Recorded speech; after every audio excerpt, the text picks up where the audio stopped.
to skip it this week. Yeah, I mean, Kyoko Stars is presumably at the thing, right? Is that the lore? Yes, that's what I figured out looking through things. So like Krang. the usual like image is not out, but somebody had like this post of like everything in like tables or something of, oh, this gives this many points or whatever, and it's like I would simply log in. No, just at tell me what to put on. 13fest Don't do this shit. You would simply what, Q? Log in at FanFest and do my job. She does it for free, though. Yeah, I would still do my job. Wah. Stupid cat girl VTuber, why aren't you making my images? Too busy. What if she was one of the generic cat girl wolves? Rainbow hair for Kurt. Oh baby. You get, oh yo, we got. You get 4 dumb TY. fashion accessories. Yeah. Cringe. As part of the gacha. Tira Ultra. Because you definitely want those over the things that affect. Does that any of it does affect the game? Huh? But what are you getting for gachas? Are you getting things that are useful, or is it just cosmetics? There's Gold Sphere gacha, which is characters. There's Blue Sphere gacha, which is the doors from Tits 3. There's Red Sphere gacha, which is mini games, and then there's Silver Sphere gacha, which is what the fuck is all of this garbage? Orbs, equipments, I'll show you and some basically orbs. literally everything else. Please don't. Okay, my game has no gacha. Why is Q playing all the gacha? I'm the one playing a Chinese game. Yeah, that's shocking. All right, time to live on stream. Listen to the Dawn Trail trailer 5 times. Only 5. Just put it on repeat in the background. That'd be too much. I don't get sick of it.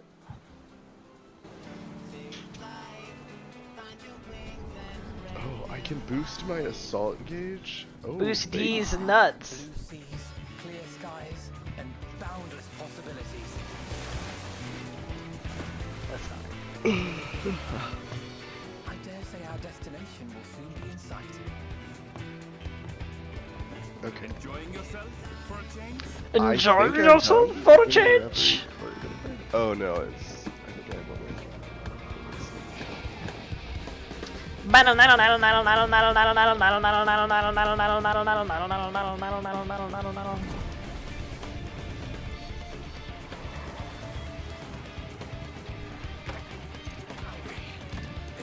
So I need 4. Okay, that's all.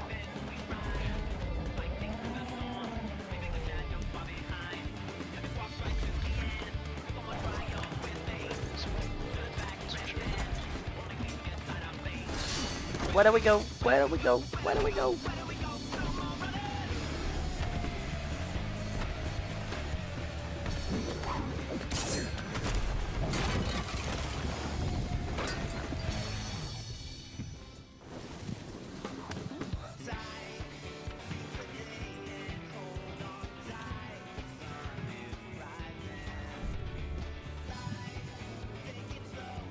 Take a bite. I'm Graha. I'm gonna eat this taco tonight. I think that's how the lyrics go. Have a moment to speak further. Yeah, it sounds about right.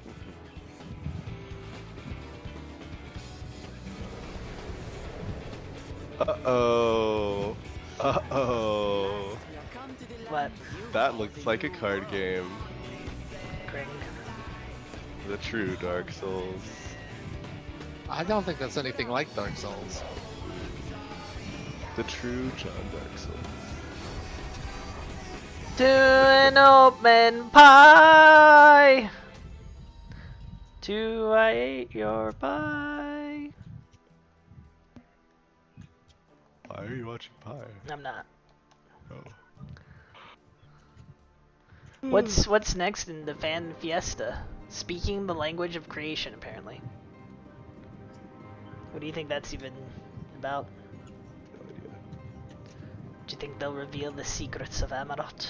You quit on Path of Exile, Con? It's not. First of all, it doesn't have anything, and second of all, I think it's like boring. Like, oh, I'm a streamer. I love streaming stuff. Maybe.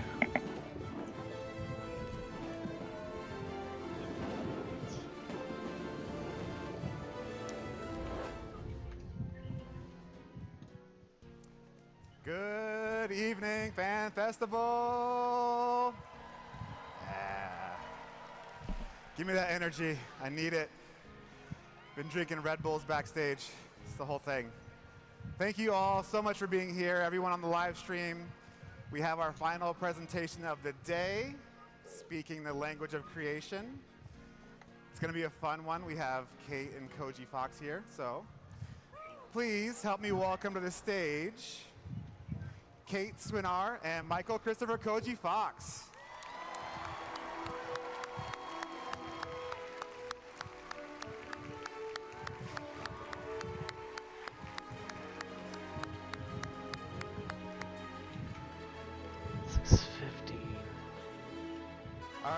All right, guys. Have a good panel. See you later. All right, I think we'll get 700. I'm on this one. Yeah, you are. Ah, Nice. I forgot. Sit in your chair. Sit, Yeah. Matt. Yes, ma'am. Shoji Chibuchi. All right, we are ready to get started. Okay, so hello, I am Kate Swinner. I am the English localization lead on FF14. Yeah! I might as well actually just bring up the slide that says that. Look, visual aids. It's Ah. brilliant. Okay. Yes. We came prepared. This is what I told you about how if I have the script in front of me, it's actually worse because I'm like, Easy. what am I doing? Okay. So just a little bit about who I am. I actually joined on FF14 as a QA tester during the Realm Reborn beta when we were testing that. And then did that through Heavensward. I left for a couple years to improve my translation and interpreting skills. And then I came back as a part of the translation team on 4.x. Since about like the middle of Shadowbringers, I have taken over Koji's former role as like giant lore nerd on the English side.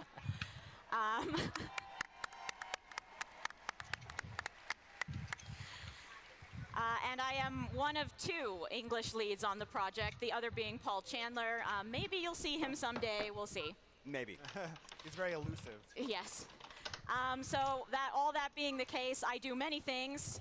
I do a little bit of quest translation, though not as much as I used to, but my first quest translations that I did were the Namazu Beast Tribe quests.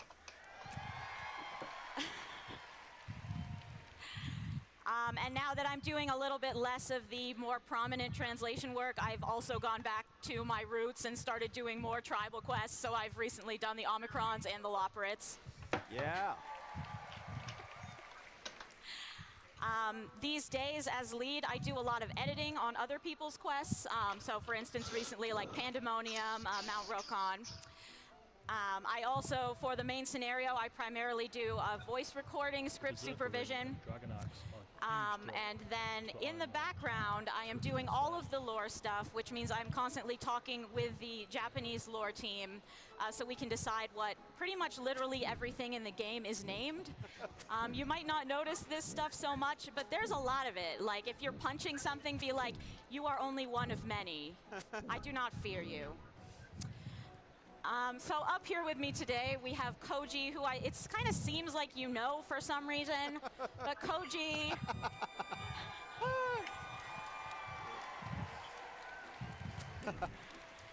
Is there anything you want to tell these people about yourself? Well, I mean, you know, there's a lot of new people. You know, this is their first fan fest. I've been, you know, talking to a lot of people, and they're like, this is my first fan fest. I started playing a year ago. So for those of you who do not know who I am, my name is Koji Fox. It all kind of began around here. It 1.0, 2.0, 3.0, 4.0. Just trying to put in as many bad puns as possible. Succeeded. Yeah.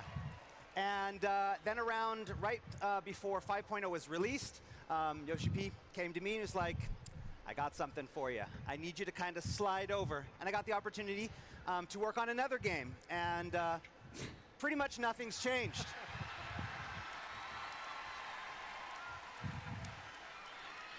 Yes, 10 years. You'd think I would have grown up. No. They should have never given you a mature title. No. I mean, that's the thing, you know, the instant that I heard, you know, the first day, Yoshi is like, oh, and the rating we're aiming for is M. I'm like, okay, I got this. But yeah, I've worked, other than Final Fantasy 14 and 16, I've also worked on Final Fantasy 11. And also, there is one game that I have to mention every single FanFest.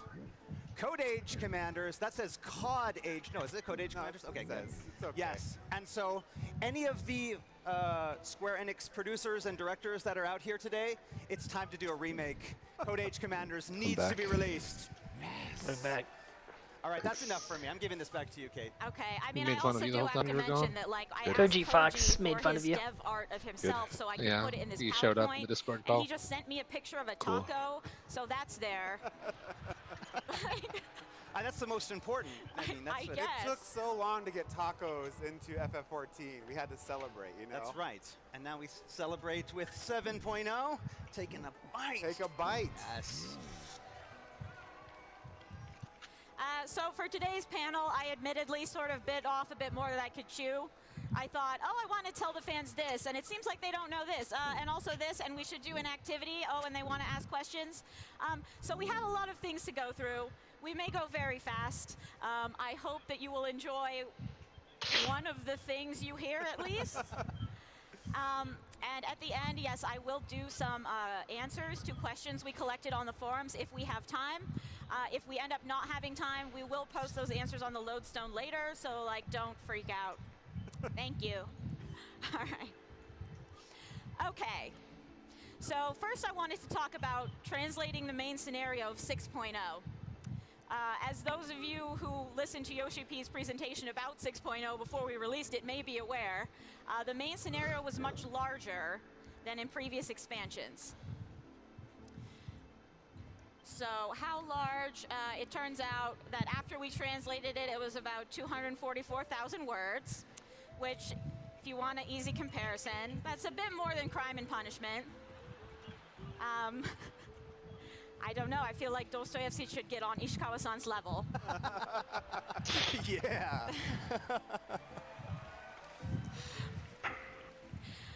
And that is a daunting task. Like, I know from your perspective, it takes us a long time to release an expansion. But from our perspective, we have to translate all of this in a very short period of time. About half of this text was part of the voice script, so we also had to prepare it for voice recording and record it much earlier than the rest of the stuff was translated, because we have a lot of other teams that are working with us, right? We have to have it ready so that cutscene team and sound team and QA, who are somewhere in this audience, I think, yeah, There they are. QA can do their thing. So it ends up being, when we translate the voice script, which is mostly what I will just talk about today because otherwise we'll be here till we die. When we translate the voice script, it usually takes about 3 months for an expansion. That's about the amount of time we have to prepare all of that. In Endwalker, we did end up taking a little bit over 4, maybe 4.5, because whoa, that was big. How long did it take Dostoevsky to write Crime and Punishment? I don't know. Probably more than 4 months. Probably more, yeah. Yeah, well. We win. Well, Ishikawa-san had to write it first. Like, how was she alive? Yeah, one thing I notice is a lot of people seem to be under the impression that either Koji or now I do all of the main scenario translation by ourselves. And I'm here to tell you, if we did that, we would be dead. Yes. With Endwalker, we also had a little bit of added pressure. Of course, we always want to do the best that we can with translation to make you guys, to communicate the story to you guys and give you guys the best experience possible. But with Endwalker, of course, it was this conclusion to this epic tale, and we were freaking out. Like, all of the devs were like, okay, this has to be perfect, this has to be perfect. So we also had this extra consideration of we cannot let there be any quality issues here. We cannot let there be any translation issues that will affect your overall understanding of the story. And furthermore, you know, I'm talking a lot about main scenario, but we always have to be aware that there is other text in the game. There's In other fact, text in the main game? scenario was about, like, at best, like, maybe a third of the amount of text in an expansion. And if you forget that, you will end up in a Thal's Balls situation. Koji, would you like to tell us about what you did? About what I did? Okay. So, yeah, when you create a game, you have to submit it to the ESRB. Ratings 0, you have to release it to PEGI in Europe, and you have to do, they want you to submit this very, very early. But our translation schedule usually happens where it's like we're translating right up to the end, which means when it comes to, okay, now you have to submit this to get your rating, the text is not done. But the ESRB needs to see something. So we need to put something in there. And so what do? Make stuff up. I just made all the text stalls balls and What you hoped that watching? the ESRB wouldn't notice. The localization panel. T for teen. Apparently, in Endwalker, they put all the filler text as Thal's balls. We saw this and it was like, Because they needed to submit to ESRB before the game released. So he just put in the placeholders. Semi-frequently happen because as much as we try, Placeholders we is just spend a lot Thal's of balls. effort on the main scenario, and then we always end up rushing somehow. There was an interesting time in Shadowbringers when we had to submit for PEGI, but the main scenario had not been written until very close to the deadline. So we ended up translating it. I translated like, I don't want to know how much. It was we translated a large amount in about 3 days. Basically by just spewing the first thing that came into our minds into the text box. And that is how we all got the player dialogue option of might die, but eh. Might die, but eh. Like, I wrote that like stream of consciousness, and then I was going back through later to edit it and, you know, make everything actually make sense. And I was like, no, you know what? No, yeah. that's perfect. Yeah. That works. So, we do have a question here that is sort of related, and I tried to weave in a few player questions so we could at least get to a few of them. So this is related to basically the volume of text that we handle in some ways. So one player asked, I've noticed that some of the more stylized English localization choices, like some of our very old speak sort of you must needs type of stuff, have been sort of trimmed down and made a little bit more accessible. And I think that was a choice that came about around Stormblood, Koji? Yeah, it was kind of like, you know, we had big aspirations when we first started out, and we wanted to make it something that was very language heavy. We wanted to just go all out. We wanted to do something different that no other MMOs are wanting to do. And I mean, you know, now that I look back at it, maybe we kind of went just a little bit overboard on some of those, especially Limsa Lominsa, pirate speak, and also Urianje. But the thing is, back then, again, there was less text. And so, you know, a character, Urianje, back in the 1.x times, it's just this crazy guy, you know, wearing a placard saying, the end is nigh. And it's like, okay, he's not going to have many lines. He's going to be gone. Yeah, we can go all out on this guy. Yeah, sure, we're going to go super, you know, difficult language, thinking that he's literally going to be gone at the end of 1.x. And lo, Urianje is now all over the f***ing place. Look at him now in the trailer holding a pineapple. I know. Did anyone expect that? It was like, meteor is coming, the world is ending. Pineapple, yeah. So, but the thing is that as we get more and more Urianje quests, we kind of realize that there's no way that we can sustain this. Because again, we want to put our all into it. We want to make it perfect, but there's just so much of it, and there's so much other text as well that we had to figure out, okay, what are we going to do? We want to keep that essence of Urianje, but we want to be able to actually go home and sleep at night. So we decided to, again, kind of switch things to make them a little bit more accessible. I think there's still a lot of the original Urianje there, but... I mean, yeah, I mean, he himself, it's fine. I mean, it's not fine sometimes when it's like 11 p.m. and I have to think about Elizabethan English, but... No, he himself is fine. It's just if everyone talks like that, we have sort of a concern that you're going to get tired reading it. That too. Writing it certainly takes longer. It's less efficient, and it's a bit harder to quality check as well. So we kind of did that to streamline the process so we could sustain the quality going forward. Right. And also an additional note from my time in QA, I distinctly remember, since you mentioned Limsa, I distinctly remember I had that 14 Nom Nom comic where like the Lalafell is talking to Badera and he's talking in like weird pirate speak, and she goes, "Are you having a stroke?" Like, I had that pinned to my desk for at least a year. Yes. Okay, so let's talk about what the translation process actually entails.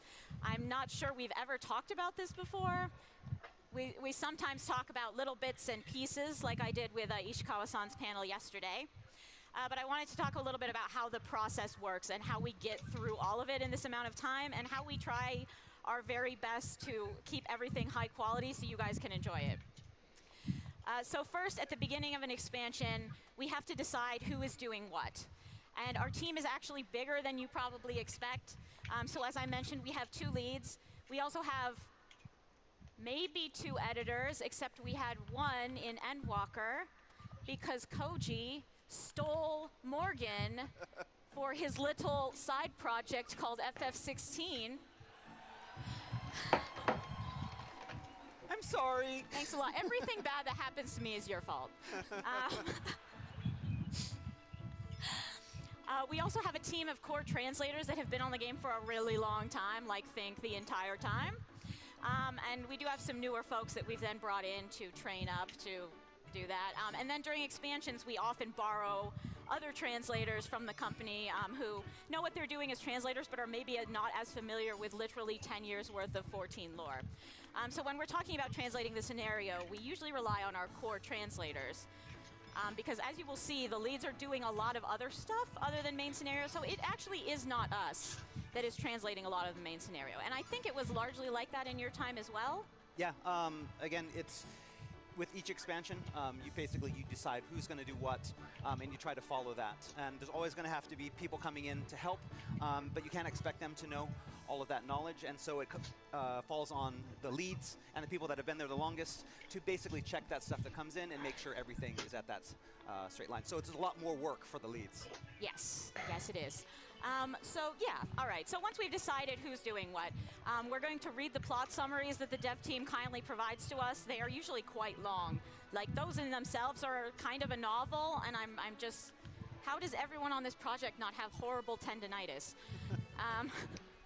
So once we get those, we then all come together as a team, not just the English team, but the other localization teams for French and German, to discuss these plots. And we try to pull out things that we particularly want to focus on, we're particularly worried about. We discuss things like, what are we going to call stuff? So some of the things we were really focused on in Endwalker were like, for instance, of course, this is the end of the Heidelin and Zodiac plot.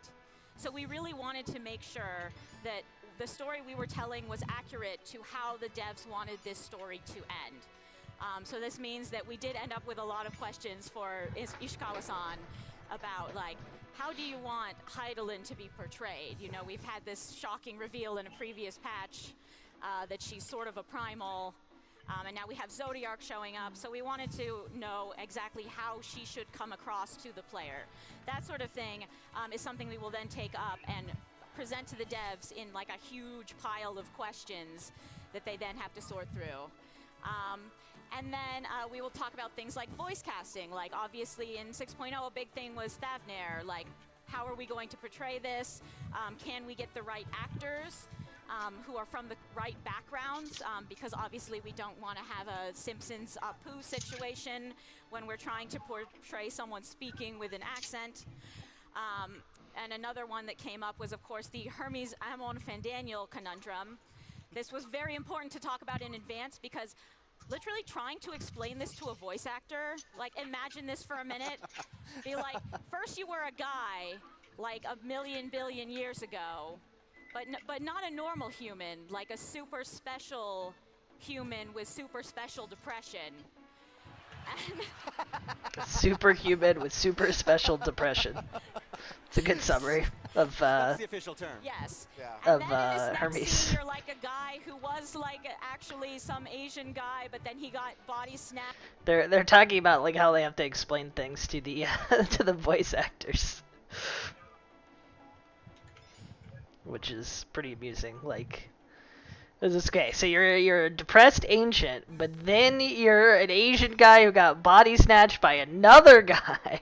To all discuss it and figure out what's going on so we can then correctly portray that when we're explaining it to the voice actors.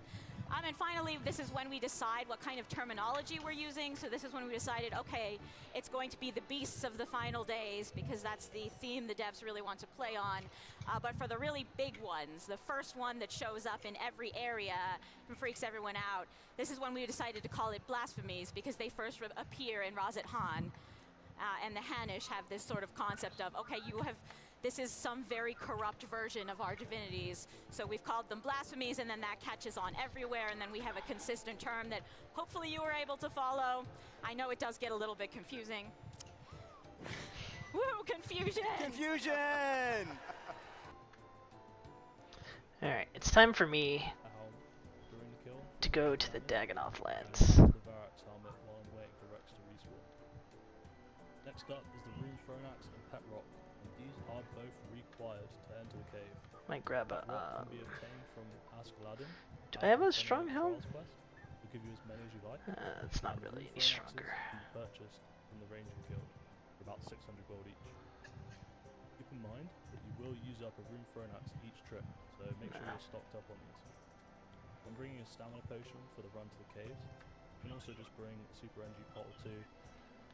Bone Crusher is not required, I just bring it for convenience. Probably better off just bringing another piece of food there, it's not too hard to bury the bones yourself. And got my runes for Ivor Blast, High Alchemy, and my Teleport to House, which doubles up as an emergency telly, and my method for getting to the Thermonic. For food, I'm bringing pineapple pizzas since they heal just as much as a Manta Ray. Really easy to obtain on Iron Man. All you got to do, get yourself some pineapples from the charter ships, chop them up into chunks. Alright, I then think get I'm yourself ready. some plain pizzas from the Warriors Guild and combine the two.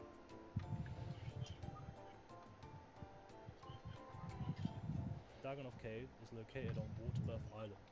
To get there, you'll want to head to Relica and take the boat on the westernmost dock.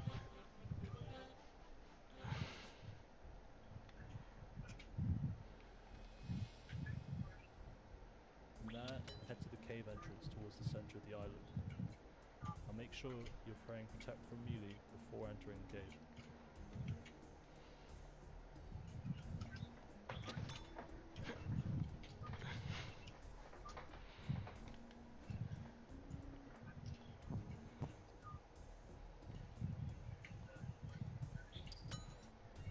Now once you're inside, head to the northeasternmost door. You might get attacked, but luckily you've got Protect melee on. Now to A open sunbathed this, loving stand on fish. the Those one aren't real button, words. Drop your rock, It says you. stand on the other button, and then press open. Sunbathed loving fish? Yeah. And make sure you pick your rock Wouldn't up you call it a as fish you've that only got loves one. sunbathing? Press the one button, drop your rock, stand on the other button, and then press open on the door and it should open up. And make sure you pick your rock up while heading through if you've only got the one.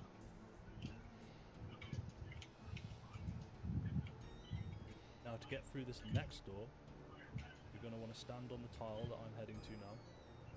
Make sure you equip your Rune Thronax, turn on your special attack, and click Destroy on the southernmost door support. And this should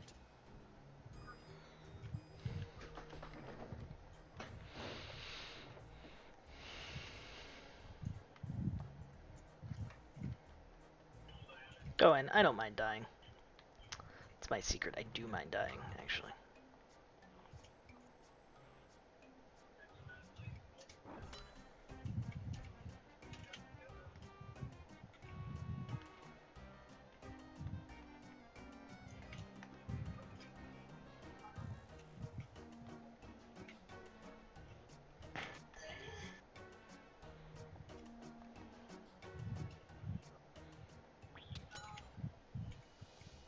take out all 3 door supports. Now, when you're ready to head down, make sure you've got Protect from Magic up and climb down the ladder. Head straight for the eastern ladder, protect range just as you go down. Now head to the eastern ladder, protect melee as you go up. Now head to the southern ladder.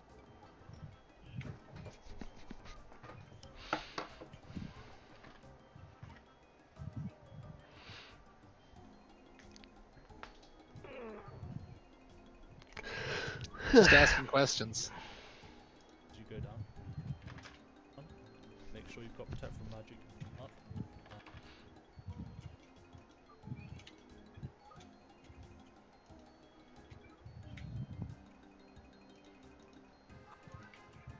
Probably thinking like, what are they talking about? Like, why are they even confused about this point?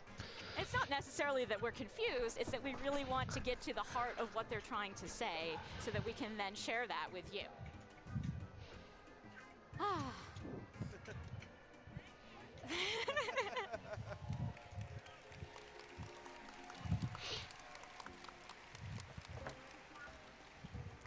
So I'll just briefly go over the rest of the steps. So, you know, once you've found your balance, you've come up with something that you think will communicate what is trying to be said in the writer's heart, right? Then we get to the point where we're trying to ensure consistency because, again, these are very big stories and we cannot have one person translating the entire thing. That would be nice for consistency, but we cannot do it.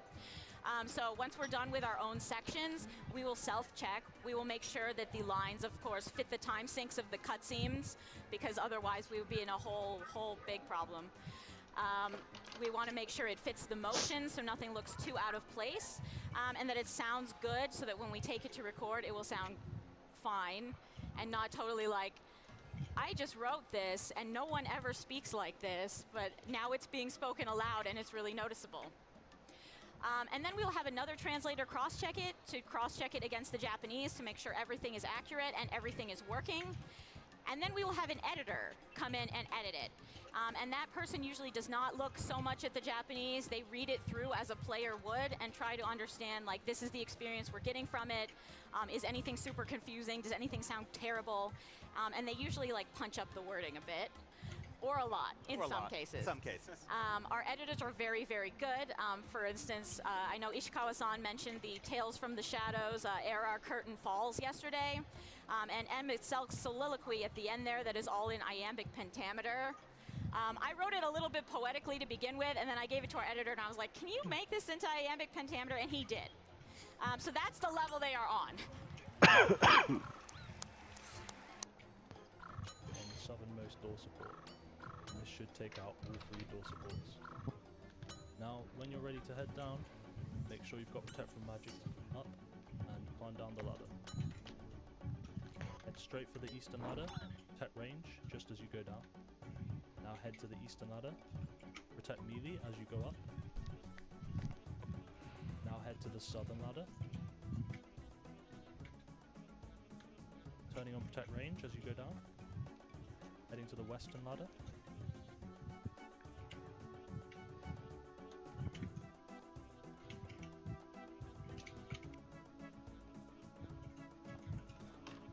Keeping protect magic on.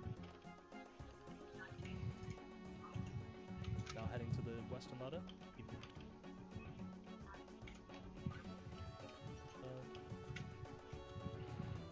Range to the magic. now heading to the heading to the western ladder.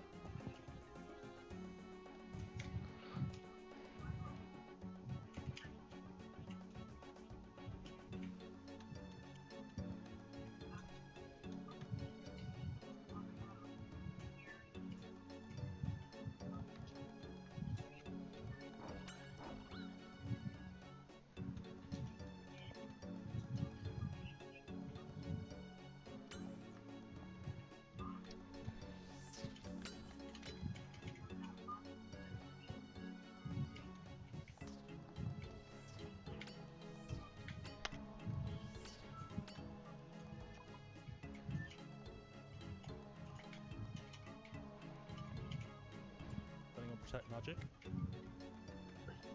Now heading to the western ladder, keeping protect magic on. Heading to the southern ladder, keeping protect magic. Southern ladder. Now protect melee. Heading to the eastern ladder. Then protecting range. Heading to the eastern ladder. You may get melee here, but you shouldn't take too much damage.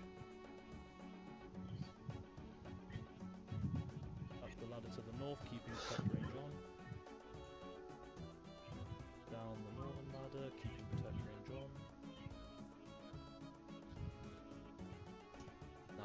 this corner to the ladder to the east.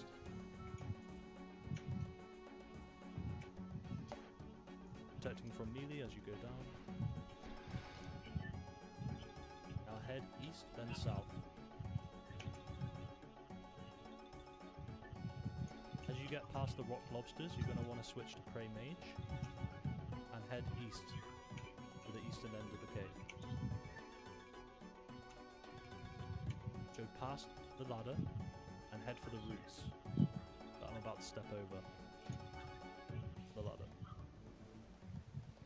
Turning on protect range as you go down.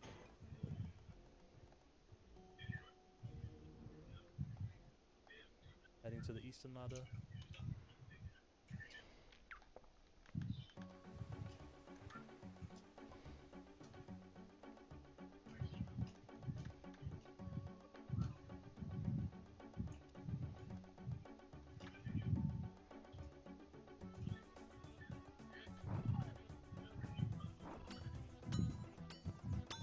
Koji did this to everyone.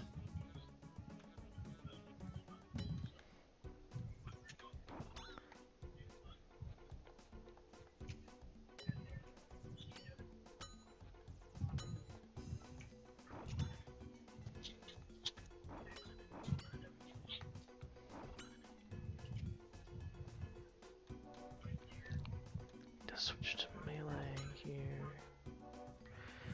Yep.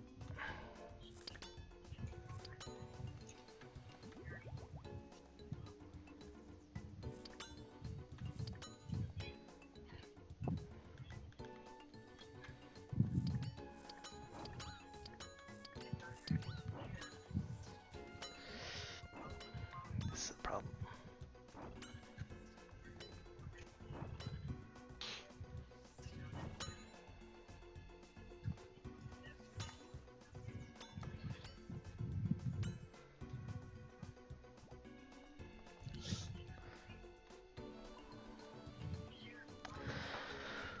Okay.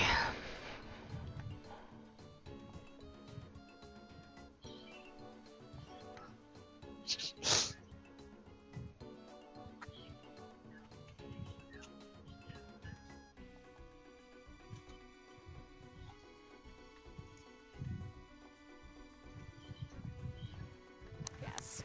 Mings, despite our best efforts, I did rewrite several bits of Heidelin's last monologue in the studio because that entire thing had to be specifically timed, and it was really hard to come up with something that the voice actor could say naturally and fit the timing. So I rewrote a lot of that in the studio. Spot next to the crack. And then we will. Clicking on the crack to see if the world. Thank you. You can't kill Rex. And get to the ladder. Thank you. And then once we get everything back from the studio, we will check every single audio file to make sure there's nothing, like there's no like horrible scratching sound in the middle or something like that. And then we will check everything in the cutscene to make sure it all looks natural. And if it doesn't, we will ask the cutscene team, hey, look, the English is coming off really weird here. Can you please tweak this animation so that it works better for all languages? And that is another thing, yet another thing that we do with French and German team. And we will often compare our audio, which is really quite fun. It's very different between languages, but because of just how differently you would portray like a character in different languages, archetype-wise. But it's really nice. Like, it's really nice to do that. And, you know, everyone's running to each other like, listen to this really cool line that I got. And of course, there's also, again, it's not here, but there's also the conundrum of the dragon language that we have. Oh, no, yeah. And so yeah, that's not taken in each language. There's only one source, and we do that in the English. Yes. And the English voice actor will do the draconian lines, and then they're used in all the languages. Of course, because it is a crazy language that no one in the world speaks, to get voice actors to be able to do that, we need a guide. And so a lot of times it's, yeah, I have to do a voice recording of... Literally only Koji understands dragon language. Like, we do... And so whether I'm on 14, even after 14, and I had kind of shifted over to 16, and I'm still looking at 14 stuff, but I'm doing a lot of 16 stuff, okay, it's like, we have a bunch of dragon lines this patch. Can you do those? And so I'll do them. And then they're like, yeah, this is nice transition, but we're going to need like a voice sample as well. Well, because that's the hardest part, right? Like, we did have someone who learned the dragon grammar, and like, I can kind of work it out. But what you need is like, have you seen how many H's and stuff are in that? Like, so basically, we have to call Koji so he can come in and like get a little voice recorder and be like, awesomeness. So and you're like, it is. I do. So we have like our, our floor, and you got all the devs, and then I go into a one of those meeting rooms that they have on the sides, and then it's just for like 2 hours. I'm like,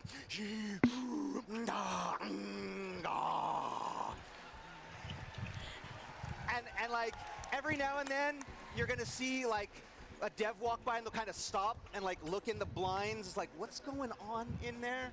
And then they take all of those audio files and then take them to the professional voice actors and like, okay, listen to this. Yeah, you give it to the voice actors and they're like, excuse me?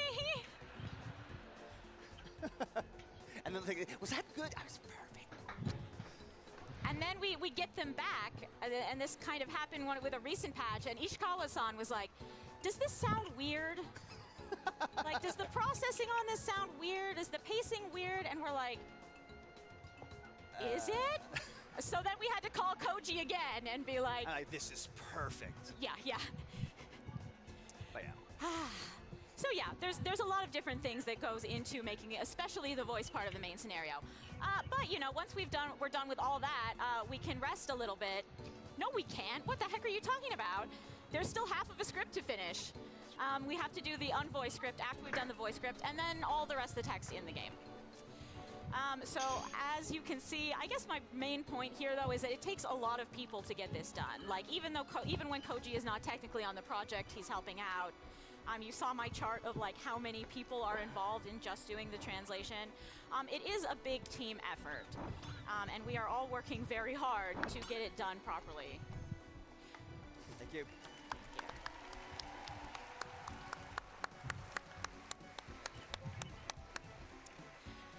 So now I'm just going to talk a little bit about the other large, massive half of my job, which is doing the lore stuff. And to kick us off, I really wanted to ask, so all of the scenario team contributes to the lore in their way, right?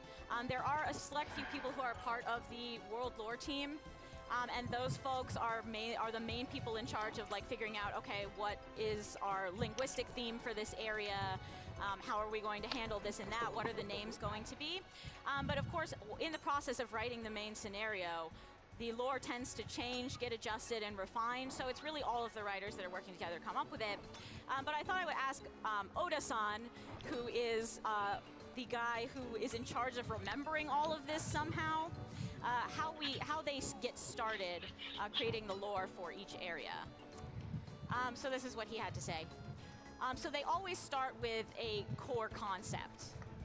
And from that, then you can build out like the rest of your stuff. And these core concepts always balance real-life influence with fantasy. That's kind of the FF14 style. So, for instance, in the case of Garlemald, the theme was mechanized Roman Empire. That's why you see a lot of Latin. And of course, because they're an empire, they tend a little bit towards the like grim. And they have all of these machina that we have to name.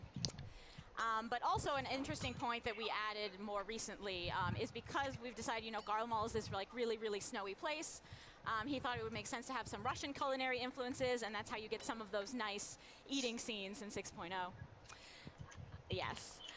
And the most important considerations when they're designing the lore is how to make these influences fit into the world of 14. Like Oda-san wanted to emphasize that it's really important that what we're trying to do is we're not trying to recreate reality. We are trying to imagine a world with perhaps similar locations, but still fitting the history of FF14.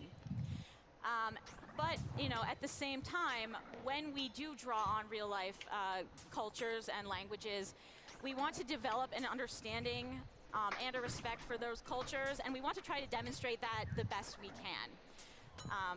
Yeah.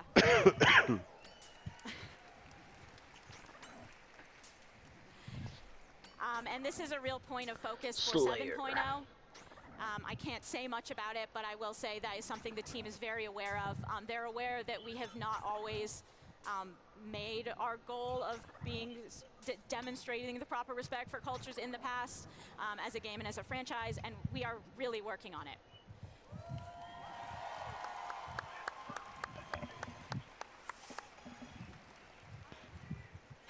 Thank you. Thank you. All right, so I'm going to go over some like nitty-gritty details really fast so that we'll still have time for other stuff. So I wanted to give an example of how we use names in different locations to sort of build out this lore and this core concept of each area. So first I wanted to take a look at Thavnair. As you know, Thavnair is a multicultural society. One thing I thought that was cool about this in the 14 context is you get personal names like Xiroda, probably pronouncing that wrong, but it's also a location name and it's a person's name. So it's really showing the fact that the Arxodra have been in this land for a long time and this is their home. And of course in English we also tried to express this a bit through varied accents. Because this is a fantasy world, we really wanted to imagine a place where even if you're speaking English, you're not beholden to like what people think the correct pronunciation is. Like this is an issue in Britain, this is an issue in America. If you have what's considered to be a non-standard pronunciation, you're often judged for that. But that is not the case in Thavnair. We do have a variety of what you might call accents in Thavnair, but to the Hainish, the way that they all speak is the correct way to speak the common tongue. There is no one better way to speak it. So, yeah. That's that one. Nice. A slightly more complicated example where we were doing something completely different would be Elpis, which I'm told you guys all liked.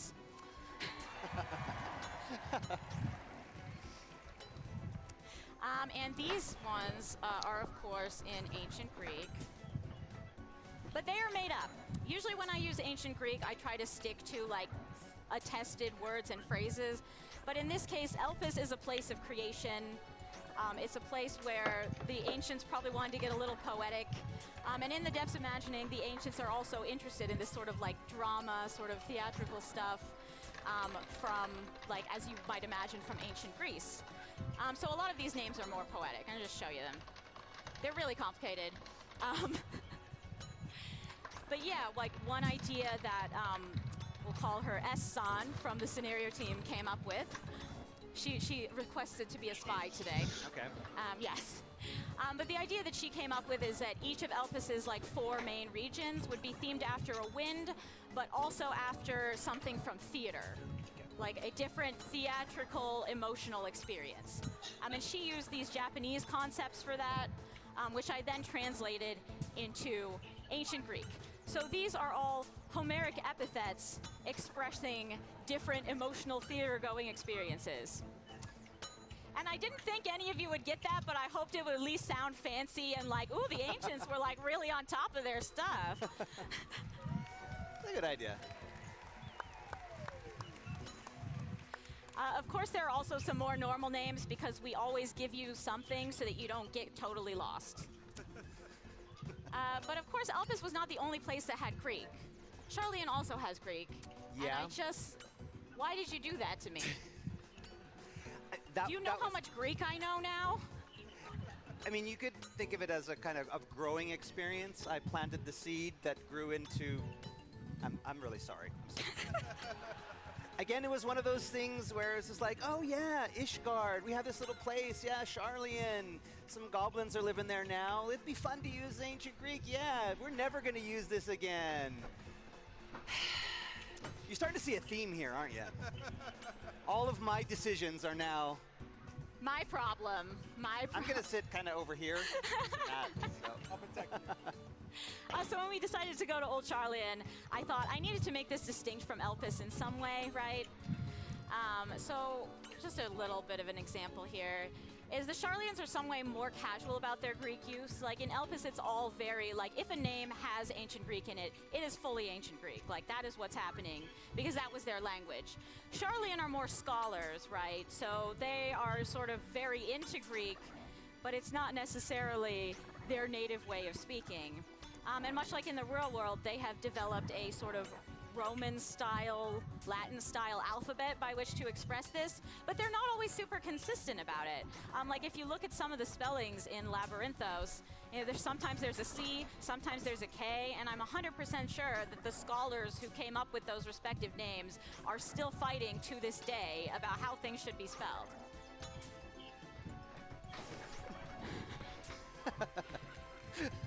Good way to cover your ass on that one. Hey, it was totally on purpose. Do you know how hard it was to come up with this idea? Okay. All right, Talon, give me my ring. So, let's No. move on a little bit Please, to our or an axe. activity. You Because like obviously axes. when you talk about the world lore, it's not just places, it's not just The people, axes are it's for every me. single thing you get, like the items and I'll of share course, it with you. the fish. So we're But gonna that would skip mean over I'd have to these play a little runes facts. Okay, game. no, I'll do the fun Yeah, facts. well. I'll do the fun facts. Really, really fast. Really fast. Really fast. Okay, places. Places.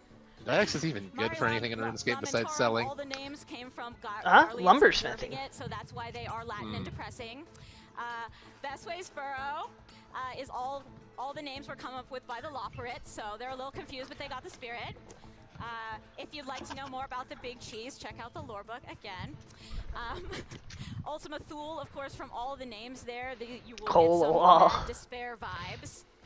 But there's also some interesting stuff. So like the Omicron unit names were designed to resemble astronomical catalogs in real life. I don't know if anyone picked up on that, but I thought it was cool. And then we did have one consequence of, like I said, usually we try to talk to not just English, but German and French. But we were in a bit of a rush producing more dragon names for Ultima Thule. And this was, again, Koji's fault. Imagine that. Imagine that. We asked him to give us more dragon names. He did not check those with German and French. I didn't realize he didn't check them with German and French, so it's half my bad. And then we end up with a dragon whose name means cabbage in German. I mean, cabbage is good. Yeah, like, I mean, he's in there now. We're not changing it. Like, Yeah. sorry, Germany, but also you're welcome. Okay, now I will move on. So our activity today is fish related. So I thought I would ask my partner in fish crime, who actually comes up with all the background lore. I get a lot of compliments on the fish text, and like, thank you. I do work really hard on rendering it into English, but a lot of the like real weirdness in there comes from the Japanese. So big thank you to S-san as well. So I asked her for a few little bits of info about how we come up with the fish lore. So first, we do get the fish themselves from the non-combat content team. There are some folks over there who just like know all the fish, which is good because there's like millions of fish, and I certainly can't remember what fish we've used already. She will then name the fish, and I name the fish, and then she will write the descriptions. And they often use real-world fish facts. So we had a question about when do you use real-world fish facts versus when do you use fantasy fish facts. And usually if it's a fish that's showing up for the first time, you'll get your real-world facts because the lore team really wants to sort of give us a point of connection between the real world and our fantasy world so that you can be more and more immersed in the game by having these sort of like realistic touches. And also, because we're learning about these fish, we also want you to learn about these fish. And that is the case with a lot of lore in the game, I think. Like if we're researching something culturally, it's like, that's really cool and I want people to know about it, and I'm kind of hoping they'll like Google this afterwards. So that happens frequently. I have never Googled the fish, I'll admit. Fish, How dare usually you. the case is either A, we don't have any more fish facts, reality does not have this many fish facts, I'm sorry, we're just gonna have to make something up. Or we do really want to communicate some extra lore about a place or something else, but we couldn't fit it anywhere else. So the fish seemed like an opportune area. But what and if you S-san were told fish me facts? that often when she's writing so many fish descriptions, because you know there are many, many fish per patch, and especially in an expansion, you can have like 200 fish. And she says, so she's often just spending like 2 weeks at a time just writing fish and weeping. And she will often go get sushi for lunch and eat it while thinking, yeah, that's right, I got you. And at the bottom you can see some of S-san's favorite fish here. I highly agree with the Greater Serpent of Ronka. And I also agree with all the fish in Ultima Thule. Like, those rule. Like, they're so weird. Okay. Activity. Activity. Activity.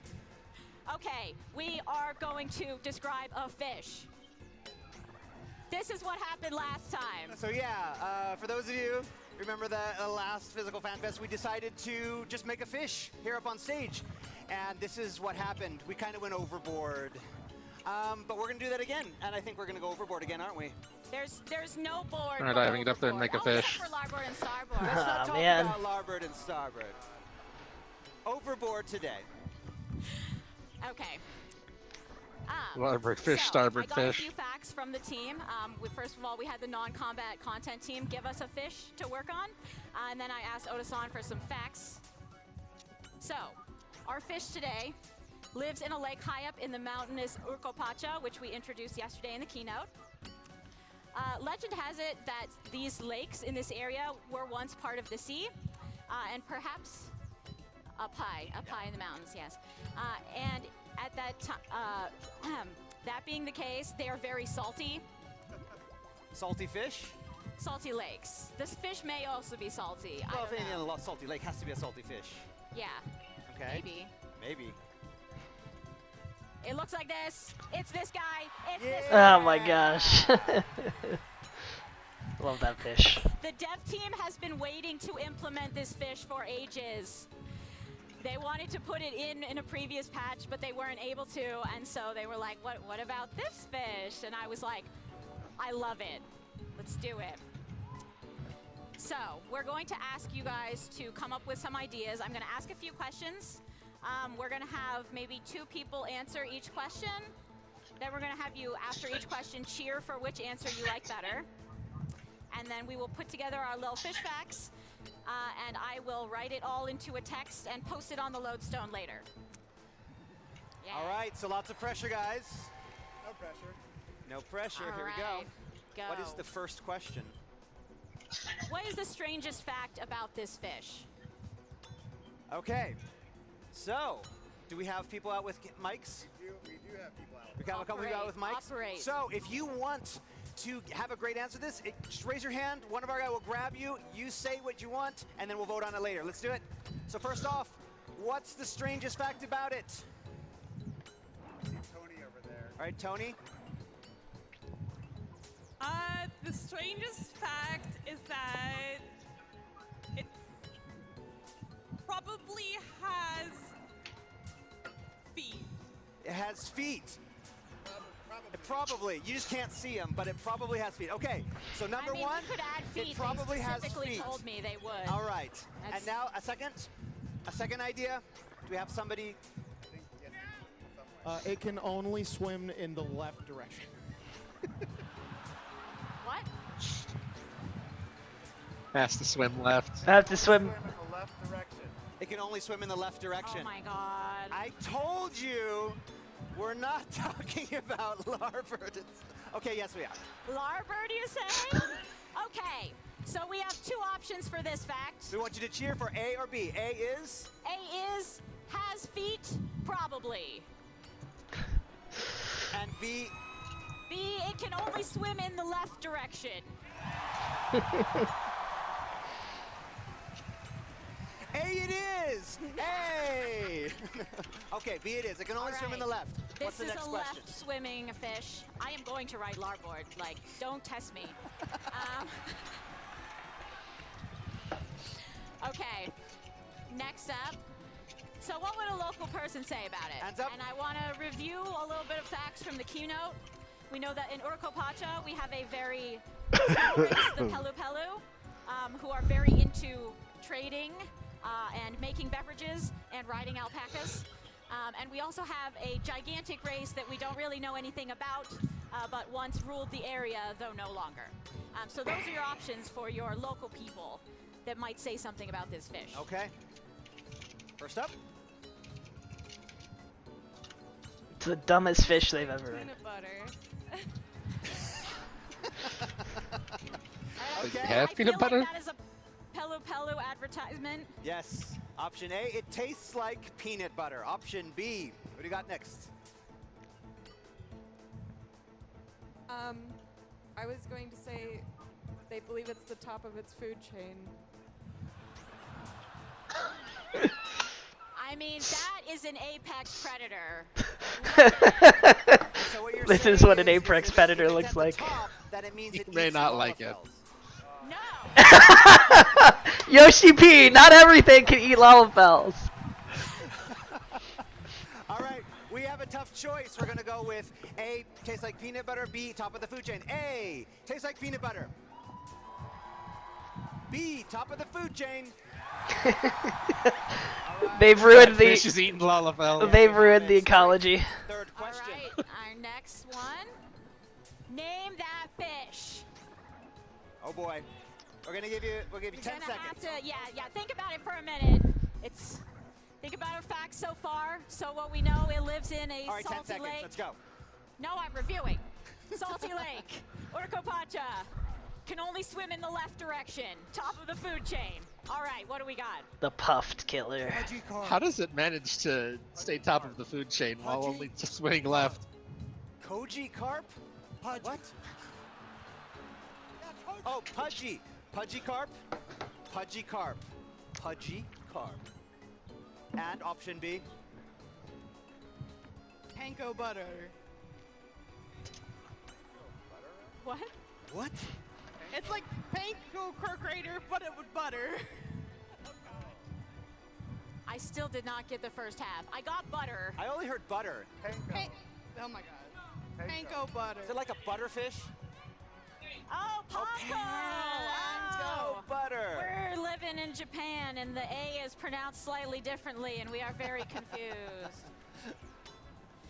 We want 2 names? We want 3 names. We want to get Let's a third get like name? 4 names. 2 4 more, names, because this is the okay. most important part. It is the most important part. So what do we have? We have pudgy We carp. have pudgy carp. We have panko butter. Panko butter. How about the all right, all right, all right? The all right, all right, all right. We may have to shorten that in Japanese. I think if you wrote that in katakana, it might explode the game. All right. All right, 4th up. Derp swimmer. Derp swimmer. Derp swimmer. I mean, he's not wrong. Much like this is our protagonist of the seas. Okay.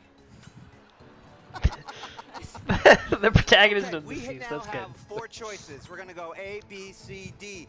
A being Pudgy carp. pudgy carp. B being Let's just do them one at a time. Okay. Pudgy carp, panko butter, all right, all right, all right, and derp swimmer. all right. Here we go. A pudgy carp. All right. B panko butter.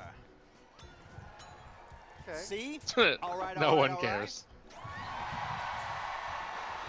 And D Derp swimmer. derp swimmer. Ooh.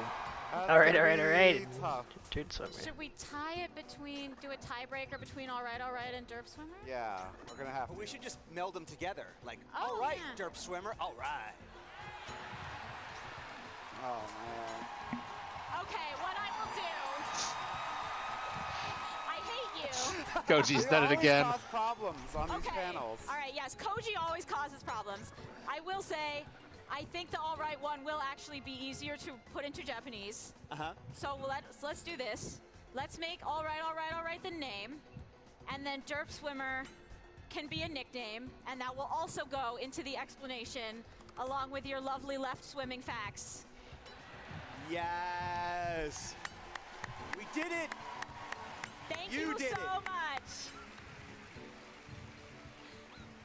Okay. So I did have eyes bigger than my stomach, and I'm not going to be able to answer people's questions. But you will. But we But I will. will. On the Still will. Lodestone. Don't worry. So you will get a little bit of a teaser about what they are for right now as I Okay. scroll through. But please do check the lodestone because I will also put our fish result up on there. I'm going to say in about 2 weeks, Matt, because I'm coming back in Japan in like a week, and then maybe it takes like a week.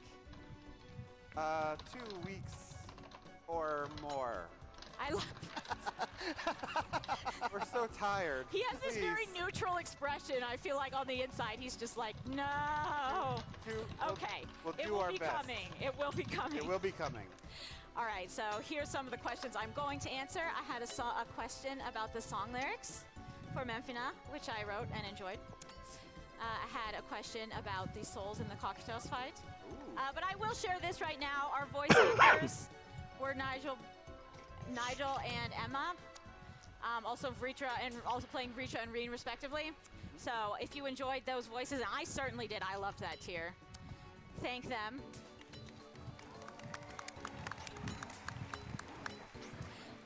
Oh yeah, we have a question. They say one of the about goddesses was Brian's Reen? migration pattern over time. Yes. So you get that. We will We get had a that. question about the naming of Azazla. Okay, and we will transition. We will go out with this last one. So, were there other nations and cultures present in the world unsundered outside of Amarat? Or was the entire world at the time a singular that's a nation great under question. the collective rulership of the Convocation of 14? And I actually got a lot of questions about the ancient world Should I be outside listening to of this? Amarat and Elpis. But Probably not. unfortunately, this is the only one that I could get even a partial answer to. So according to Oda-san, the Convocation of 14 represented all of mankind. And at least at the time of the Warrior of Light's visit to Elpis, the entire star was within their jurisdiction. There were a lot of other questions. I did pass all those on. I wanted to know more. Nah.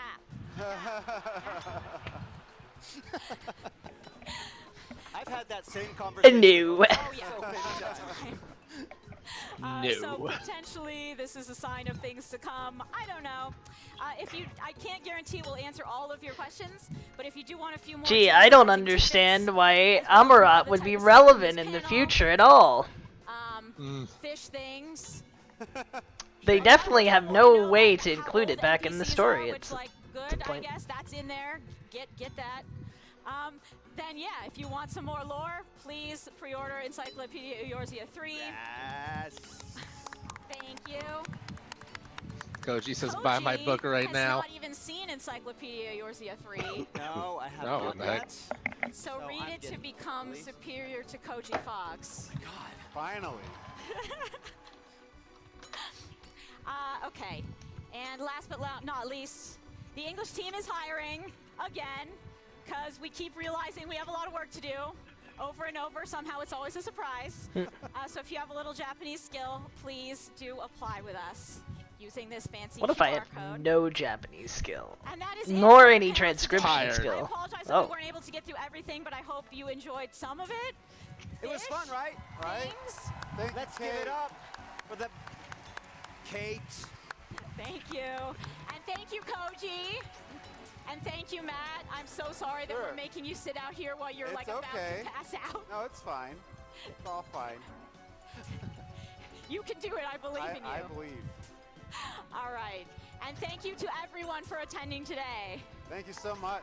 Give me the axe. I want the axe more than the ring, All if I'm right. being Thank honest. you. Dragon That axe. Think about officially it. brings It's an our axe, but also Fan a Festival dragon. Main stage events to the closing for those on our live stream. So let's say goodbye to our live stream. Goodbye, live viewers. stream. Say good night. Thank you all so much for joining us. We'll see you in October. Anyway, for our you Fan you Festival. missed them coming up with the name and description of a fish. Metal versions, base types sound different than wooden. So just little details, you know, just makes weapons a bit cooler, have their own identity. So dynamic mixing is how we're trying to control some of what you can hear at any given moment. So monsters are split into groups. This is just for us. You know, we have like low tier fodder monsters that you're just killing all the time. A notable monster is something that might be spawning less, and then obviously bosses, and then player stuff. So all of that has a hierarchical sort of mixing setup. So each of those things we can Poe's just slightly talking about dip freaking the volume of sound mixing or something.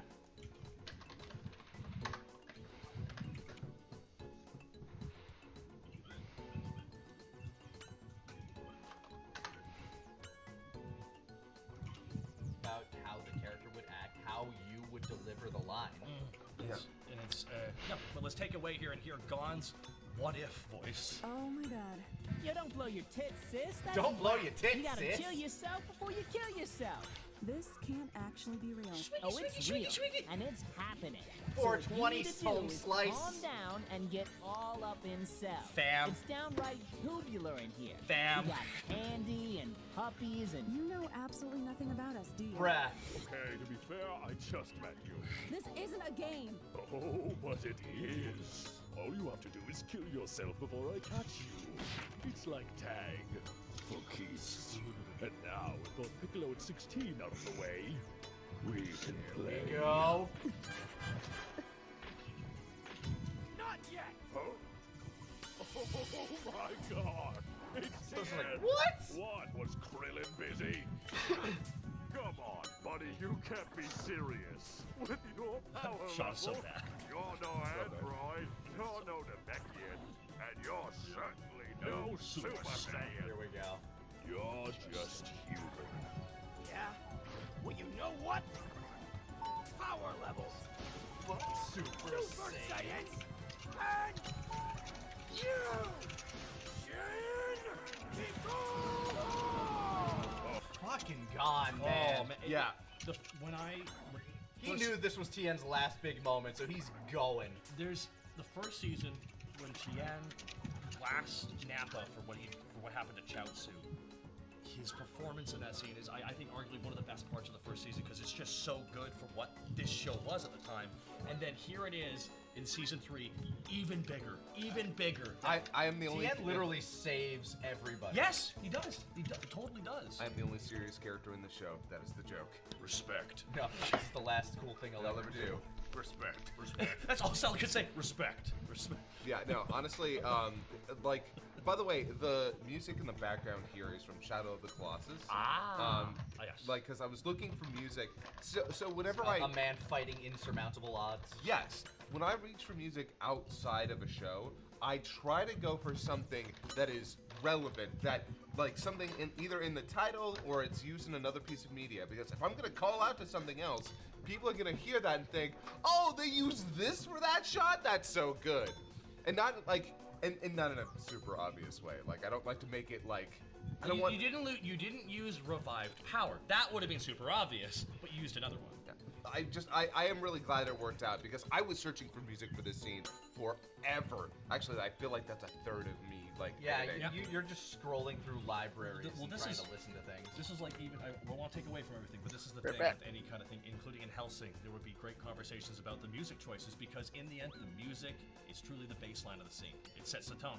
I know some people think like the music should not like be the overriding factor, but for me, music is a huge part of media form. I had a conversation with like a video game like music composer at the convention we went to, and you know he's like, oh man, I love what you guys do. You know you're so funny, and you're so like talented. I'm like, dude, the stuff you do is amazing. He's like, yeah, but nobody ever pays attention. I'm like, dude, without what you do, everything would be very lifeless. You literally bring this shit to life by like composing the music for it, which is why we're so lucky we have somebody like Ein who would go on to help us make various versions of tracks for us. Oh yes, especially certain key tracks that Oh yeah. Episode 1060 would not be new. There are certain songs in the DBZ fandom that are what you could say contentious to say the least, but in the end, that's why we didn't want to overuse them. Yeah, here. That's a Sure. Oh, admittedly. You! Blow yourself up or leave. I don't care which. Yeah, okay. Yep. I love that line. And I love that we bring it back. Yeah, your frustrated Foley is amazing. He's gone, buddy. That is sad. I am sad. We both are. Here it comes. Stop it! He's so pissed.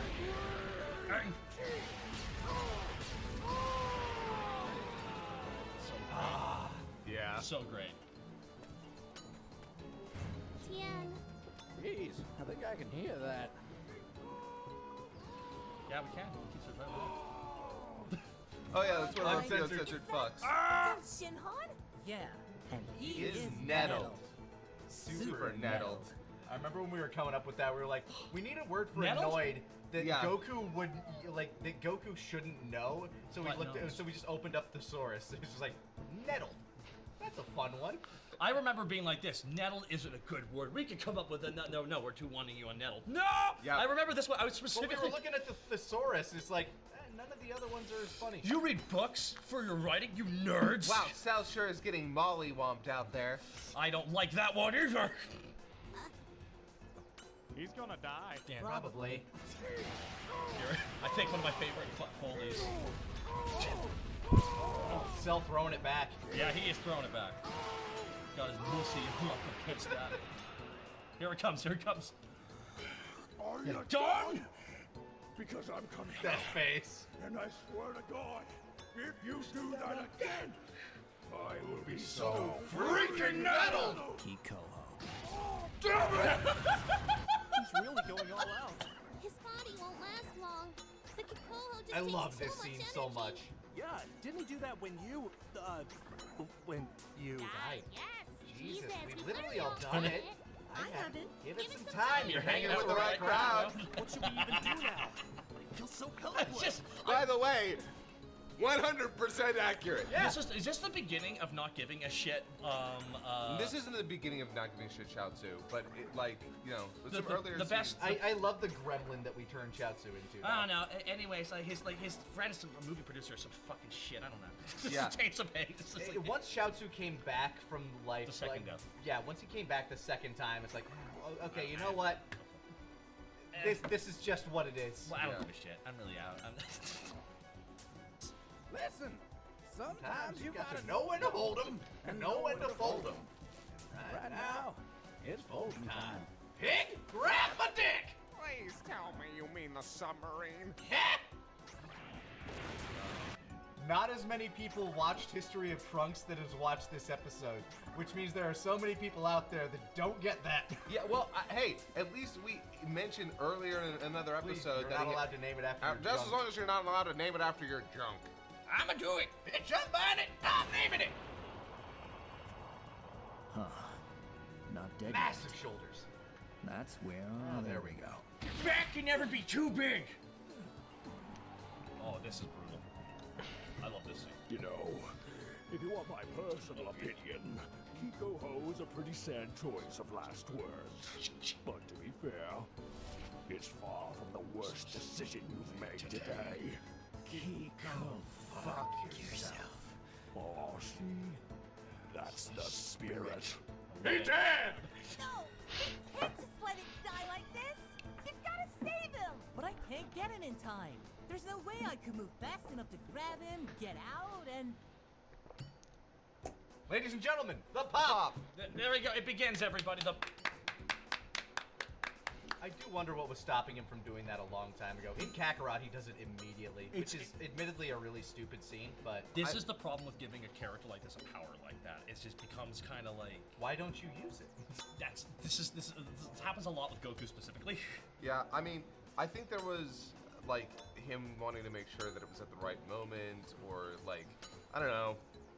I just can't help but feel in the middle of that thing, he just comes in there and just quick Kamehameha and then jumps away. Like, he could have stopped that immediately. Imagine popping in there, grabbing 18, and boom! But we have a solution, and here is our reasoning for why that happened. Did he just remember he can do that? Your father's an idiot. Oh, Goku. Hey, sorry, I'm just here for my buddy. I'll be gone in a second. Let you get back to your business. Hold on, what? Oh, hey, Piccolo's alive too. What? Ooh, little waterlock there, buddy. What blew a hole in here? How durable is he? How durable am I? Question for later. The other answer. Okay, I'm about done here. See you tomorrow. Oh, and by the way, Cell, you're gonna die. The shock. Whoa, where'd it go? What?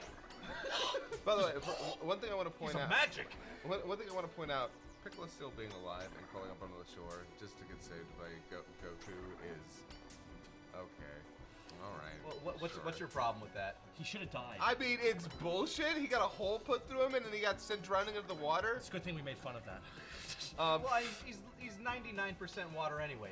He was in his native element. Although I guess it is. I think it has been confirmed that if like they can fill a hole in them. If they can regrow an arm, they can fill a hole. Oh, absolutely. I don't have Namekians. I have a series of like bladders. he must not have any vital organs there. That's all. Namekians. They can fill holes. Right, oh, the mystery is the other, clearly solved. The other thing What's solved? One of the boasted notes mentions that Fusilier uses both a sword and a pistol. Kind of started to write Clearly, we are clearly it is Fusilier is the new job. Like, hammer on this, but I'm kind of the showrunner for this. At this point, especially. Yes. I mean, you're Are you ready to be correct trained there, by like, Bongo with a gun? Every time we're writing, even if Taka and I 2-to-1 you on something, if you say He's dead. no, absolutely not. If you hold your Not ground, even like, here for okay, Bongo gun jokes. How sad. And that happens a couple times. Which I tried not to overuse my veto power in that regard. The one time you used it where it was the correct decision was where I'm like, I think adult go on should bang ball. No, no. You're just like line in the sand. No. I'm usually the one that'll like if I agree with the joke you want to do, I'll usually get it somewhere. Like I'll usually find a happy middle ground. You are the vanguard. You are the guy who goes up there. You're kind of. I'm the negotiator. Yes, exactly. So myself and Scott are having a standoff, and then Nick walks up to me, and then I just whisper in his ear, and then Nick You're the good cop. You're the good cop to his insane cop. Nick turns to Scott. Then I agree with Taka. Scott, no. Then I start melting. But here we actually have kind of the start where, like, I wanted to slowly seed that Goku was playing a long game. I don't know if I really thought about it here so much, but then it occurred to me that there needed to be something more. I remember this is where you started talking about that, where it's like Goku actually does kind of have a plan here, and we wanted to try to start formulating it, and that was the big crux of it right there, was making sure that Cell wasn't going to kill everybody immediately after succeeding. Yeah, and I also, like, and when he says, yeah, you're gonna die, that is him. He's essentially saying, you have to go after me. You have to go after me, so make sure whatever you do isn't, like... You're not done till you get through me. Yeah, which is playing to him.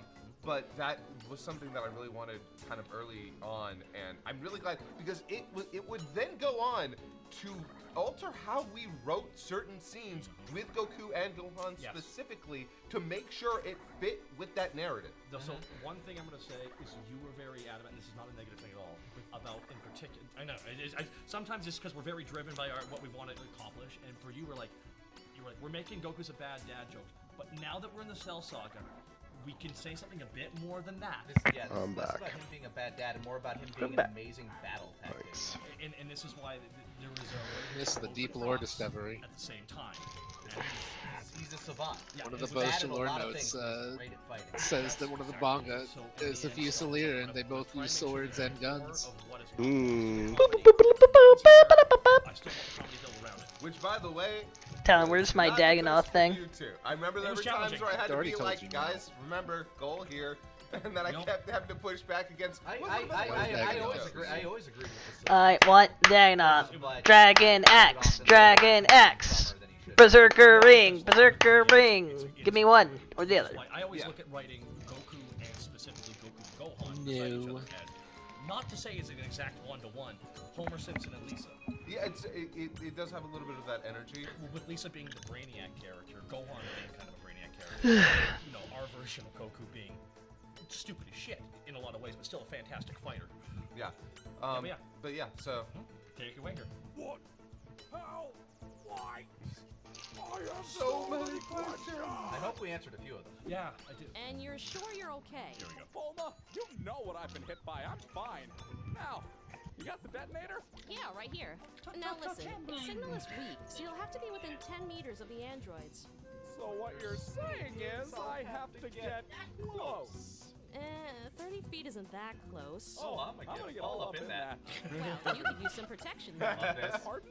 I made you all battle suits, like Vegeta's. Oh, well, thanks, but I probably won't need it. I'm pretty good about pulling out before I get into trouble. Besides, I tried one on Namek, but I got a huge hole in it. I remember just saying that line verbatim in the scripting session. It's like I love it when we don't have to do any work because someone just comes up with the perfect line. It's wonderful when it happens. Yep. Okay then, I'll just hand them out to everyone else. See you later. Again, I like when... I personally prefer when a bunch of innuendo flies by and nobody acknowledges. This was a big thing. This line was big for both of you two. I remember this. There are a lot of people who don't actually get this line, and it makes me sad. I want you guys to talk about it because this really meant a lot to you guys. So, Me too. This boat's a lot heavier than I expected. Huh. Yeah, because that whole bit, like, he now realizes that what the task he has just taken on for himself is, I have to kill this girl. Yep. Yeah. Or everyone might die. And like it's dawning on him, and it kind of comes to a head when he obviously decides to destroy it. But. The impossible decision. Honestly, the fact that Trunks didn't kill 18 to this day is still a fucking, like, why? It is odd. The baffling decisions that come in the next couple episodes are endless. You okay? Yeah. We may not have Dragon Balls, but I guess sensu beans are a close second. It's a good thing I showed up when I did. Cell was about 86, Dad. 86. I'm not good with numbers. I'll admit that was pretty ballsy, but all you did was stall him. Now he's alone to hunt down Android 18. We don't have anyone with the strength to stop him. Your worthless maggot friends are coming Here's out. a joke I've been waiting for a very long time. No, Gohan. We haven't gone in yet. Wow, really, Goku? Wow. Accidental douchebag Goku is my favorite. I had been waiting on this upcoming Vegeta joke for a Oh, while. yeah. Just the cadence joke. My God. That boy is thick. Honestly, it's the hottest Trunks. Hey, Trunks. Oh, man. Wow, neat hair. Oh my God. First piece of positive reinforcement in over a year. Respond appropriately. Thank you. I Grew it myself. Damn it! Yeah, That's funny. Roll with it. Hey, Vegeta. Wow, you guys sure got strong, huh? That's right, Kakarot. And you wouldn't believe just how much. You see, while I was training in the depths of the hyperbolic time chamber, I looked deep within myself and blah blah blah blah blah pride, blah blah blah blah blah blah blah blah blah Super Saiyan, blah blah blah. And through all of that, I have ascended. How to That's build a right, Vegeta I monologue. have reached a new level. Do you hear me, Kakarot? I am finally stronger than you. Neat! Fuck you! By the way, yeah, you'd been sitting on that for I can't even like I feel like 2 to 3 episodes. No, way longer yeah, than longer that. than that. Way longer. Blah blah blah blah blah blah blah blah blah pride blah blah. I'm gonna close my eyes when I get this kill, and there's gonna be Now that part was a little bit newer. a but yellow specifically the drop now stronger sitting than there you. for I am me. finally stronger than you. Neat.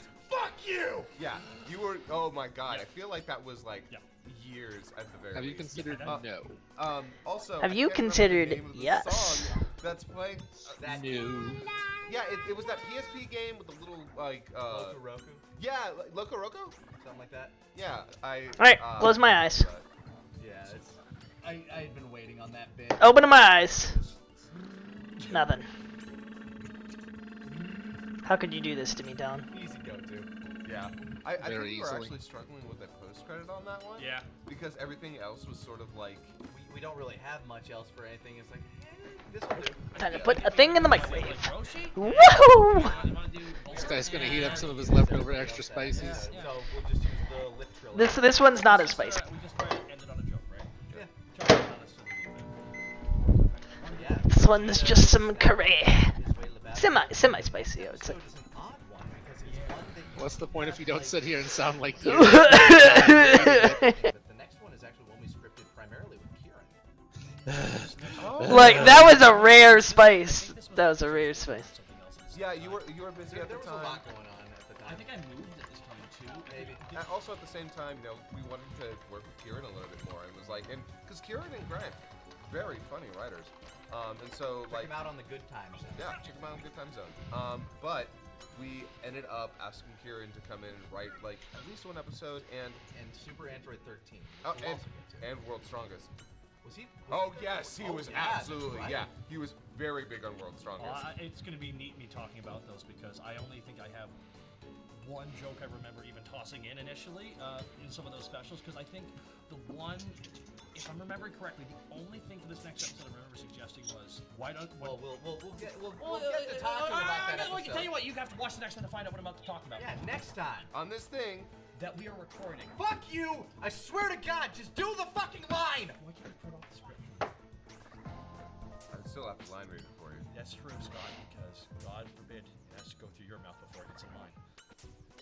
To legendary degrees as this story presses forward, but one that's also, I believe, tailor-made for the likes of Son Gohan to demonstrate the very best of his character. When you stop to ask yourself the question, Maybe 30 more seconds. what does Gohan value more than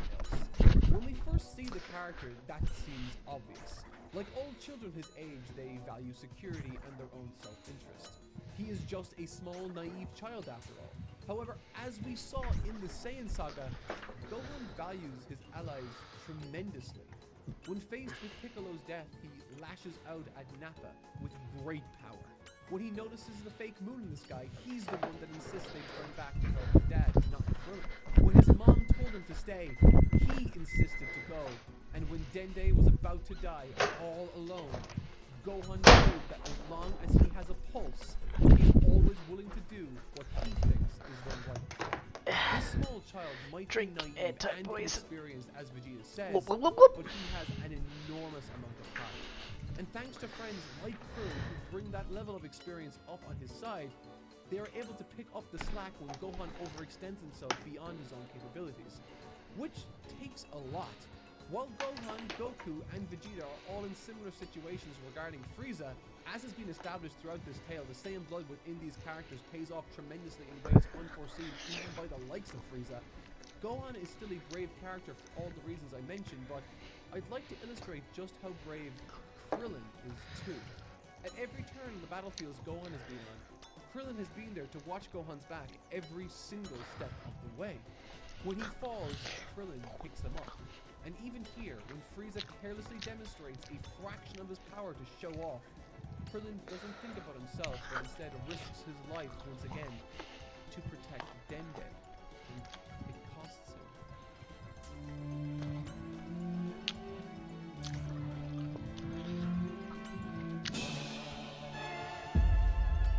In the manga, when Krillin is impaled by the despicable Frieza for no other reason than his own morbid amusement, while the heroic nature of Krillin saving Dende led to this outcome for the young man, it's the reactions of both Vegeta and Gohan I found particularly interesting, acting as projections for us to observe as to where their respective priorities lie.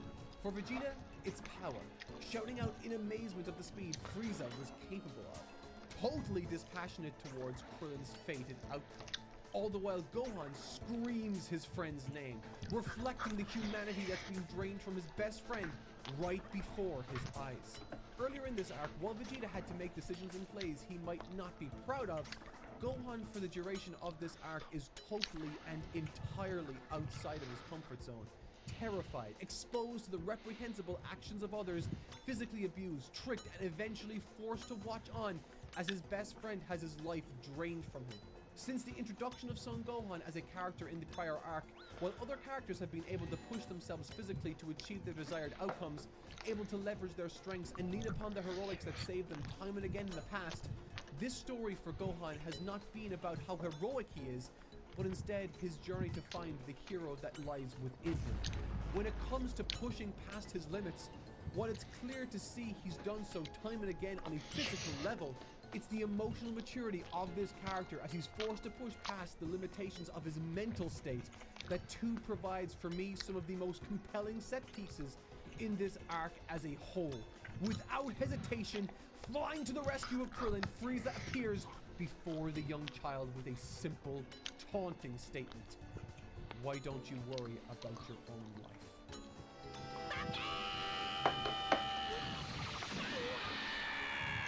Say what you want about what this character manages to pull off later in the arc or what he's done before, but no other scene in this arc or the prior one reflects Gohan as a character better than this one snapshot in time. Facing down the literal devil of the universe, someone he knows he has absolutely no chance against, someone who terrifies him beyond measure. He doesn't even acknowledge what he says. He probably doesn't even hear it. All he's able to register is someone or something in his way, and the fading light of Krillin extinguishing before his very eyes, before exclaiming "move" at the top of his lungs and unloading everything he's got on Frieza there and then. A child of no more than 5 years of age, with virtually no training, was able to level the first significant attack onto Frieza we've seen in the entire series. In his second form, no less. It's one of my favorite scenes from this anime, one that demonstrates exactly the sort of character Gohan is, and once again alludes us to where this story is ultimately going. A path that will brutalize him, torture him both physically and mentally, test his limits in every sense of the word, as he's forced to stand feigning fearlessly against the likes of Frieza. Scrambling, screaming to get back to his feet, only to be beaten down time and again. For the little 5-year-old kid, no matter his talents, no matter his potential, no matter his seemingly endless reserves of courage, the misery this monster is dishing out is unmistakably going to be the last thing he will ever see.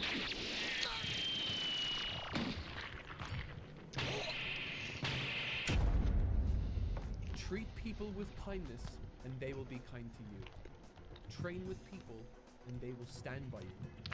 Risk your life for another without hesitation, and they too, if you're lucky, will do the same for you. And perfectly poetically, this isn't simply Gohan saving Krillin paying off here, but instead the compound interest of two separate instances Gohan has risked his life for another. For in addition to Krillin's rescue I just mentioned a moment ago, it was his initial rescue of Dende towards this arc's beginning that not only made it possible for the Dragon Balls to wish Piccolo back to life and onto Namek, but in addition to all of that, made it possible for Krillin to get up in the first place. For Dende has the hidden ability, revealed by Guru, to heal others on the battlefield. And man, the look Gohan levels against Frieza once he's healed is next level. After reading that scene, I had to look it up, and man, it gives me chills to my spine every single time.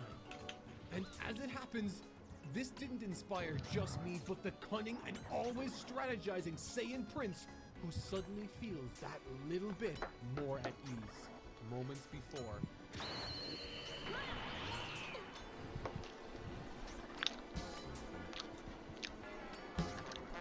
If there's one aspect to this section of the Frieza fight Toriyama does well, it's manage our expectations and create hopeful moments of believable joy. Given that Goku hasn't been a massive or even medium-sized part of this arc thus far, showing up momentarily only to be benched once again in that tank, at this point you believe that this was a story following the likes of Vegeta and Gohan. And with Piccolo now, after having arrived in the land of his ancestors for the very first time in his life, it should go without saying that our attention here isn't lazily applied to these battles thinking that they're simply stalling for Goku, but instead we're in a believable sequence where genuine victory seems to always be inches from our grasp. And at no point has this been more true than at this very moment, with a reinvigorated Vegeta, a Zenkai boosted Gohan, and the arrival of one mighty warrior carrying with him the hope and courage of an entire race on the brink of extinction. And the fight that ensues once again gives us hope for victory being right on the horizon, a fact even Vegeta seems to be astounded by. Frieza is monstrous, but for the most part throughout this material thus far, we've only seen him sit in a chair and command his minions to do his dirty work, with him only recently deciding to flex his own power and exercise his own will onto those around him. And it's for that very reason we've not yet seen something integral to the character of Frieza. We've not yet seen what he represents in the story entirely yet, and that is complete and utter hopelessness. For despite this battle playing host to many moments where our heroes and unlikely allies have become more physically monstrous than in any other time before, demonstrating their own enormous amounts of courage and heart, and after having broken their own limits time and again, in this very instance it's revealed what Frieza truly is. A vicious and sadistic creature without limits. And what's more is, even the hero we await the triumphant return of, Goku, even he thinks he might not be able to win here, even if he's healed completely. This is what Frieza is: abject misery, pessimism, and helplessness. A famine, a plague on any world he finds in his crosshairs. He is the emperor and the most powerful entity in this universe. And whatever he wants, his limitless strength wills it so.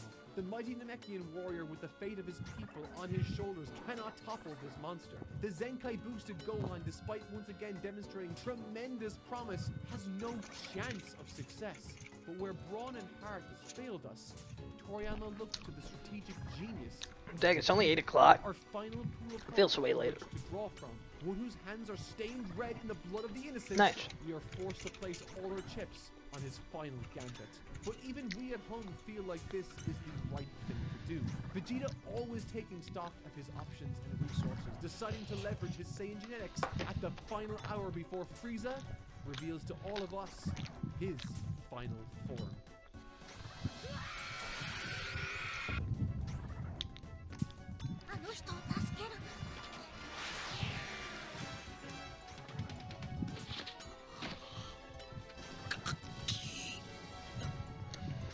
Every time I watch this take place, I cannot help but think Roony. back to the moment where Vegeta Roony, saves bar. Gohan and Krillin from Guldo, and how when Gohan returned that same gesture, Vegeta scolded him, berated him, insulted his experience or lack thereof. For Vegeta never made a decision based on sentiment before. He never intended to save Gohan and Krillin necessarily, insofar as he saw value in them as useful idiots to help him regain control of a particular situation, seizing the chance to kill Guldo and leaving Gohan and Krillin to save themselves if they could.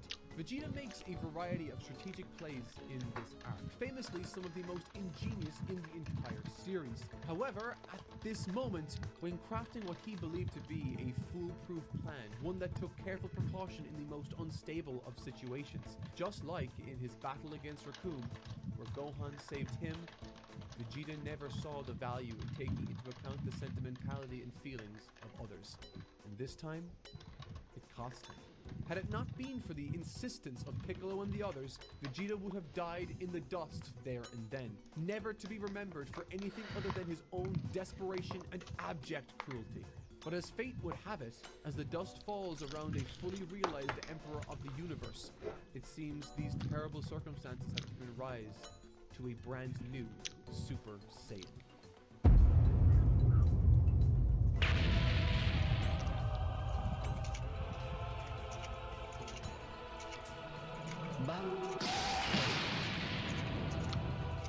BRB.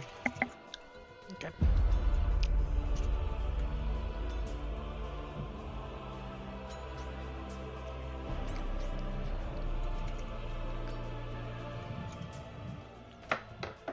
Now that Frieza has assumed his final form and Dende has been removed from the battlefield, thus creating a very real sense of high-stakes drama, Toriyama, both through Vegeta's conviction and Frieza's haunting demeanor, communicates to us that something big is about to go down, that we are in fact approaching the climax. And interestingly, this is a battle I initially missed the obvious parallels in.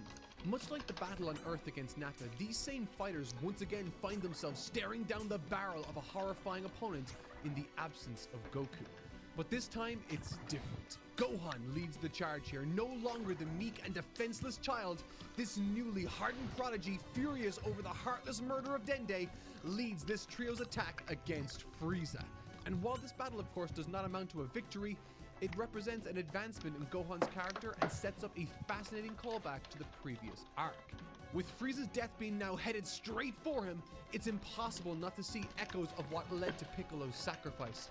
But in spite of Piccolo's presence, he doesn't make the save. Nor is Krillin the one who saves Gohan's life here.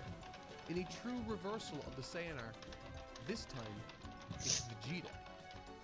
ここにいるのが貴様の最も恐れていたスーパーサイヤ人だ It's difficult not to feel a degree of pity for Vegeta here. Off the back of a Zenkai boost, this newfound strength entirely convinces him he has become a Super Saiyan. As readers, we all know something so unceremonious would of course never be the real deal. Not after literally dozens of chapters of build-up, and the concept is very quickly put to bed here. There's also an argument that Vegeta's assault on Frieza here feels too short in the manga, that simply 2 attacks doesn't quite cut it compared to the anime's 2 episodes. But I think it works in setting in the true terror of Frieza and setting up the genuinely heartbreaking moment that follows. Vegeta, with all of his strength, levies a blow at Frieza, only to be effortlessly dodged. What follows is an attack so fueled by frustration and rage that its power threatens the very planet itself. This is his everything, his final shot at exacting revenge for his people, and it fails. It breaks him.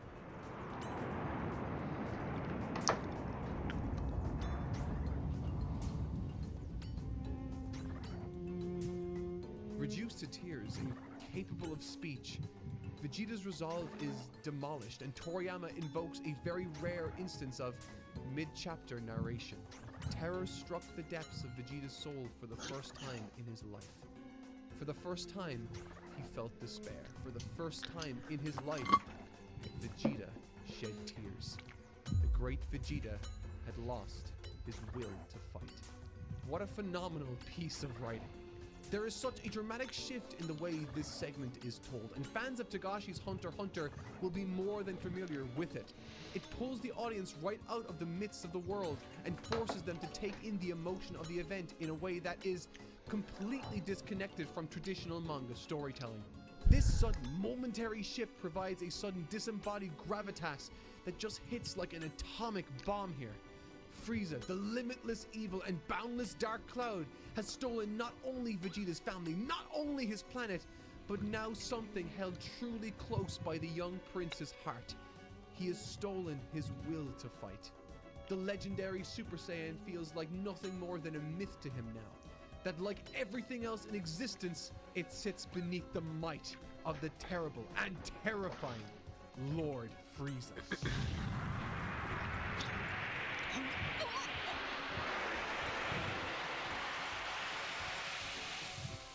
Goku's arrival here may echo the very same scenario in the arc prior, but its tone could not be more different.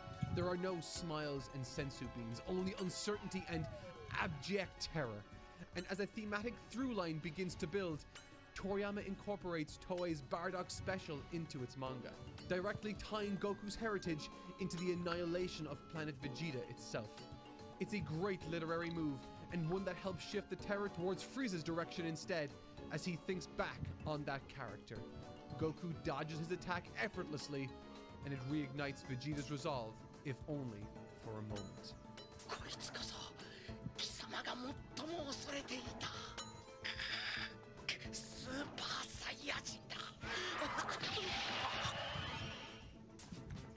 I love everything about this section so very much.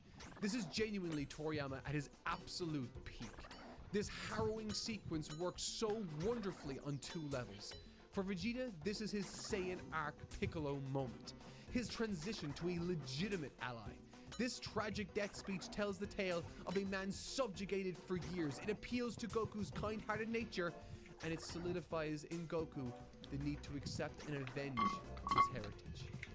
As Goku buries Vegeta, there's this wonderful moment of understanding between the two rivals. He asks for some of Vegeta's Saiyan pride.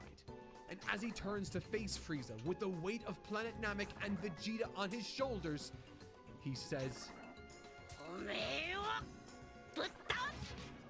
but before we head into this phenomenal finale, we must first take a step back once again to look at the incredible staff who brought this arc to life.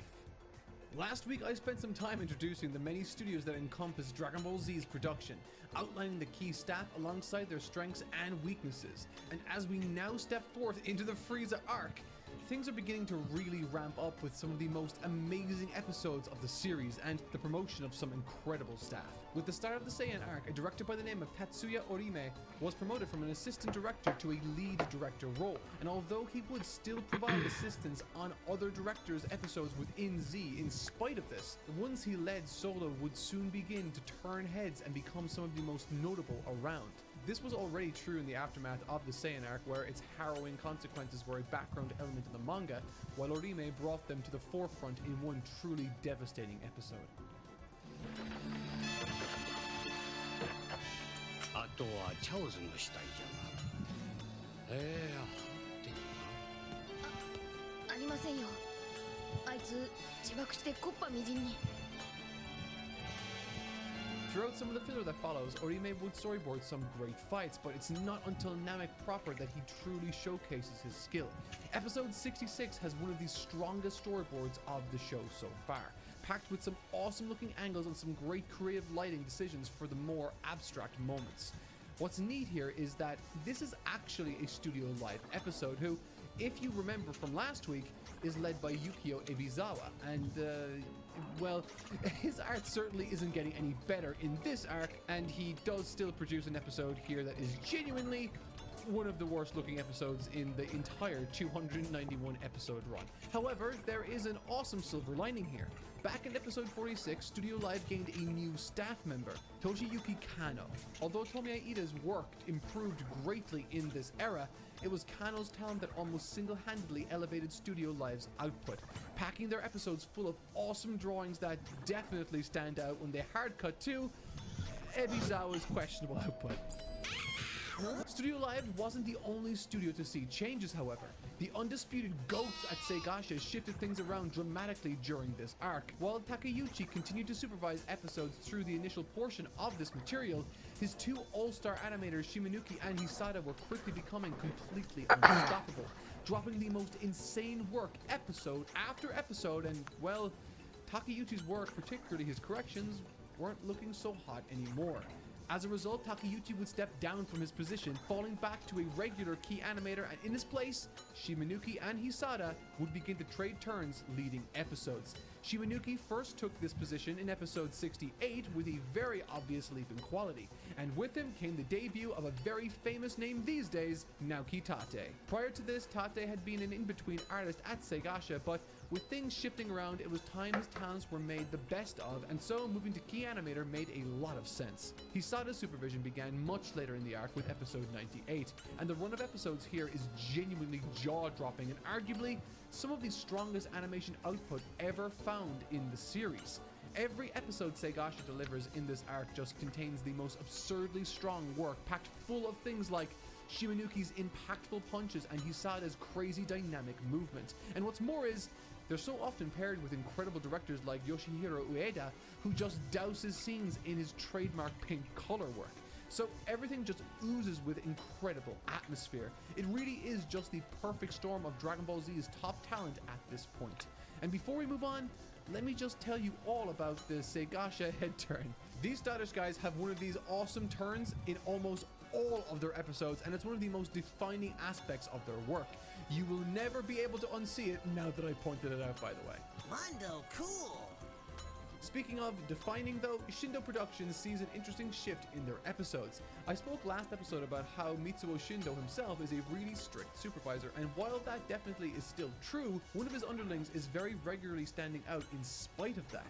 And that person is Tadayoshi Yamamoto.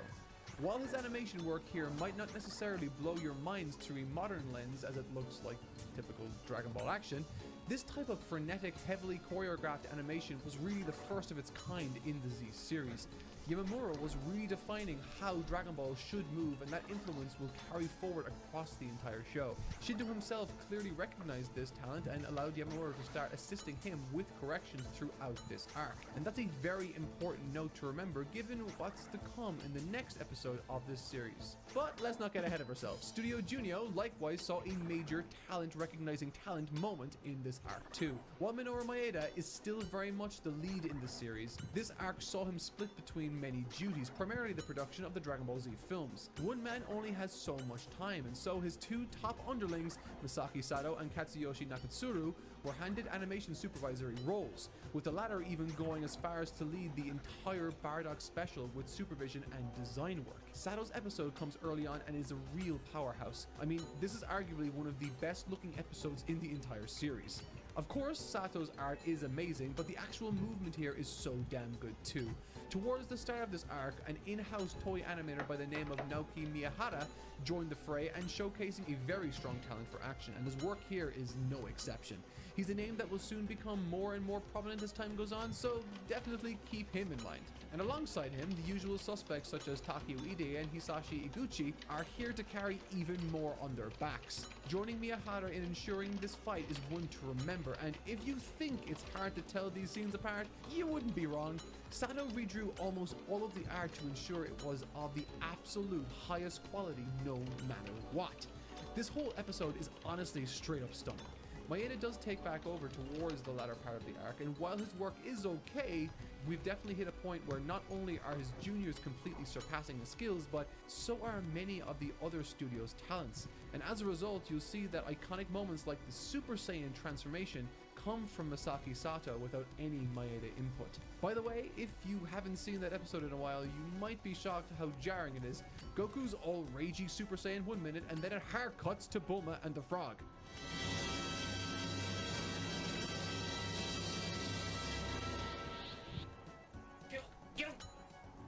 Awesome pacing decision, everyone. Well done. Now, on to the last studio. Last House.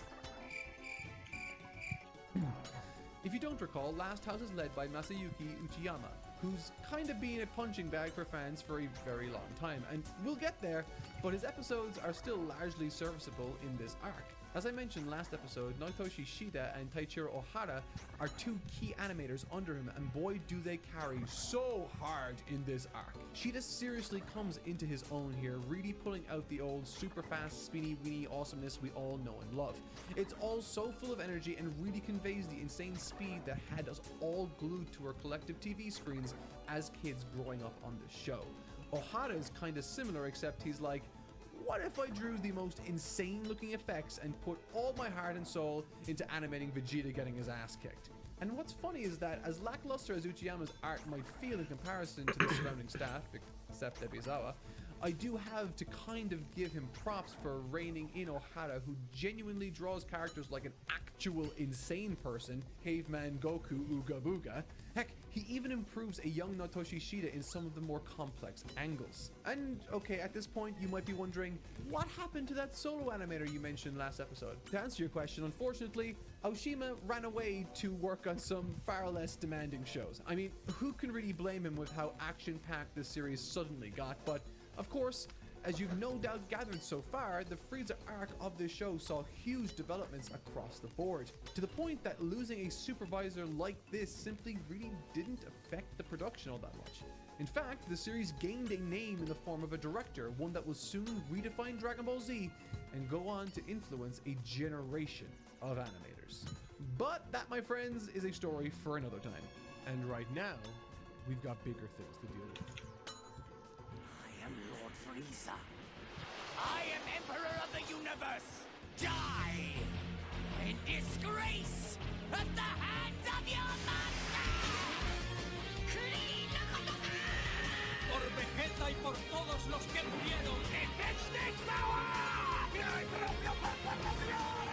Yo soy el Super Saiyajin Goku. ¡Se morirá junto con este planeta!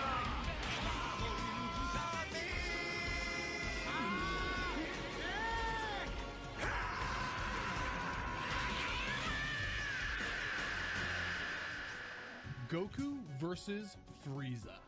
In the previous video, I touched on the philosophies that inform Goku and Vegeta's respective lives. And while I acknowledge on the surface that their approaches might share a lot in common, with regards to these two, the devil doesn't just stand before them, it's also very much in the details. Where someone like Vegeta could be mentally overwhelmed by the likes of Frieza's power alone, acting as confirmation that he will never be what he wants to be more than anything else, the strongest, for Goku, the mere presence of Frieza and the power he boasts only serves to fuel his enthusiasm in many respects, as all he wants to do is fight stronger opponents. And as is the case with Frieza, he's found his golden goose. Following the opening exchange between Goku and Frieza, King Kai says, "The Saiyans are interesting people, particularly Goku, I think. There seems to be no limit to his strength." Where the themes of the Saiyan saga focused on the differences that existed between the heroes of Earth and the invading Saiyan forces, with a specific focus placed on the virtues of teamwork, work ethic, and the bonds forged over one's life, the emphasis in this opening flurry explores less the themes I pointed out just now, but more so what each fighter represents in the greater context of the story in spite of their clear ideological differences. Frieza is an immovable object thought to be impossible to topple, and Goku an unstoppable force the likes of which isn't seeming to let up either anytime soon. Both seemingly limitless individuals squaring off to push themselves like no one else has before. The fashion by which Akira Toriyama explores this very difference between the two with regards to power is my favorite aspect of this story, and it all started here when Goku did this.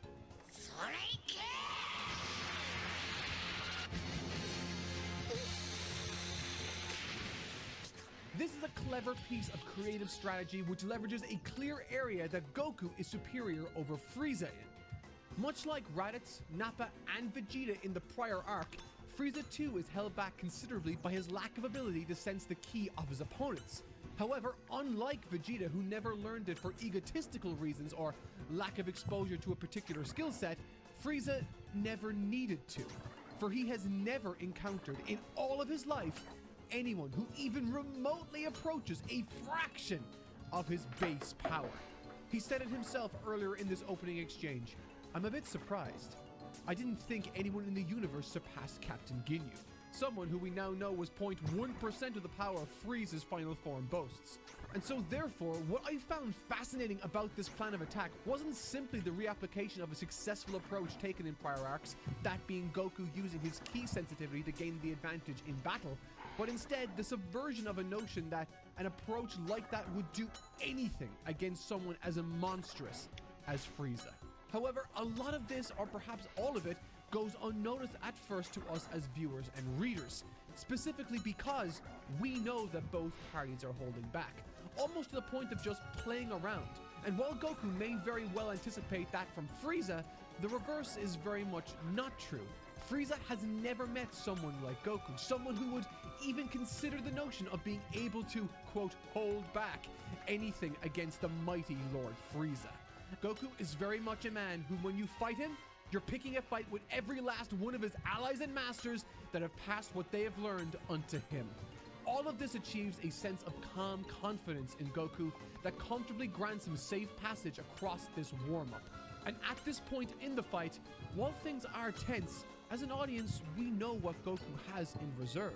We think he might just have this. And then Frieza reveals an unsettling truth. 約 50%。つまりマックスパワーの半分も出せば君を宇宙の塵にすることができるんだ。何? What was once a playful but competitive contest between what had been up until that point two demigods duking it out for supremacy has revealed to us a colossal discrepancy in strength, the likes of which looks insurmountable to overcome for Goku. However, we've seen him come back from worse odds. We've seen him topple the likes of the mightiest and most cruel tyrants in this universe almost single-handedly, and we aren't about to give up hope on the primary defender of the Earth and now Namek just yet. And Akira Toriyama knows this. I mentioned during my coverage of the Saiyan arc that something Akira Toriyama leveraged to drive home Goku's realization of his Grandpa Gohan's fate was a literary technique called dramatic irony. In the case of Dragon Ball, unlike Goku, we knew how his grandpa came to die. But Goku never knew this. And that is what dramatic irony is, the audience knowing something a character doesn't. Such an approach empowers the reader to create expectations, and in the case of the previous arc, it allowed us to experience the somber reveal to Goku of the truth, that he was an unwitting beast that killed his own grandpa. This was, of course, a conscious decision made by Akira Toriyama to enhance the impact of the moment for us at home.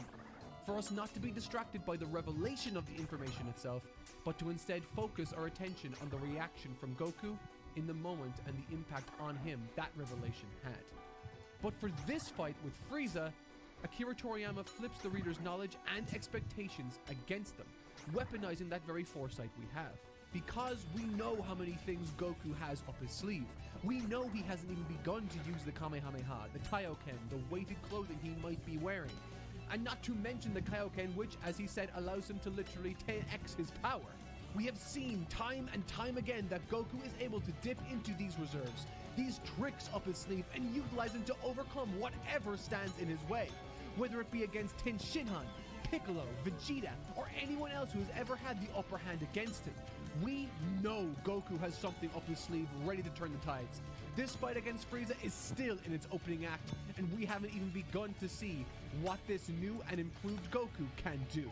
In other words, Akira Toriyama has set our expectations, and that's when he writes one of the greatest mic drops in the series' history. Because Goku is already out of tricks. Unbeknownst to us, he has been using the Kaioken this entire time. There are no more weighted clothes to take off, no new abilities to reveal. He is already maxed out, and Frieza isn't even half trying.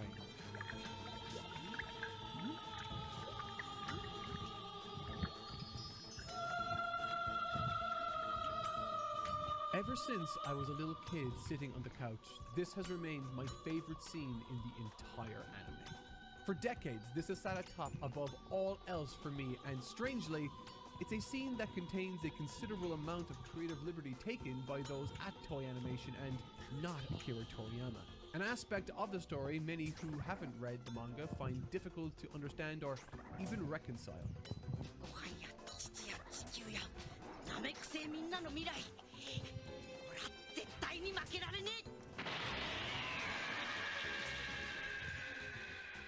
This short but empowering battle cry Goku echoes to himself before risking it all on a ×20 Kaioken that would surely ravage his entire body is the sort of never give up attitude in the name of his loved ones that I've grown to adore and take tremendous inspiration from. A vibe that persists in the original Japanese broadcast also. However, the manga and Akira Toriyama tell a very different story. In 1996, during an interview with Wired magazine, when asked about the poison that dwells within Goku's character, Akira Toriyama had this to say. Son Goku from Dragon Ball doesn't fight for the sake of others, but because he wants to fight against strong guys. So once Dragon Ball got animated, at any rate, I've always been dissatisfied with the righteous hero type portrayal they gave him. I guess I couldn't quite get them to grasp the elements of poison that slipped in and out of sight amongst the shadows. I think it's important to include here that I don't think Akira Toriyama is suggesting, when he says poison, that Goku is pure evil or never does anything selfless. As moments after this in the manga, when charging the Genki Dama, Goku goes on to say the following: "If I don't stop Frieza now, the whole universe will be in danger." And so while those elements are in his mind, I think what Toriyama is trying to get across here is that while Goku does value his family and friends, his desire to fight strong opponents and better himself is primary. This element to his character surfaced during the closing chapters of the Saiyan saga, allowing Vegeta to escape. A choice that was likely going to bring about more horror and torment than what Goku would gain by enjoying a fight with him later. This is to say that while I adore the scene as it exists in the anime, the difference between the two is stark. In the anime, it is built up at length with Goku being drowned, followed by Goku rising up tremendously with fire in his heart as he risks his entire body and life on the final ×20 Kamehameha. A final act of desperation fueled by his determination to not only overcome the obstacle, but protect those he loves. But in the manga, it is just pure desperation. There is no inspiring speech, no dramatic build-up. Just Goku praying to himself that Frieza is bluffing, and desperately staking it all on one big attack. And unfortunately, Frieza was in fact not bluffing. While the flurry did manage to hurt Frieza at least, all it did was manage to royally tick Frieza off. Not that it really matters, even with Goku sacrificing it all to levy 20 times his base power, it didn't budge Frieza even at half his strength. He knows he's outclassed beyond a chance. And so does Piccolo, who with a tortured smile on his face, says exactly what we're all thinking. It's a total loss. Like Kaio said, we shouldn't have tangled with Frieza no matter what.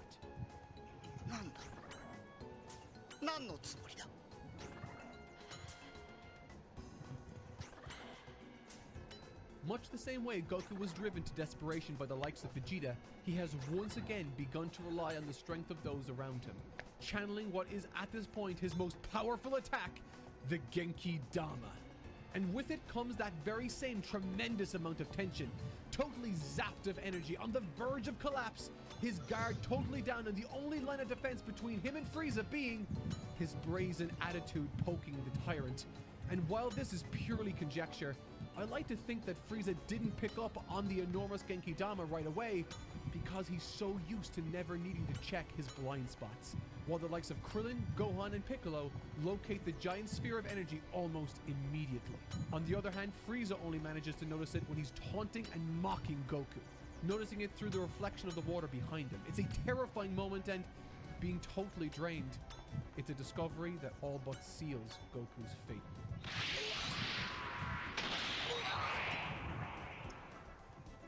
I love this story so damn much, I might get an aneurysm before I finish this video.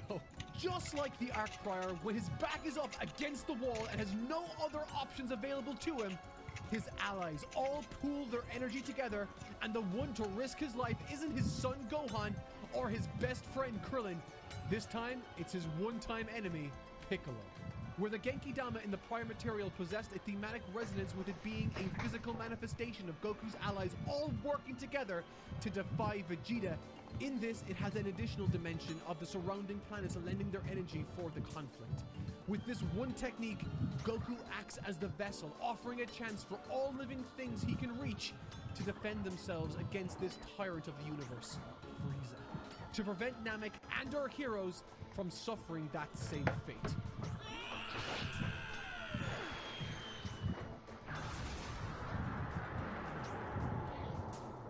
There's an aspect to this attack that I've never touched on before, and it's in the way Frieza is hit by it and the way that he reacts to it.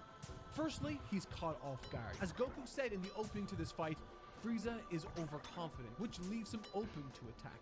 And it did. Not once, not twice, but a third and powerful time in this sequence also. And in the manga, the sort of character he is shines through perfectly in his reaction to the Genki Dama itself in 3 stages. At first, he exclaims, "This is nothing!" He says this almost reflexively. This is the response he's used to giving towards everything. A battle cry that exists to strike fear into the hearts of those who dare defy him, who laughably think any attack they could ever levy against the Emperor of the Universe would do anything. However, once contact is made, he reiterates this to himself. This is nothing, almost as if to reassure it to himself. And one last time, he tries to say it again, before a very clear fear falls across his face for the very first time in this entire series. For the very first time, perhaps in his entire life, Frieza feels the cold and lonely embrace of death. A fate befitting someone as cruel as he, and one bestowed upon him by the longtime great, ever tenacious and never alone, Son Goku. Once again, despite the road to get there, despite the obstacles or the challenges he faced, Goku has always managed to defy the odds with a smile and with the help of his friends.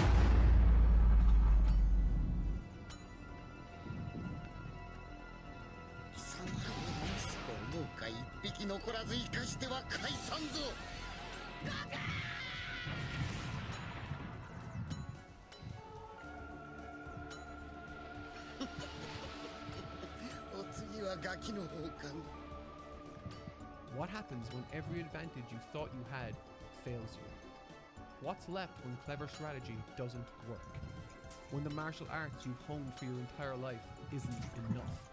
When the techniques you've been able to rely on fail over and over and over again? What happens when your friends who've been there with you since day one not only cannot help you, cannot save you, but they can't even save themselves? What's left at that point?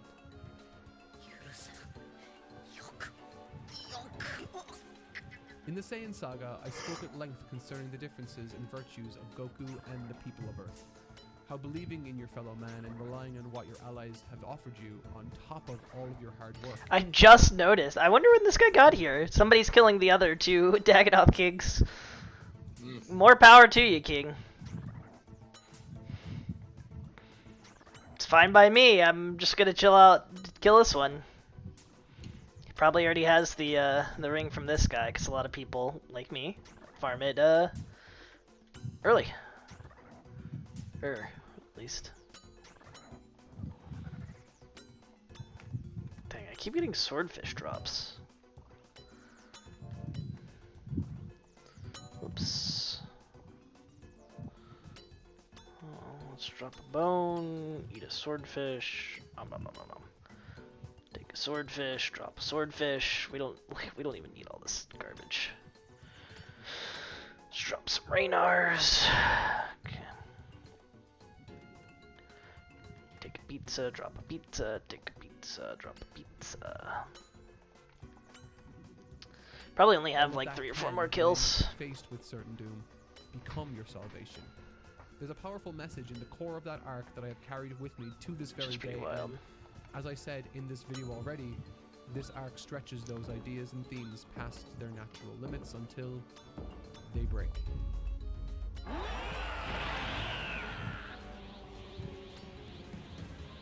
俺の理性がちょっとでも残っているうちにとっとと消えるんだ This Goku feels different. And what's more is, this fight suddenly feels entirely different too. The way Goku barked at Gohan, almost as if he were holding himself back, like he was balancing on a razor's edge. It created for me an atmosphere that felt totally distinct surrounding Goku than that which I'd ever seen before. And to drive this fact home, there's a moment that harkens back to the Saiyan saga involving Gohan. During the last arc, after being sent away by Why? He got my axe. He asked me a question. You stole the precious. I don't know how long he's been here, but it's not long.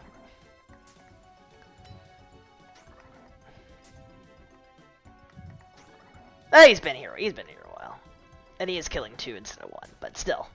But still, he got my drop. Share one with me. I want a Dragon Axe too. That's his 80th one. Yeah, he's like, oh, I'm just high alking that right now. Not even worth high alking. I'm just gonna, throw it in the garbage can. Yep. Not even gonna pick it up.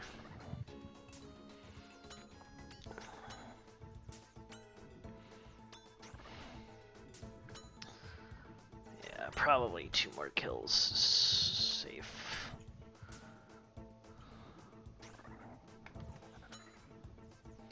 I got an adamant axe. It's almost an item. Okay, let's high up that.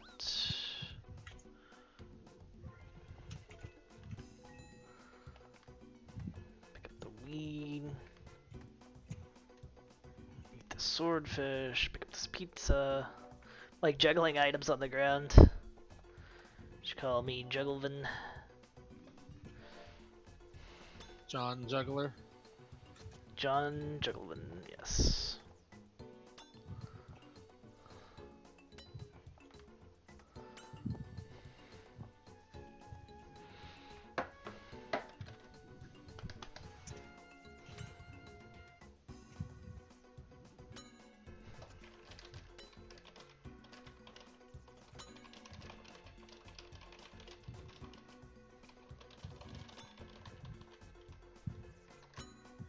Did you just get another one?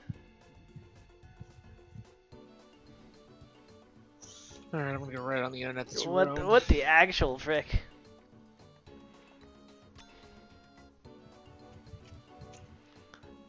Okay, that's just crazy RNG. That was like, had to be 4 kills max.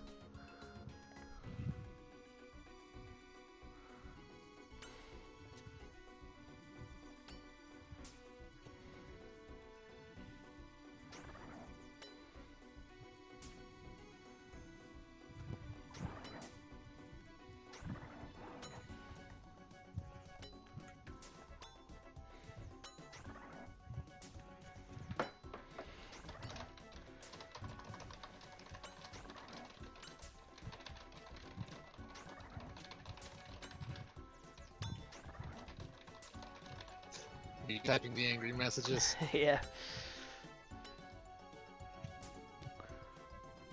I'm not gonna type it. I'm not owned. Don't you dare write in the newspaper that I was owned, because you can't. I wasn't owned. I've already written it. Frick. In his fight against Vegeta, Gohan turns back at the first sign of irregularity, and his instincts were correct. This time, something similar takes place. A flicker of explosive energy blasts ignite the sky behind him. Trouble is taking place, but by the way, that was my old account. I was just doing some casual farming. Oh, okay. But that he Probably instead is certain his father will be okay. There's no doubt. A certainty and confidence in his father that will continue to permeate not only through to the end of this arc, but long into the next and beyond, for better or for worse. At this present moment, Goku has done it. He's pushed past his limits into that of legend and myth. A once trembling body, riddled with fatigue and uncertainty, has been replaced with ice-cold confidence and seemingly limitless potential. Eyes, once fluttering on the verge of losing consciousness, have transformed into spears piercing the very heart of the usurper standing before him. And the voice which once muttered that he couldn't win now erupts with a triumphant roar.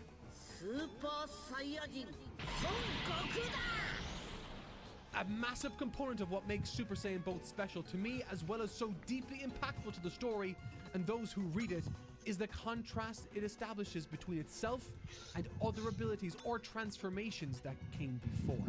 Visually, it was striking in its simplicity, but thematically, it was born amid circumstances unlike anything the likes of which we've seen in the past.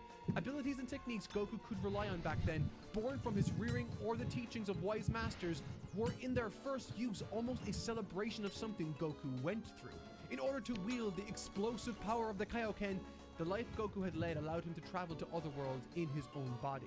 Thanks to his tenacity and physical prowess, he was able to traverse Snake Way, and thanks to his openness and eagerness 47 to learn, water he was able to talismans, what bond the with actual frick? Kai, a friendship that proved to be invaluable later, and indeed one that helped him learn the Kaioken. A move that exists because of positive attributes Goku possesses and the willingness of others to help him. Super Saiyan isn't that.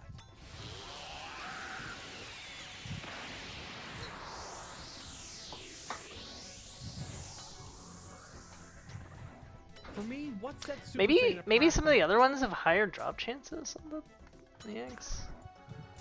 Like some of the other Kings. No, it's all the same. Yeah. It's all the same.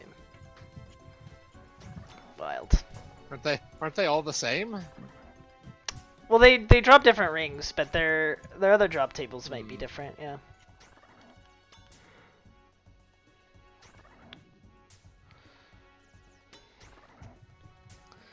Alright, yeah, this was my last kill. Runite bar. I mean, I'll alk that on the way out, I guess. Take these bones. What else do I drop for these other bones? I guess I don't need these Ranar weeds, I'll just take these bones and leave.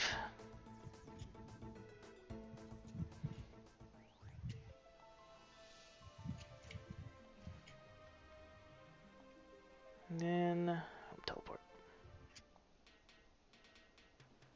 Unteleport. Be right back, sec.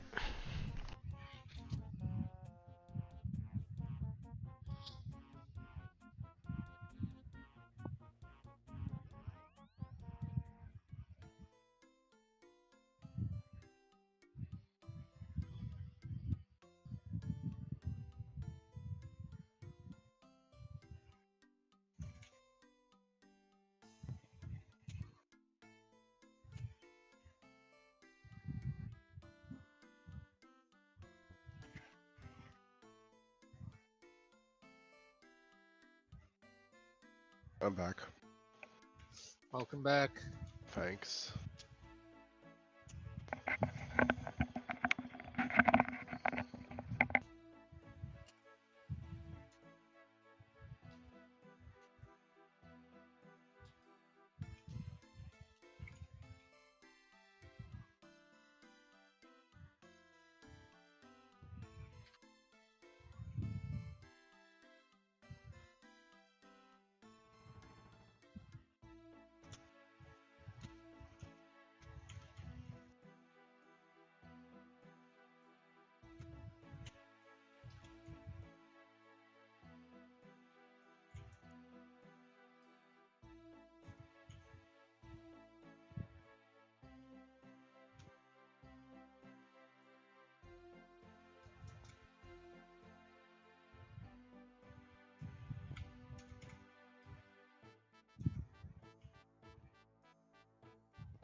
everything else at this point in the story is that it's a power exposed through profound sadness, as if it were the pain of loss and retribution personified. Where each and every ability our heroes have utilized up until now are born from their undying will to improve themselves and the pursuit of greater strengths as a result, Super Saiyan stands alone against all of them.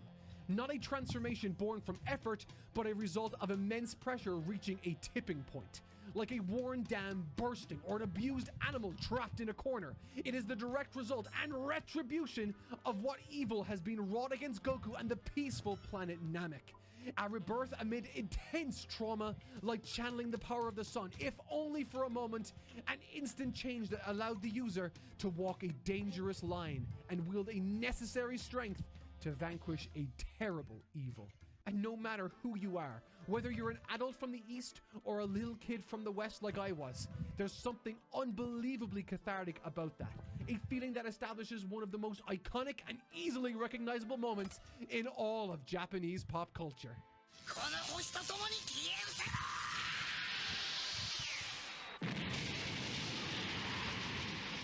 This is an important moment in the story for sure, but I never realized how perfectly it establishes that the Super Saiyan that stands before Frieza is still Goku at the end of the day.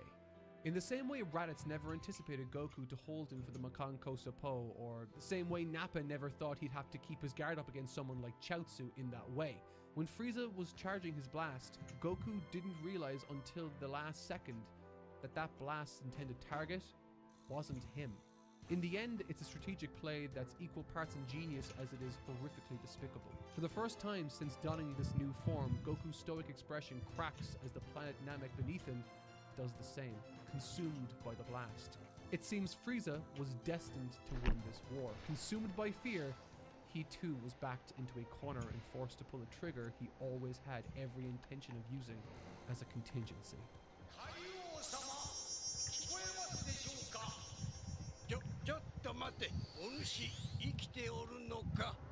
The revelation of Kami in this scene is a wonderfully fun way of proving that all is not as it seems on planet Namek. That Frieza miscalculated and that Goku still has a chance to take out Frieza. And what's more, the plan King Kai comes up with concerning the remaining Dragon Balls, using the Earth's wish to bring back the Namekians, and by doing so, bringing back Guru, which in turn brings back the dragon which still has a single wish to grant on Namek. Everything is working out, and that's when the winds change once again. For just like Akira Toriyama warned us, there's always that element of poison that slips in and out amongst the shadows of Goku's character. A poison that rears its head once Frieza reveals that he's not even fighting at 100% yet. A fate that could easily be avoided. Goku could easily, comfortably take Frieza out right here and now, this second, with a well-placed and powerful Kamehameha, a technique that has saved him and his friends on more than one occasion. He could rely on his friends then to make the wish for him on the Namekian Dragon Balls, travel back home with all of his loved ones safely, abandoning Frieza on the floating bomb of his own creation in the middle of space. But that poison, that urge to satisfy that burning question, to test himself, to see what Frieza is hiding, to avenge his friend, that burning dark desire in Goku is more alluring than any other option to him, and he doesn't regret it. Towards the beginning of this video, I took note of an event on Namek referred to as the Cataclysm, a climate-induced event that ravaged their planet, almost wiping out their entire Namekian race. Much like the Dragon Balls on Earth, which were limited by the power of their own creator, the Namekian Dragon Balls couldn't prevent the disaster that was to take place on theirs. And looking at it now, perhaps this was intentional, perhaps it wasn't, but in reading through this material right now, as the awakened warrior of Saiyan legend clashes with the tyrannical personification of evil in the universe, I can't help but see some parallels to Namek's tortured past here. That this event, which has scarred Namek irreparably, that has resulted in the near erasure of an entire race of people, similarly to the events of the past which took Namek to the very brink, this was a battle that was always destined to take place and couldn't be avoided. Warned against fighting Frieza, Goku gets excited. As he draws closer to this creature, his desire to contend with him only grows until He sheds any and all worldly pretense and embraces this clash with Frieza as the planet-destroying event it ultimately becomes. Objecting to the wish King Kai wanted to have granted, not wanting to be wished back to Earth, thus leaving the fight early, but instead ensuring that he sees it through to the bitter end, no matter what. From the moment we meet Frieza, he strikes fear into the hearts of all who oppose him. He slithers through this arc with a singular focus and expects everyone to bow in subjugation, in awe of his abilities. Goku, similarly, once he arrives, when did you even get back? as this Well, you were gone. demigod, the likes of which the Ginyus, Gone for Vegeta, 30 and seconds. his own friends and family can hardly believe. He said something when Both he of these came back. characters, similarly to the Cataclysm itself, which once upon a time destroyed Namek and his people. Also, the Germans didn't get me represent when a I went to similarly bury my bones from that trip. unstoppable force of nature. Neither Goku, in Suckers! his determination to fight the absolute best or to allow Frieza reach 100% in the first place, nor Frieza driven to madness in an effort to re-establish his own dominance, a being willing to take whatever measure he needs to in order to eviscerate the scum that dare defy him. Neither are going to stop until one side wins, until one side is satisfied, until one side quits.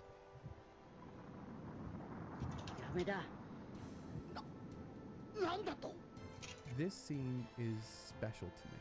Within this bright and magical, almost dreamlike story that helps us forget the torments of the world and all of its ailments, it's indeed these dark and intensely conflicted chapters that are the portion of this story I return to most often. And I think it's because it reminds me of something important, something I wish wasn't true. I've made it clear over the years that Goku is one of my favorite characters of all time, and my absolute favorite in this story by a considerable margin. While I have tremendous time for the likes of Piccolo, Gohan, Vegeta, and many others as this series has demonstrated, there's something important about Goku's character to me that has remained a consistent part of me since I was a child. And that is his ability to expect the best from everyone and everything if he can help it. I've spoken about how I adored his conviction against Raditz, willing to sacrifice himself in the name of the greater good, but prior to that, there's a moment where he had his brother begging for his life. He was in a position where he could rest assured that at the very least, he, Goku, would be safe, but he released it anyway. I'm not under any illusion that Goku is some deep thinker when it comes to morality here, but there's something so infectious about how simple his actions are and how at times those simple actions can be profound, exposing how we all overcomplicate our lives sometimes. I've spoken about how when he was faced with absurd challenges, he's never shied away from them, but instead looked on with almost witless optimism, an attitude that echoes the philosophy of he who thinks he can and he You think who I'll ever thinks he stop can't coughing? are both No, you're usually dead. correct. Ugh, A philosophy I'm I've already tried to dead. apply to my own life, tough as it can be to do so at times. And throughout even this material, Goku has demonstrated time and again he doesn't believe in killing people for the strategic sake of it. That despite his deep yearning to fight, he knows where to draw the line. He, after having grown up with wonderful people, understands the value of life. But Frieza doesn't.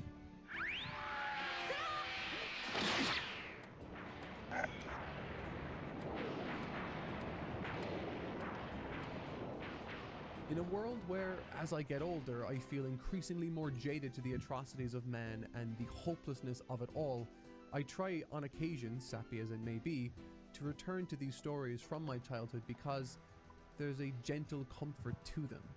When we're children, the world is full of possibilities. We can become anything, and we, naive as it might seem, think we can bend the world in the right direction.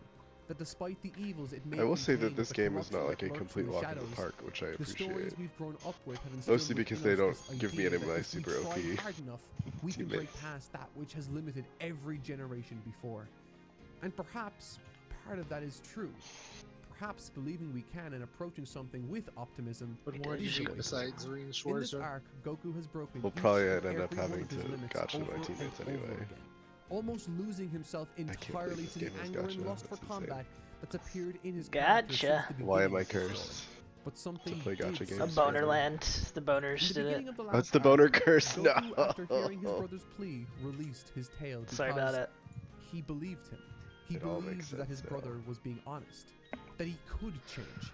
However, when Goku spared Vegeta's life, and showed him mercy, he did so for clearly selfish reasons.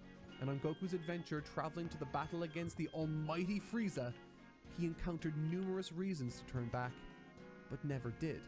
For again, his own self-interest. However, despite becoming the Super Saiyan, and despite this trend of self-interest, this show of mercy to Frieza in this scene never appeared as anything other than genuine to me. Like the Goku that fought and showed mercy to Raditz was still in there somewhere. What if at the After end of the Frieza's game pathetic plea for help, all of your Goku's characters get eruption up on of anger all a but high confirmed point and sing he the national wanted anthem? nothing more than to be able to fly away and leave him to die in the dirt, thinking about what took place before his inevitable death. But he didn't. When we're children, we carry these naive one of them dreams can put on a with us nice red until dress. one day Yeah, you wake up and you're an adult. Hello, this game's And the black cheating. and white world you thought you knew is in fact revealed to be coated in terrifyingly subtle shades of grey.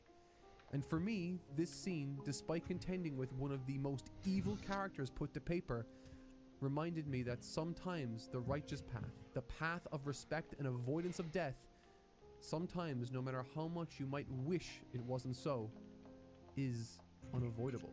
That even for the likes of Goku, someone who's overcome everything prior, who through his conviction at heart has carved out a place for himself in history as a god of sorts, through the likes of him, I'm reminded that no matter how far you think you've come, no matter how strong you think you are, how much you've learned or the distance you've traveled, you can still stay true to who you are, but that doesn't mean it'll work. Because sometimes there are those that words alone cannot reach, who in that moment refuse to see the value in life that you see, who no matter how unreasonably kind you've been, there are those who are so far gone into their own delusions of supremacy, fear, and greed that they can't change. Oh, I have the stash unit for this one. Nice. Nice it. When I was a kid, I used to think that this scene was awesome. I used to think that Goku didn't compromise who he was deep down to satisfy a base desire, and I relished in the likes of Frieza, like many other great villains I watched at the time, be the one to place the proverbial noose around his own neck. Frieza, the Emperor of the Universe, who always referred to Saiyans as unsophisticated, primitive, brutish apes, in the end, was the one who acted like a mindless beast when all the chips were down. And while all of that is worthy of praise as a feat of tremendous dramatic writing in and of itself, as a young adult back in the day, this scene acted as my first sobering reminder that sometimes, while indulging in a selfish desire can leave you trapped, more than that, kindness too can be hopeless.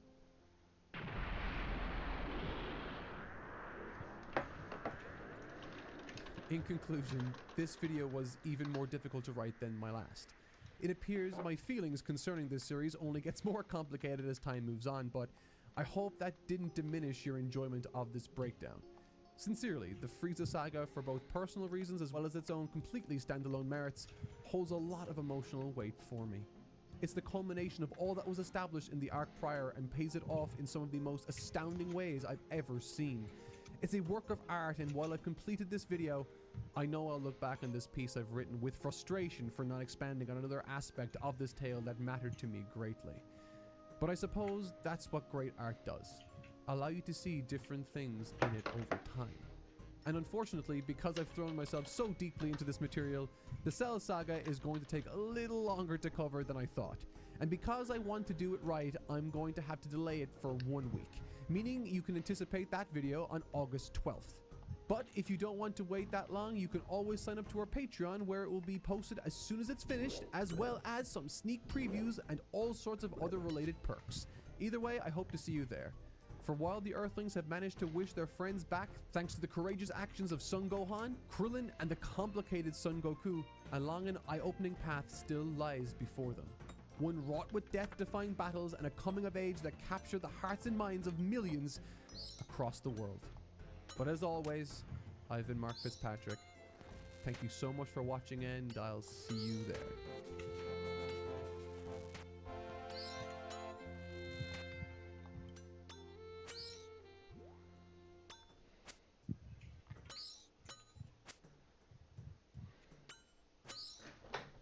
Anyone else diseased?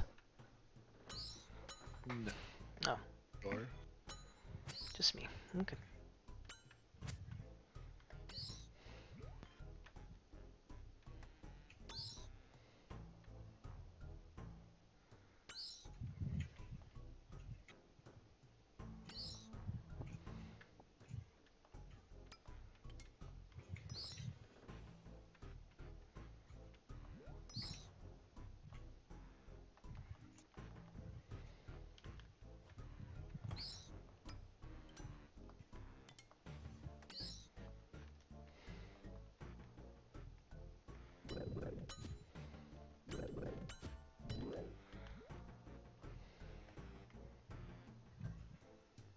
Oh, nice. Evil Dave.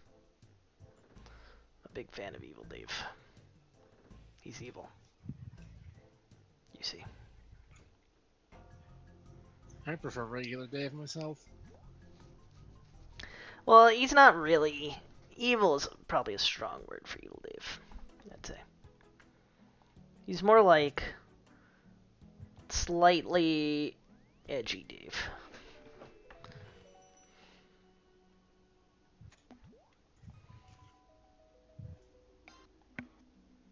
Ugh.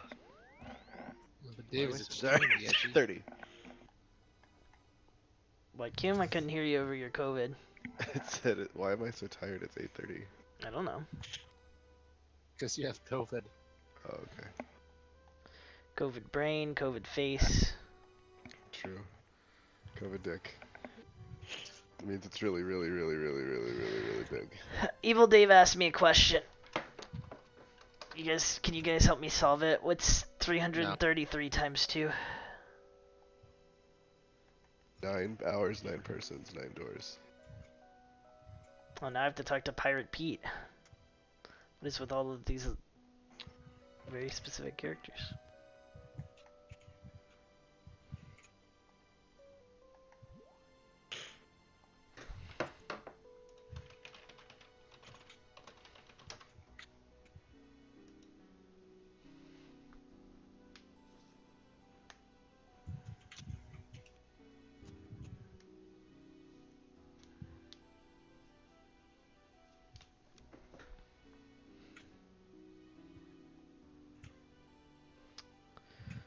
Near the ectofunctus. Okay. Soon do.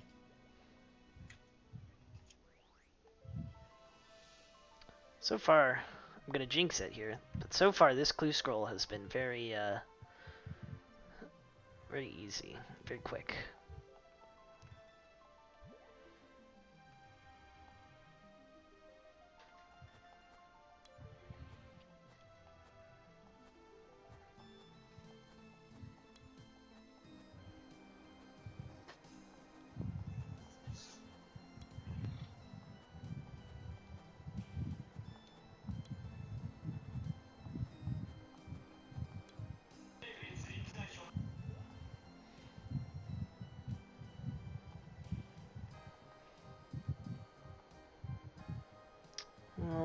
North of Victorian Falls. Okay, that's not bad.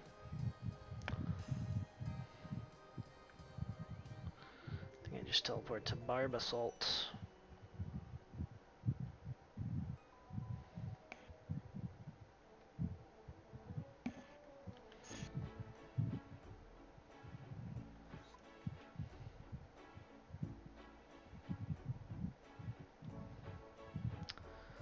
Alright, let's teleport ourselves to Barbasalt.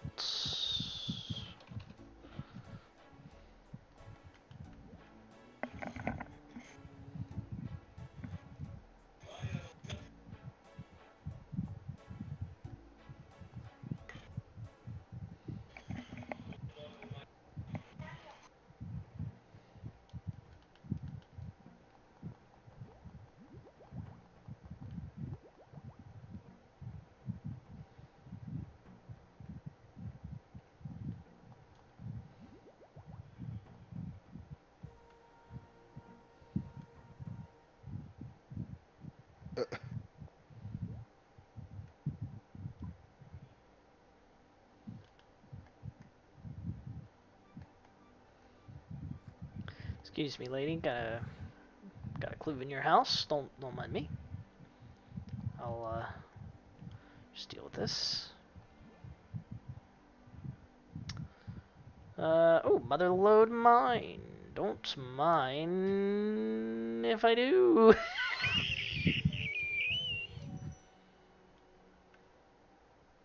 I'm hilarious.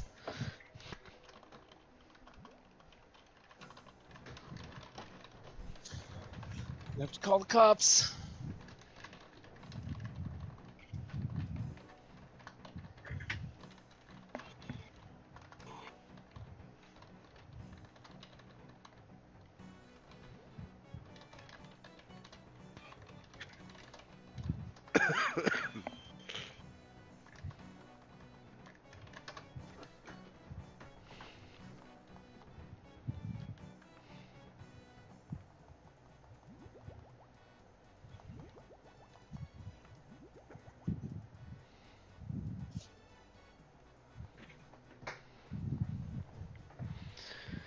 You know what'd be really convenient? Pie Mafia right now. There is Pie Mafia right now! Wait, what? He literally just started it less than a minute ago! Nani. Oh my Yo. gosh, I willed this into existence just now. Talon, Ivan's a witch. Talon, Ivan's a witch. We've known this for a while. It's less than 30 seconds old! Ivan's a witch. I Oh just my got the Twitch God. notification. Ivan's a witch. Hello? Hello? Room name Game 4. I was streaming that too! Yes! You just, yeah. Yes. I mean, maybe was he streaming earlier? I don't know. I just got the notification. Oh, that's hilarious. Talon, I think we need to burn the witch. No, yeah, he played yesterday, but I've tried. This is today. Burn the witch. I can't Wait, believe this his witch dog is not made of is wood? alive and be alive.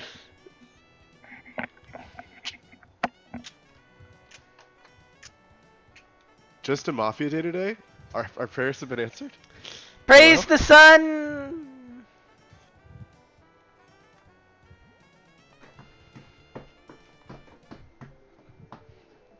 I can't believe I'm a witch. I didn't know I was Answer a witch. now? I didn't know I was that good at being a witch. Maybe that's what I should say.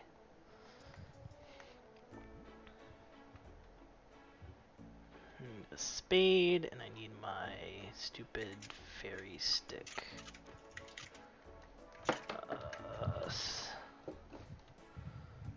Streaming stuff.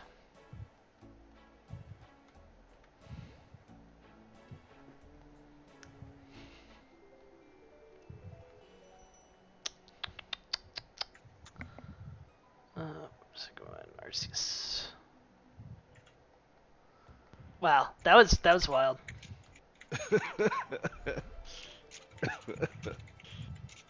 Burn the witch.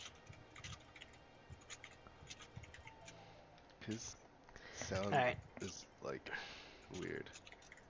What if I got something really good from this glue scroll too? Let me just drop these tuner real quick, just in case.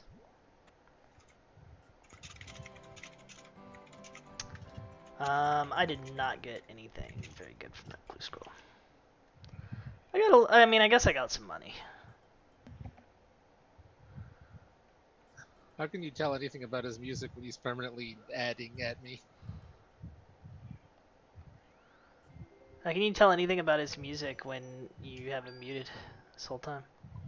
Someone just asked any Iron Man band. I'm gonna ban them. No, I'm not a mod. Damn it.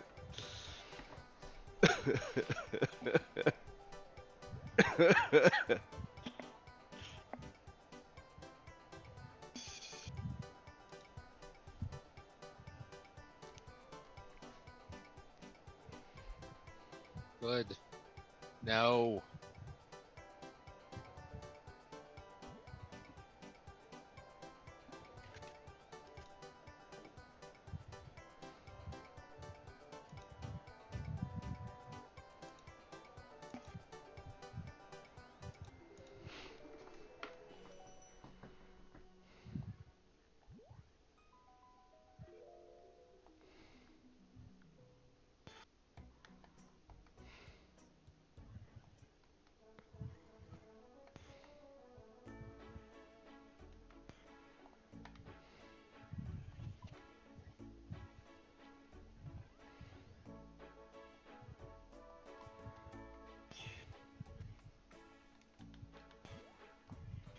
Didn't work?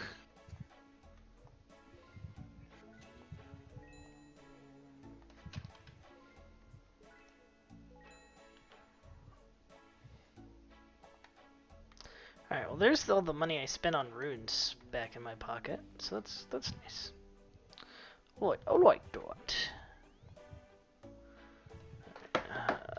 Duel. It's time to make him dueling. Man, I'm excited I willed this into existence. I'm not excited. Sub to these nuts. I'm not excited that I don't know, Trevor, this thing's stupid. It runs an ad again, I'm sorry. he's doing 870,000 ads. He's doing more ads than he wants to do. I know. It's probably new Twitch policies. New Twitch policies, you need to have an ad every 5 minutes. Yes. Pi says, oh, well, this is good for Twitch because they're not making enough money off ads because you're all ad blocking them. Don't give him ideas of what to believe. Because he'll believe them.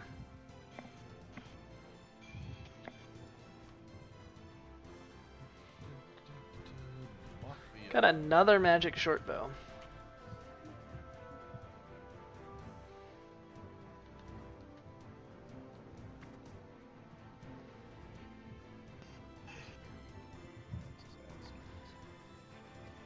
Alright, friends of the stream that would like to get in on game 1, feel free to do Alright, can you join in? You're right. I'm playing a game. No, you're not. You're playing a gotcha game. Prove me wrong. Gotcha games aren't real. They can't hurt you. Maybe. I think they're not real and they can hurt you. I've been out and about today.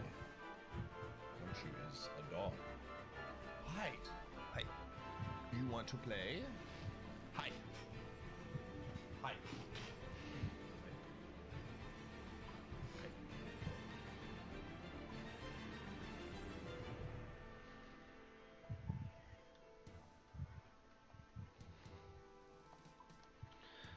Where's my super anti-poisons? Boop, boop, boop. My prayer potions. Boop, boop, boop. Hi.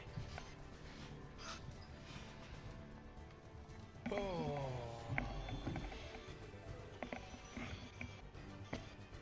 Is this pirate like Pirates of the Carriage? Pirates of the Carriage. Oh, Xenoblade. Did Pi just ask if this is Pirates of the Caribbean? Yes, yes he did. No, carriage. Join the Mafia streams.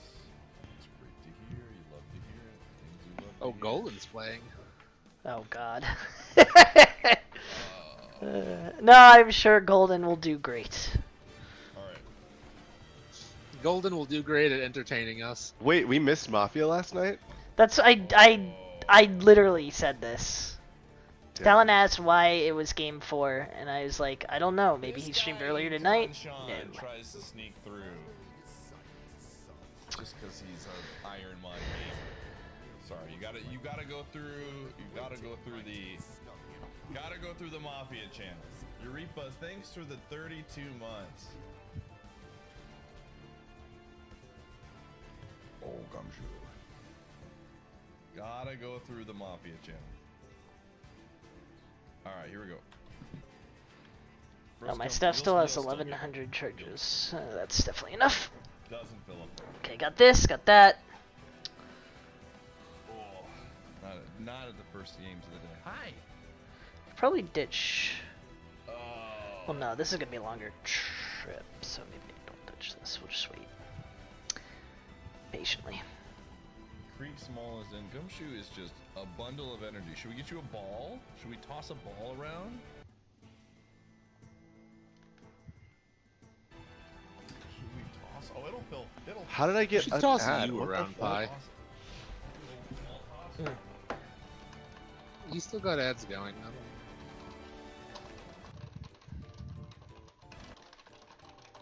though. No, I have ad block that works. I just have to refresh enough and it drops the ads. I hate. You think you have ad block that works.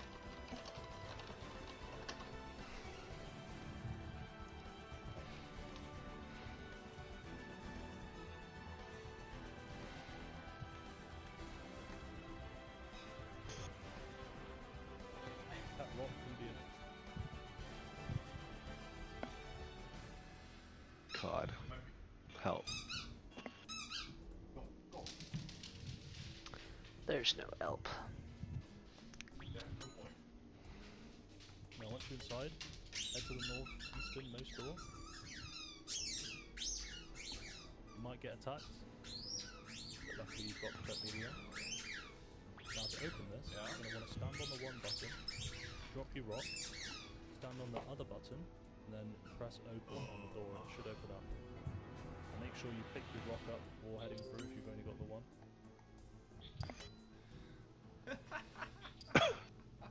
Now to get through this next door, you're going to want to stand on the tile that I'm heading for a to. long time.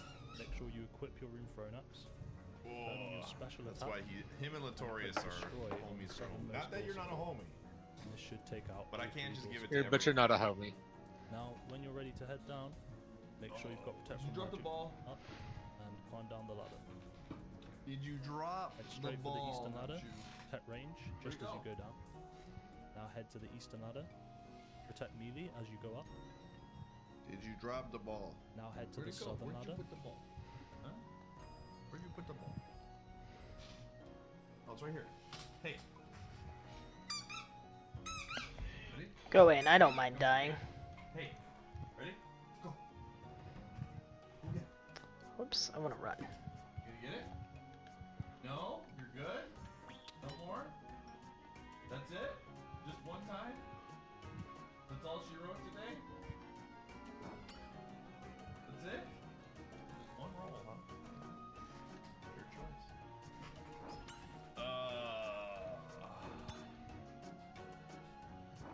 Yeah, we're only rolling Mafia today. It's just how it be. I gotta find new ways.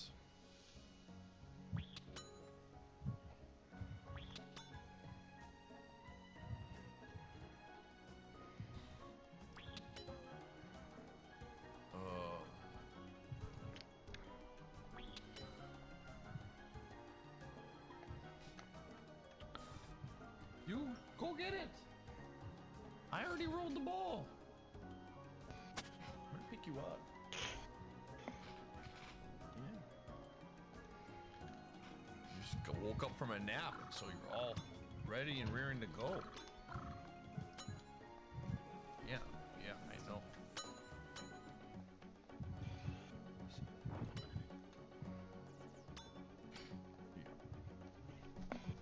Now I need to freaking wait for my run energy. I love this part. A disaster of a baseball game. Hey, hi. Hi. I'm gonna do that, Junior. Yeah. Heading to the west. Hey, at least it's not the Brewer game. Heading to the western ladder. Heading on protect magic. Yeah. Now heading to the western ladder. Keeping protect magic on. Yeah. Heading to the southern ladder. Keeping protect magic. Southern ladder. Oh. Yeah. Now protect melee. Yeah. Heading to the eastern ladder. Yeah, there's the Then protecting range.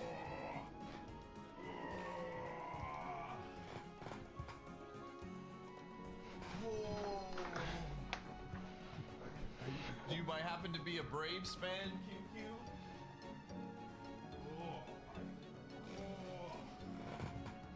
Need Una Mas aimer challenge. Oh. Slow Mafia? Damn. Hmm? Do it. Oh, is he having trouble getting folks? Yeah.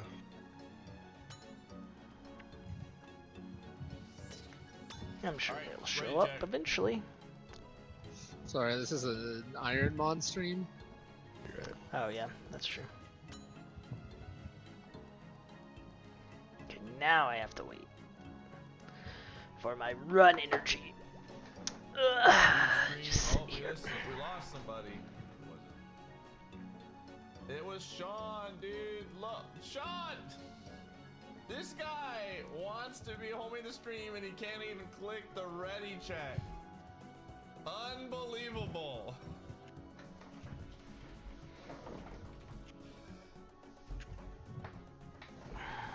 Oh, man. Hi. All right, here we go. We're gonna start. Ow, yeah, jumpy today. Let's effing go, man. Yeah? The good news is a lot of people aren't going to know the meme kill here. Unless they're huge Ricky's fans of Xenoblade. easily the meme kill. Or unless what's-her-face is in it. Useless woman. What's her name? I know which one would be. There's like Sniper girl? Oh, Sharla. Kill yeah. Sharla. Kill Sharla. 3, but like, there's one definitely. Alright, what does Pi think is the meme kill? This is an interesting question, query. Sharla's the bad one, right? I know, that's Yeah, but I mean boring. I mean every character's the boring one, but wow. Look, Xenoblade's a trash series. Notice how you haven't even played 3. That's not because I don't want to. I just have other games. Yeah, it's at the bottom of the just rather list play because the it's Trails trash. game than Exactly, exactly. Play a bad. I'd rather play a bad Trails game. Okay. No, it's because I knew that Trails was gonna take me a long time. I'm stretching. I'm stretching. Good. Doing yours, the Aether aerobics? Yeah, I was. My legs were starting to hurt, and I had to wait for. Have to wait for my in-game run energy anyway.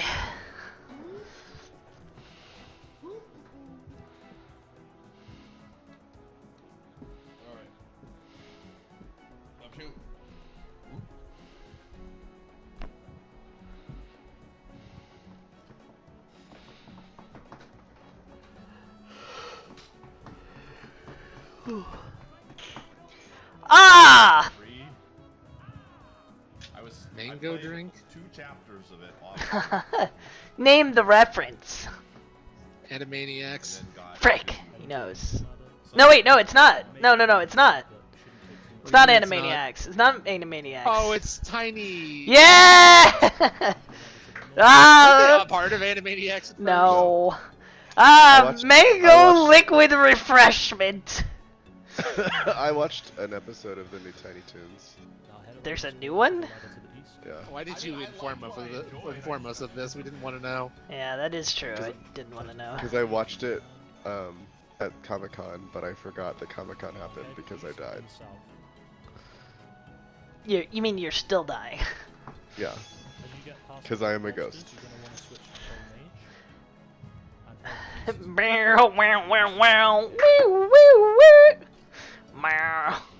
That's the dial-up ghost. In case you couldn't tell. Yeah, that's not the dialogue. Are you sure it's not Athena's music? Sharla! Yo, yeah. Oh no, he picked Ricky. Well, I mean, Charlotte's already dead, so Charlotte got night killed. Sharla. That's what I'm saying. Mafia should win this game. They deserve it. So Pi voted Riki. Yeah. Riki's That's fine. Riki's a decent vote. I think Riki's one of the more interesting characters in that game. I agree. I think his moveset was interesting. I think his character was at least amusing.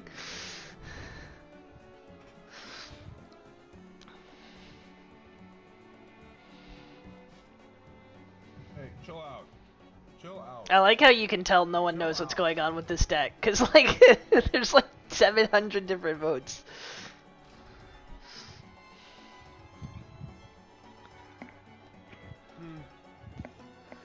Okay, time to go.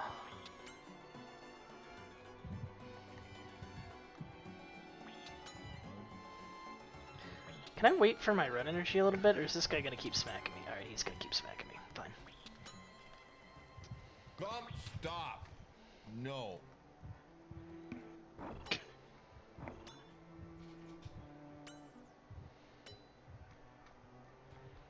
Really, Checkers? I'm excited. Eventually, I will play it. What is Pi eventually going to play? XBC3. Well, Sean, if you Same. want in game 2, you got a guaranteed spot. Alright? I'm sorry for all of you. You go play Xenoblade X or whatever it was. I will. That's on my list too. Oh, I'm sorry. I can only play like one hella long RPG like every quarter. Don't random kill me when I can't defend myself. But good news, you know what my next video game is gonna be? God, who can say? It's a game you've played before. Well, But I'm just being. is it a game I doesn't say enjoyed much. playing? Yeah. I'll give you a shot. It's a Mega is it Mega Man Battle Network? It is Mega. No, it's not Mega Battle Network. Is it a game I played recently? Yeah. Oh, Ring Code. Yeah, I'll stream it too, just for you. Yes. Did you play the DLC? Is it good?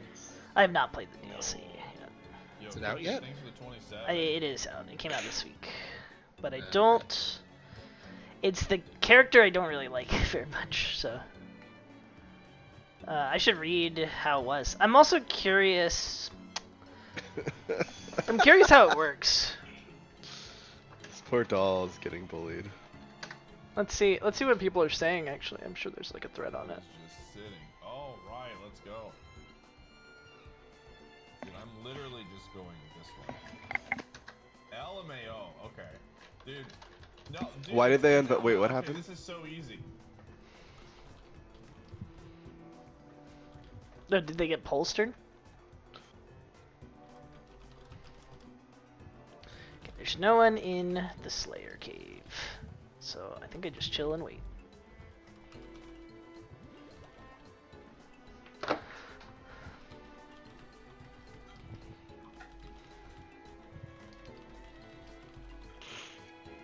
DLC 1 is out. Here's a view. What was an RC? What's an RC?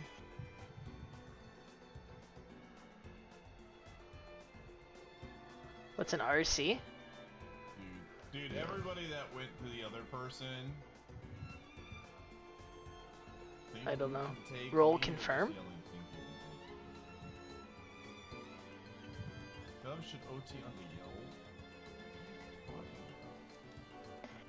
They're Xenoblade memeing. What do you expect? Xeno Gaming. People saying list matter are going to be really annoying.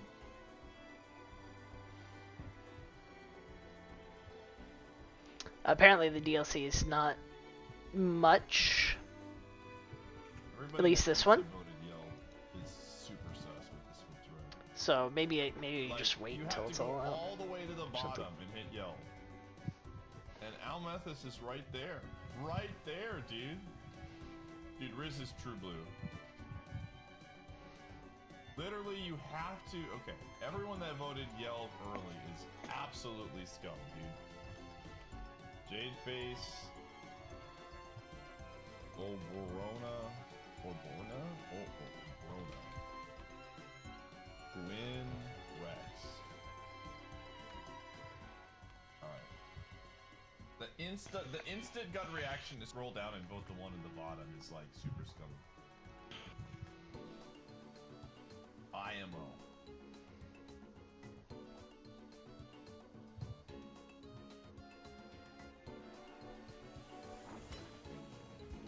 I have to wait a minute here. They did nothing to defend themselves. Justify why Pie's dumb thought about scrolling to the bottom being bad is actually true. It's pretty good. I think it's true. No, it's 100% true. It's pretty good, yeah. I would never have thought of it, but that's wild, actually. 2 reds, dude.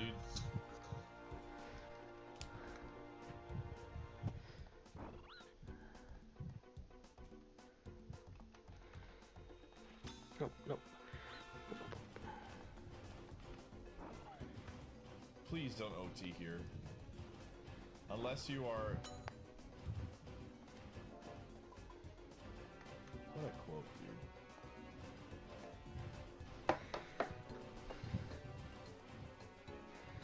Why would you ever OT on day 1 unless you were please, or unless you were like getting voted up here?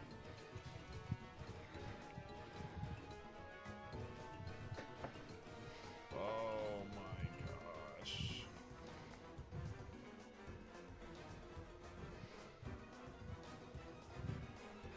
Why would anyone OT here? Don't OT. Dude, blue gums only! Blue gums only! Blue gums only! What is happening right now?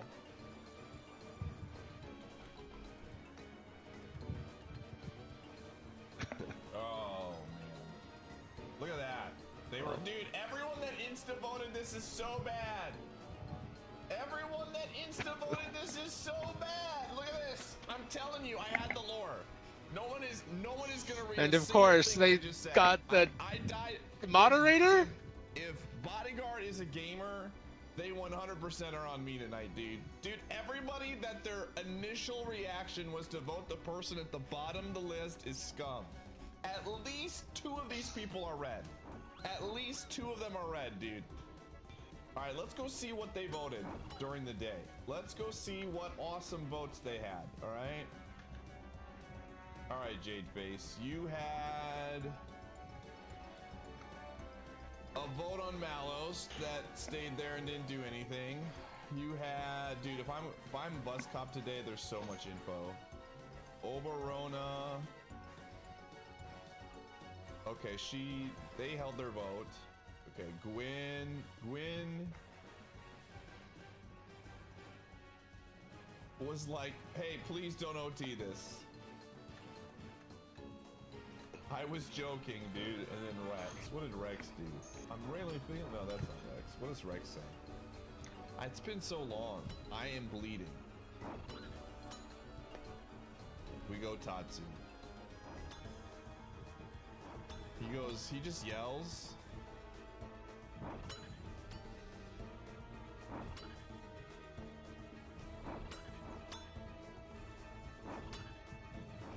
The Mafia Pieisms. Dude, I have the lore. I guarantee you at least 2 of the early voters are red. Maybe, for sure 1. I'll make you a deal, chat room. No spoils. But if none of these are Mafia, I will gift a 5-pack to the chat tonight. If none of these are Mafia, I will gift a 5-pack to chat. 100%.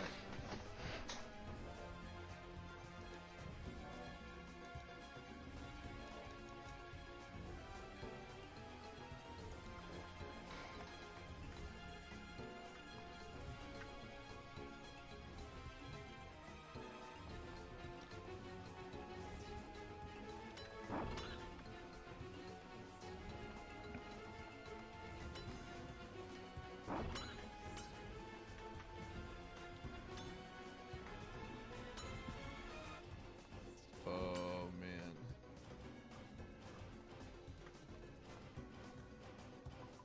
Not confident enough. This sucks, dude. Can that guy get away from the freaking start?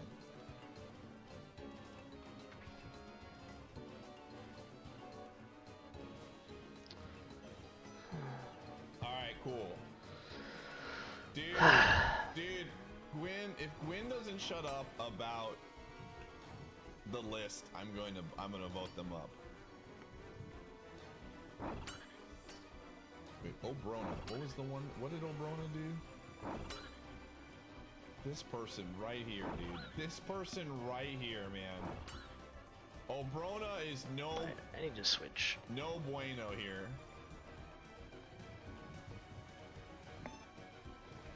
Stop. Just ignore. Just ignore. Just ignore.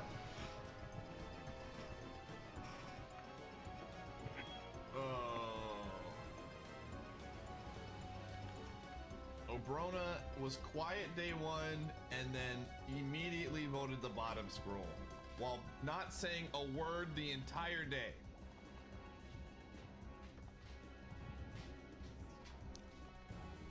Why are we quoting? Just ignore what the Mafia says.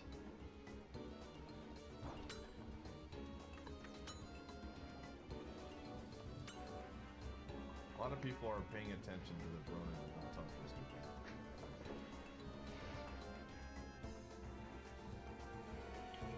It's free. They're like, I'll get to the ladder. Since we're only going to be safe spotting Wreck, roam around frequently, so just keep trying until it's safe. Oh. I got pretty lucky here, I'm not gonna lie.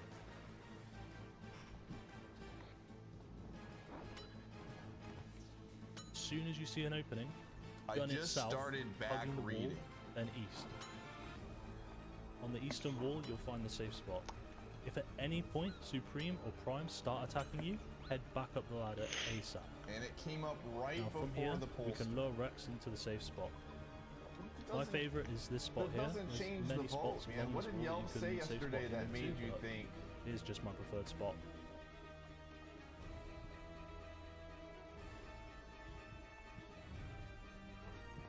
Yeah, this is not a good excuse. But I'd rather go this first.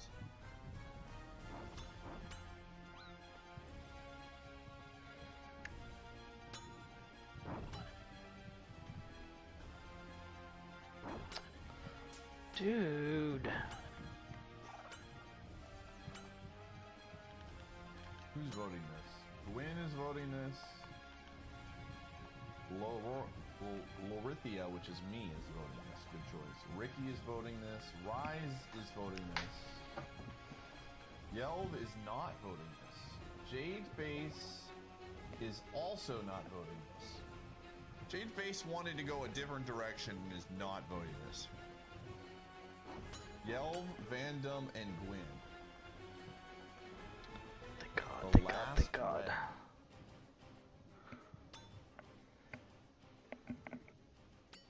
Look at these people assuming that it was either 2 reds yesterday.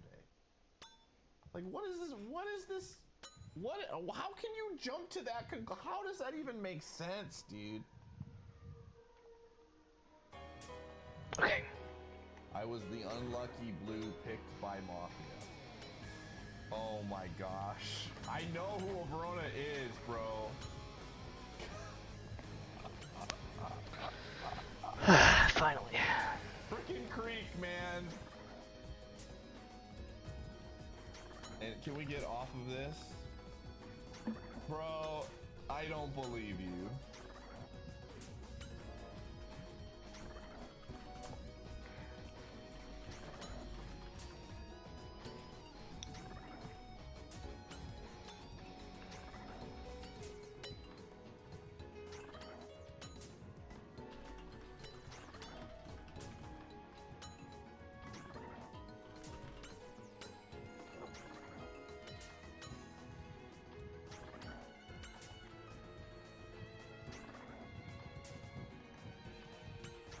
This is absolutely nuts. Okay. I mean, let's go Jade Face since they held their vote today. Alright, back to Daggonothy kills. That was like...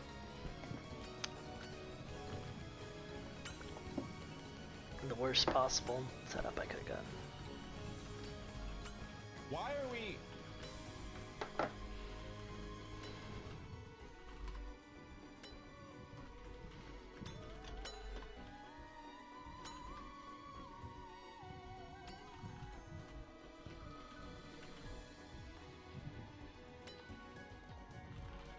Is as illy vote. Oh, a silly vote. This is nuts, dude. Town, what are you doing?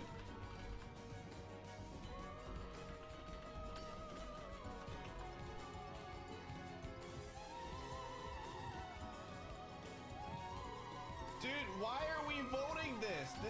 These are awful votes. Damn, the Sopranos going off. Yeah, what the frick? Is this a, is it the Xenoblade soundtrack I thing? think so. I don't think this is from 2 though.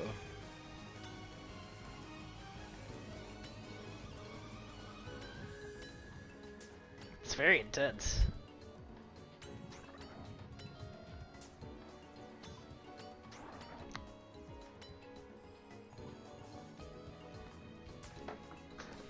It's from 2, you'd have to insert the gotcha to get to the melody. The roll for which melody you get. Maybe this is the 5-star melody. Okay.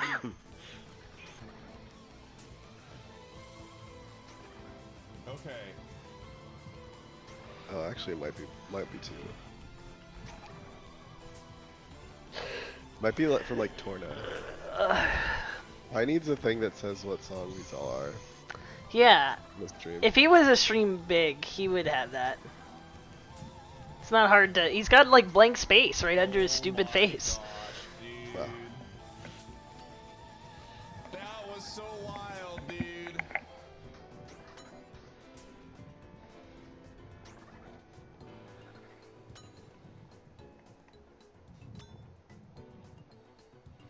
jeez.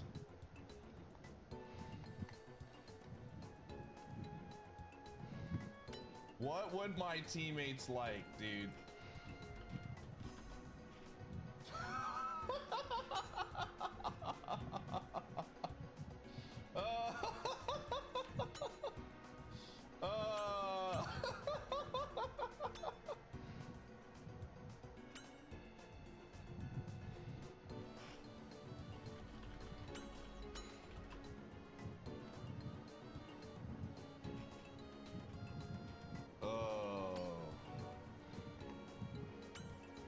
Wait, what's happening?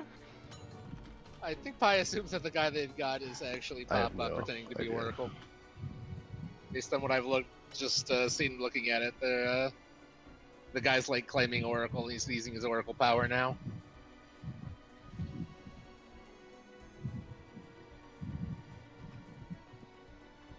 Oh my gosh.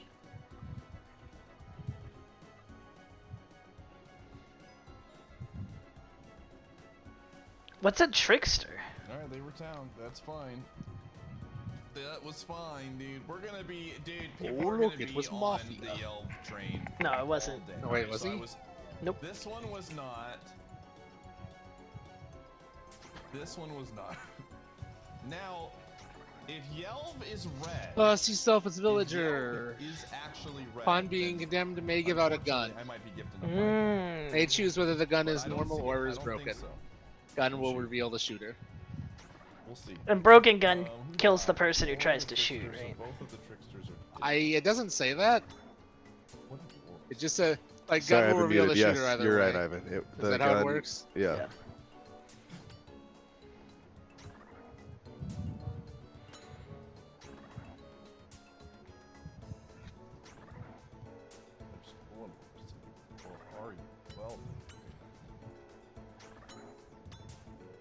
Yelv has now become Mogre, yeah.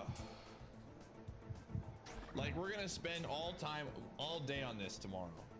Oh, we gotta vote Yelv, they're red! Like...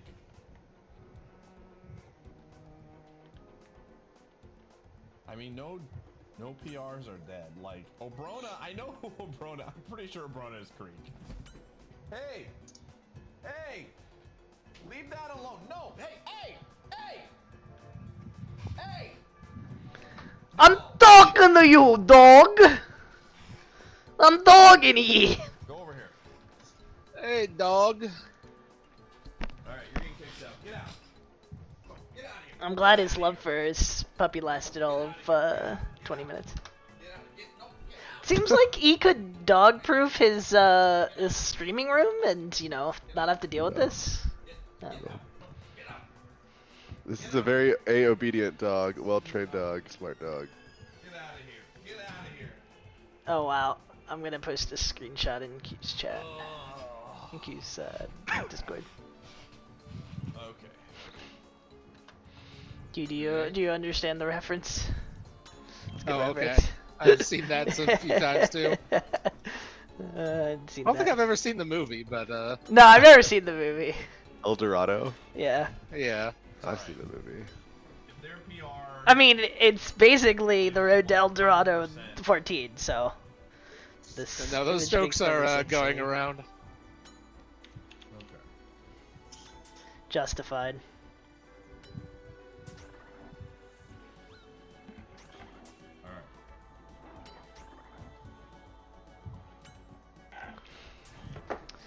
Daggone Noth! I'm at over half the drop rate, Talon. You owe me I don't know you the shit. drops. Ignore the fact that I already got one of the rings. They're all independent drops, so I should have all of them by 128 kills. That's how it works. Alright, we're 0 for 2, dude. Curious. Alright, there's still 2 You more. a speedrunner? Yeah. Brona the Jack. Alright, well that's... Dude, Yeah, that's half your list just being bad. so bad. Look, you gotta trust in Pi. Is this a text? When- No, it's a text-based. When Pi's not on stream, everybody should be asking, why is Pi not correct?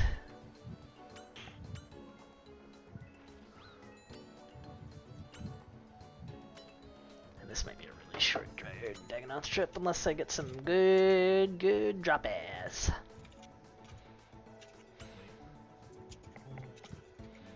What did Rex do?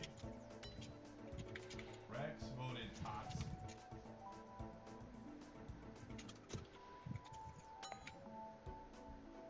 What did Win?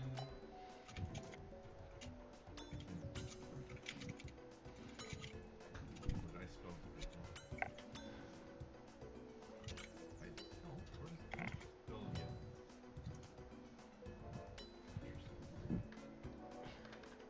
Rona.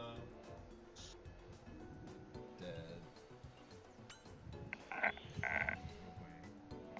Why am I getting votes?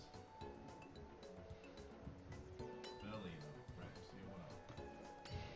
My man Rex, dude. Dixie. Shepard. Q will never understand that reference because he won't play a good game. Do not listen to Lord. That's ancient. Yeah, I won't play Mass Effect. That's true. No, I meant the porn parody Mass Erect. Oh, okay, I'll play that. Man, I knew you would. I own Mass Mass Effect. Effect. I tried playing it and I did not have fun. Too many guns. What the heck is wrong with you? Well, it's a like ignore the guns. The gameplay is like literally whatever. It's not difficult or all that interesting. The setting is quite good, and like all the sci-fi stuff. I mean, it's the closest thing to an actual Star Trek video game, including the Star Trek video games. Okay, well, you could watch Star Trek. LMAO! What? The bus cop the bus cop got a fake gun and died. Yikes. Like, well, but he said, trust me like 5 times, and then got shot, dude. Oh my gosh. Trust me, dude. Like, if this isn't Mafia, I'm laughing really hard.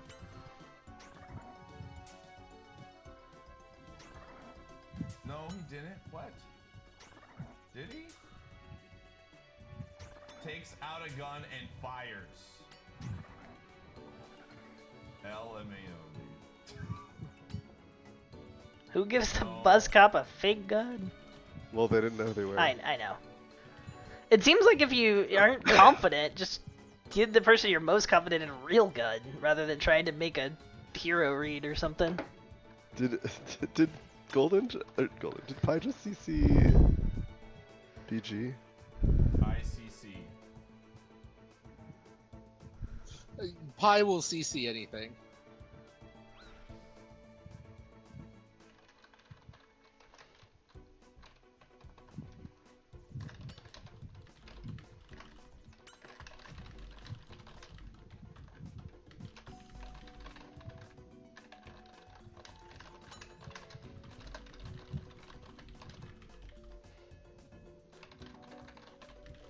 Pi, you're not anything. Why do you do these things?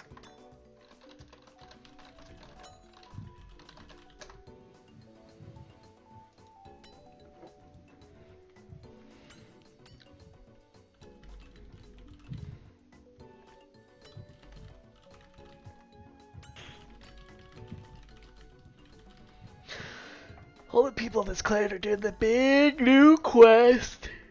I'm in the Dagonoth hole, killing Dagonoths. Cause Talon won't let me out. Quest. Nah, there's a lot I need to do before I can do the new quest. I still need to go fall down the elf hole. Oh, Yeah. Back to Rex. I'm trying to finish off this magic level before I fall down the elf hole. And the most productive way to do that right now is to tap for Talon to give me my Dagonoth ring. No. Do it. Rip Pi. Cool.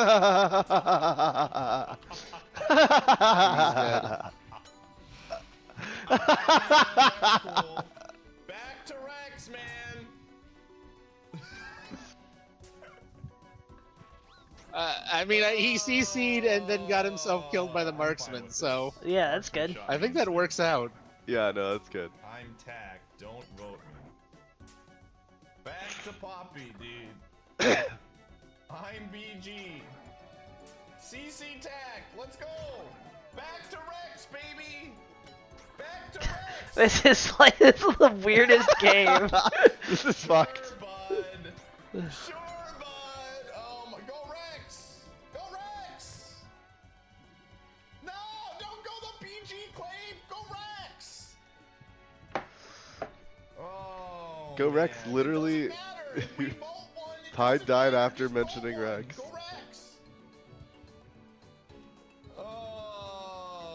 Just get yelled, dude. Just get yelled. This is the most confused I've ever seen a Tal, and I feel like, at least this early. You have to vote between one of them. Oh my gosh, they're gonna waste the day. Just solve. No, what is this info? What info does it give you?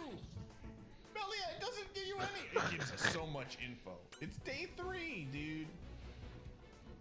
Oh my gosh, dude. I'm really feeling it! I'm really feeling it. I'm stealing that.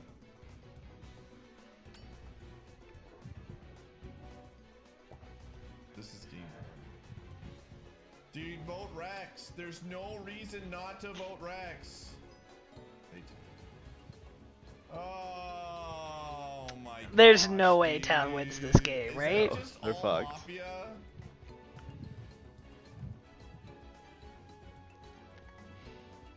Also, I'm laughing really hard because the bodyguard, who is absolutely not real. I just want to point this out.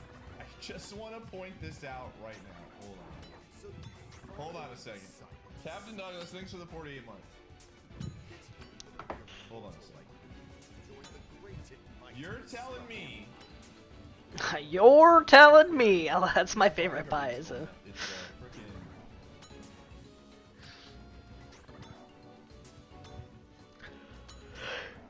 What is it? Poppy.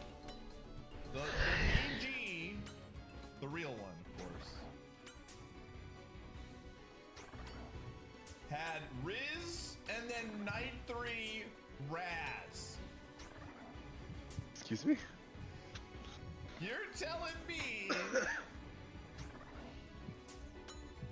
that they didn't correct their spelling error here in the night? They looked at it and they said, you know what? I'm on Raz again. I'm telling you, it's fine. I did my job. I got shot. Did my job, I got shot. Because they had a trickster. Talon, please. My son is very sick. No ring. He needs. If I were the bus cop and I got a gun from the trickster, I would 100% just claim bus cop, give them my info, and then shoot it. Yeah.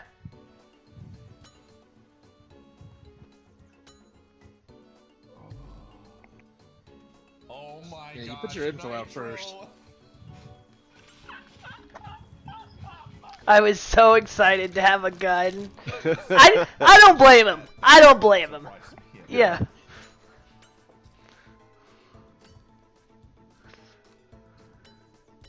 I don't blame him.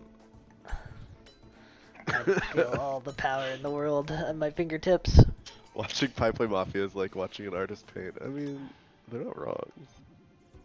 Who said that? I don't see that. Kusarigami. Oh, there it is. Kusarigama. You didn't say the so entertaining part. I actually looked at the end of the message first. Nitro, don't spoil the game, dude. Don't spoil the game. I'm not sure it's spoiling to call Poppy red. Honestly. Oh my gosh.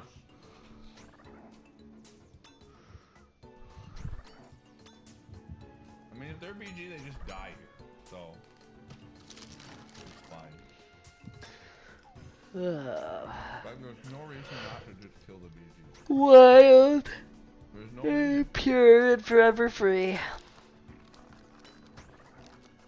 There's no reason not to just kill the BG here. There's no cough. Jack is dead. I got poisoned. Oh my god.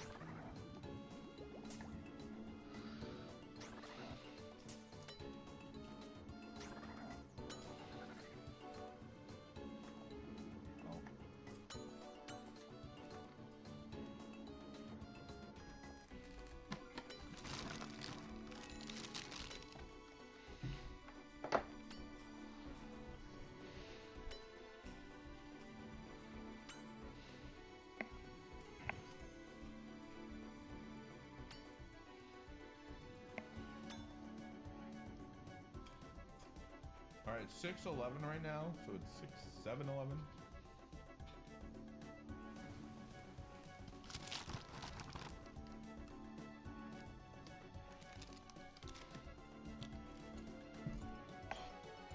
What has Rex done the entire playdown?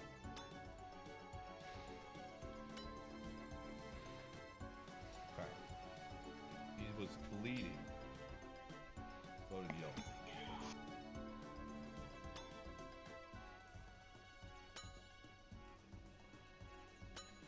Tatsu again. I actually hit Mafia day one with Tatsu. We go Tatsu. Trust the process.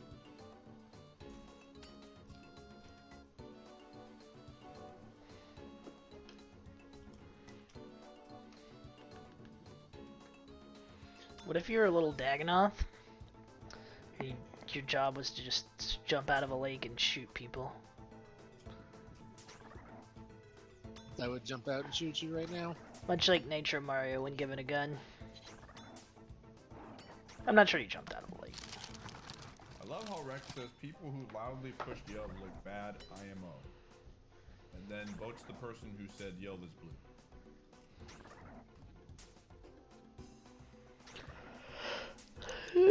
Fair enough, dude. We even need to solve this.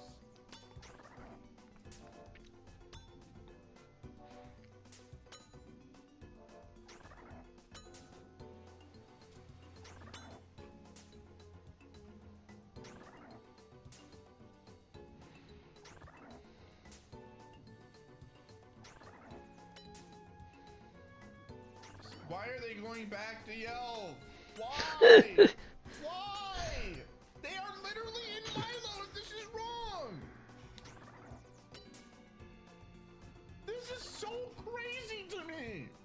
It's so obviously Rex. Like. This is so crazy. Why are they going back? This is the Monato's power. There are literally 5 other Mafia if Yelv is red.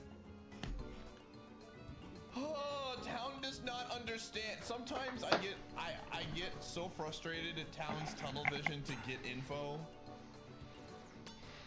There are so many people pushing this when there are literally 5. If Yelv is Mafia, there are 5 other people that are Mafia.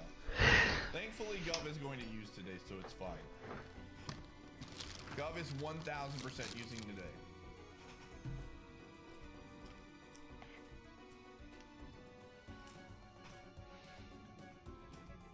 Oh, Alexa's pushing this.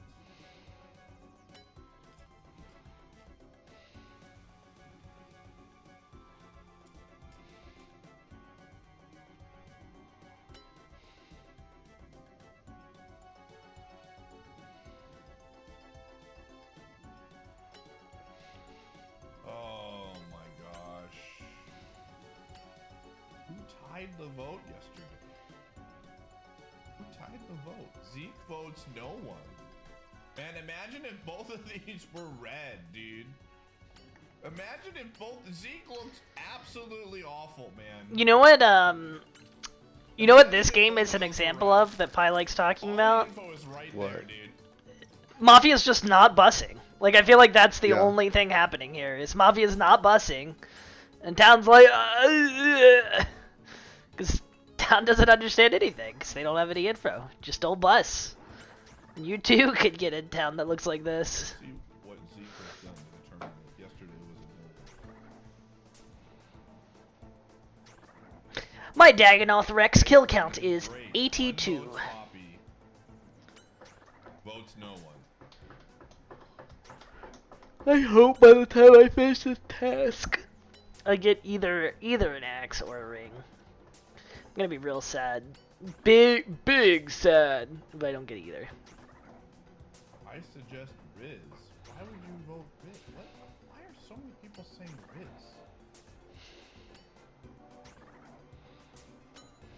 Maybe Zeke is 10. Who knows, dude? Yell voters are just nuts, dude.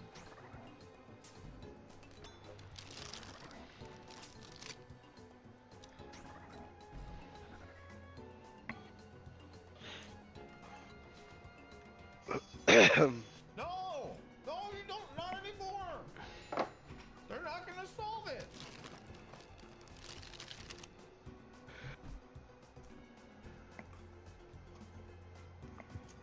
So they're solving TAC tomorrow, by the way. They're solving TAC tomorrow. And Rex is on Tatsu as a throwaway vote, and Taria is on Yellow.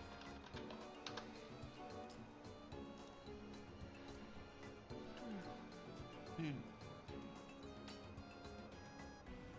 What is happening? Poppy, what did Poppy do today? Let's find out. Nothing. Nothing today. Poppy has said nothing today. Oh my gosh. I'm not actually feeling this vote. I'm really feeling it. Zeke? He needs to scroll up so we can look at the votes. Yesterday, and you voted no one. Brother. My brother in Christ, dude.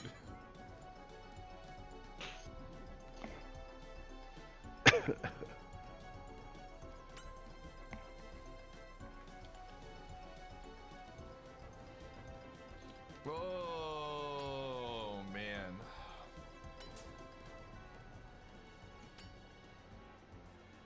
This is actually... Will they be a blue governor? For the sake of town, they better be the bluest blue. I did literally my job. I fake claimed bodyguard and got shot. They should just vote Poppy. Poppy is not PG. It doesn't matter that they have no CC. Oh. Why would anyone CC? Today, dude, they're gonna tie. They're gonna. Don't let Poppy have the hammer for crying out loud. Oh my goodness. Oh my god. Oh no. Are you kidding me?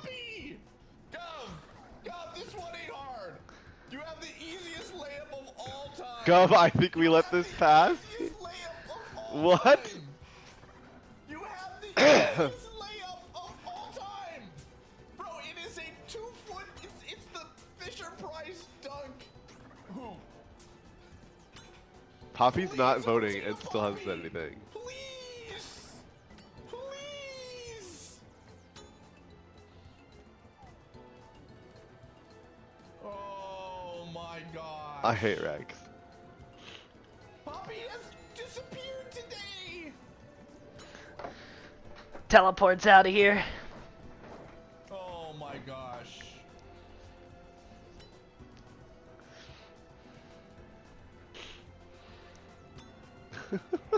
The Gov's in the deep braid zone. Honestly, they might want to solve for tact, but like, oh my gosh. I do not envy the governor, the governator. So governor. He was elected to read, not to lead, apparently. Alright, let's go. Yeah. That's a good vote. He found it. He found the log, dude. He found it. That's a good OT. That might be Miller. Yo. That's a good OT. Zeke literally voted no one. You have all the info. Look at this. They're both red. Oh my gosh. You literally have to bank on Poppy Zeke and being Rex Miller. are easily red. Yeah, it's wild. Like it's the obvious. It's the obvious. We're not gonna bust thing. Yeah. They didn't need to. They didn't need to then, and Town's not going to read. What's happening? And the sad news is the governor who did read is gonna die tonight. For real now, BG just needs to be on the gov. 100%. Just be on the governor. I wonder if he still has the kill through BG rule. Guess what? Remember there was a kill through BG rule. Oh, yeah, I don't remember if he kept it. I don't know if he did either. While also, like, both will die. Oh, okay. Did you hear what he said? I'm getting ad blog now. If BG's on governor and they go to double kill BG, then at least the person who tried to kill him will also die.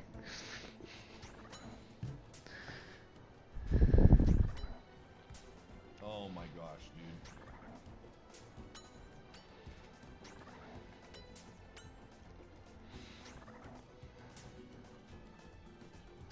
I can't believe RuneScape has Awakener's orbs now. That's the funniest thing. I'm literally playing Poe. Playing a game that's better than current Poe. I'll say it. I'll be brave.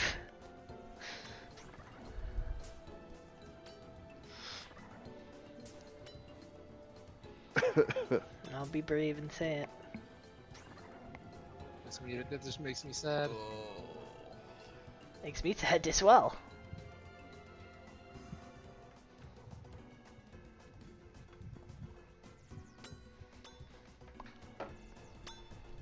Okay, yeah, so Strongman is still in the game.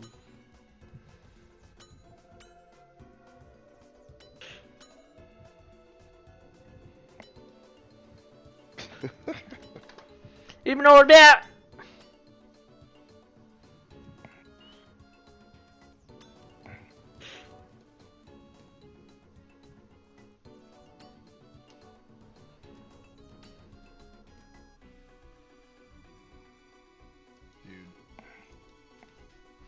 Like, all of the info is there, man. All of the info is right there. It's right there. It's right there. I just want to point out that people went after Melia first before even solving Yell. I think, yeah. I mean, based on this kill of Zeke, then I would, yeah, assume that Rex and whoever he was against. It could be Miller. It's possible, Yeah, but it's I mean, it's possible. it seems unlikely. Like if you even if But you I think still, about the Rex odds. has been screaming red to me the whole time. Yeah. Seems, For real. seems good. FR. For real, for real.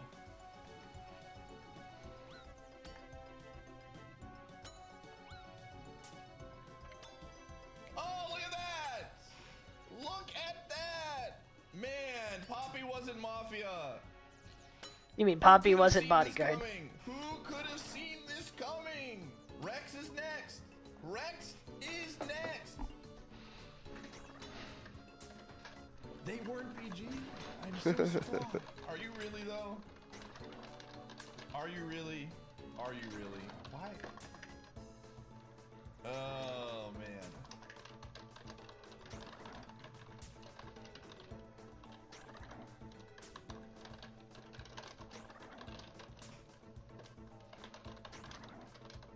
Oh man, this is just marksman, dude. This is just marksman. Okay, I think. Okay, so Alexa was the gun. They were.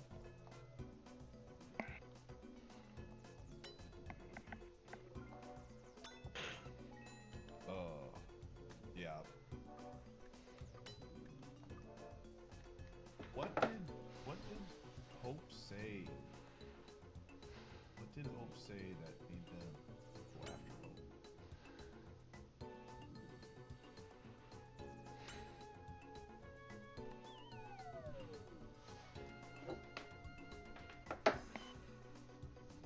Yes.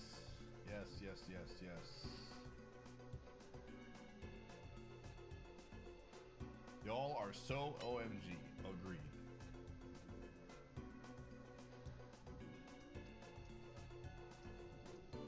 I wonder why why Mafia thought Hope was bodyguard.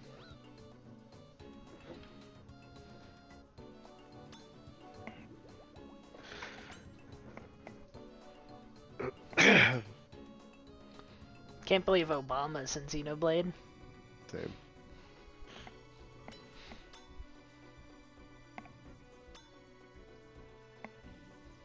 I'm gonna read some Z logs.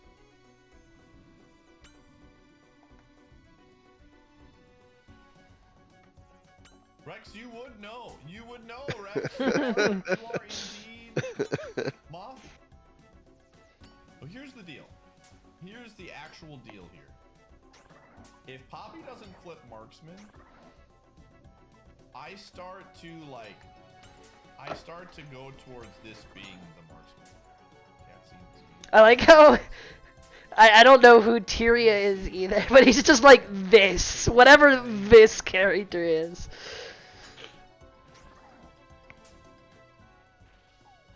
Is it a Wangley? Are they called Winglies? What are they called? I think, I don't remember. Yeah, I think they're Winglies. No, they're called, I don't remember. Yeah, there's something else. Winglies are Legend of Dragoon. Jade or Zeke today? Oh yeah, that's right.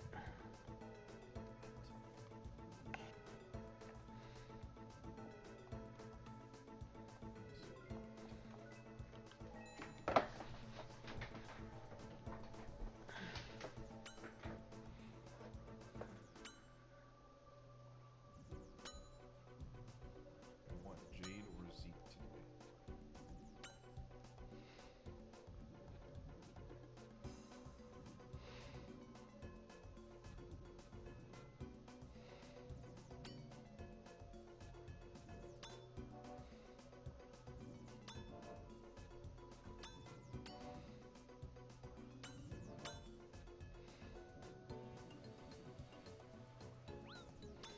Why would you auto this screen?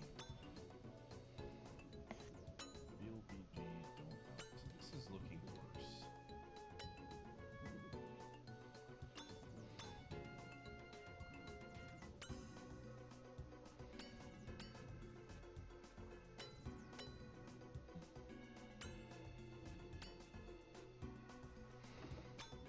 Town, when I die, you get Rex. No.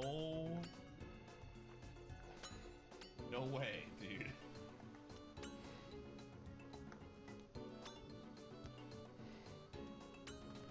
Wanted Rex and voted they voted Pop. That's a good vote.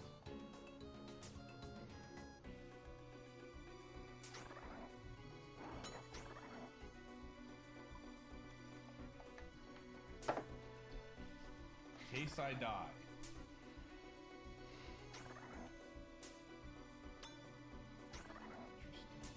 Bobby's done.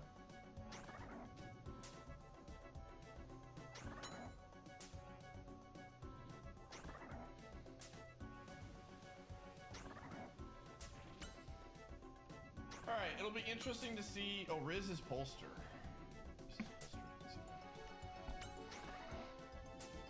Wait, no, is Riz Polster? Oh, yes, Riz. You know, after yelling list meta, what has Quinn done? Quinn voted Rex.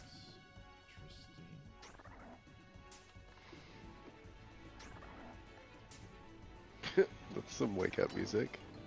Yeah, came out of nowhere.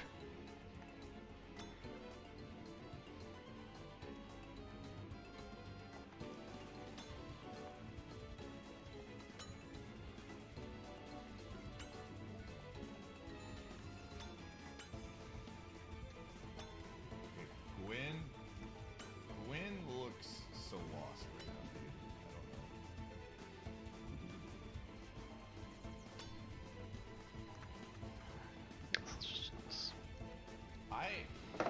I don't know, dude.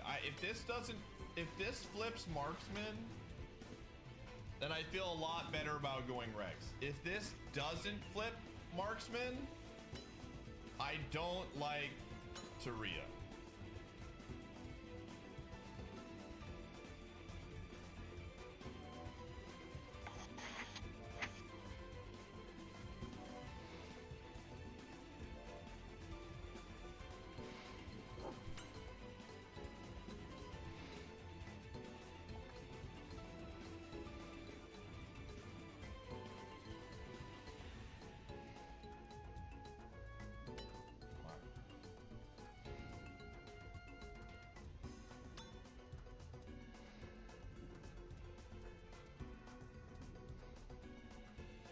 I'm the BG, dude. Tons of dude. No way I say good luck. Dude, why is everyone just cursing?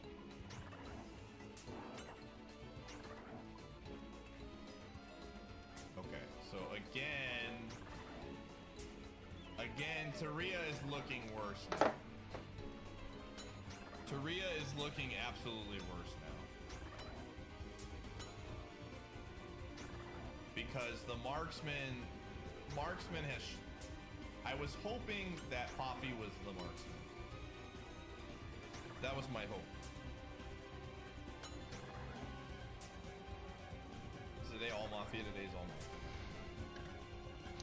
Mafia. Oops, all Mafia. What did Rex do? I mean, I'm gonna go back to this. I do think that vote was bad. Rex votes Taria because of the CC. Taria votes Rex. Who else voted Taria? Alexa. People are still on Yells. Ulthuron has literally done nothing but say Yell. There's still, again, potentially... Dude, if Zeke is Miller, that's just really awful. That's just really, really awful, man.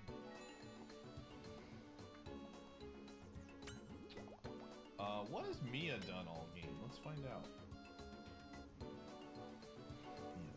Question marks. 4 question marks. Oh no. Question marks. Senior. All right, can you give us the latest plot events that have happened in your game? Not really a whole lot because I'm so we did the Reverie Corridor, which I don't know. That is a thing. They said that what happened was not supposed to was not supposed to happen and has a low probability of working out. So they granted us the powers of the Reverie Corridor for us to get stronger without being in the real world. And so we are currently chasing some of Rufus's is very red, dude. friends Absolutely free. / henchmen in the catacombs. We fought Team C, and we fought Team Reen as Team C. And we're going back and forth.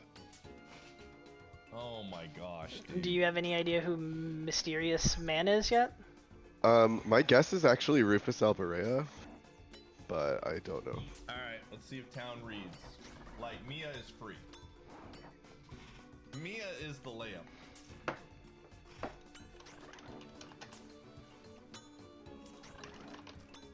Look, I wouldn't. Oh. Who is Rufus Alberea? Time to booble What that. if we go Yelp? Alright, there's info to be found. Alright, Yelp could be Godfather. There's been enough people that keep talking about it that I think there's a chance.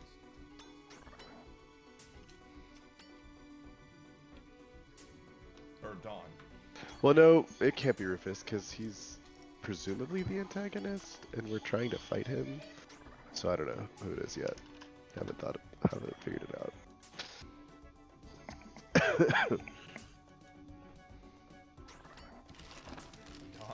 It's gonna be really funny if you don't even find out who he is. I'm sure you do.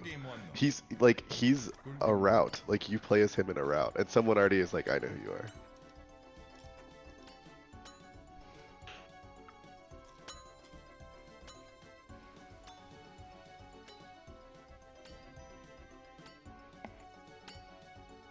Why am I still alive?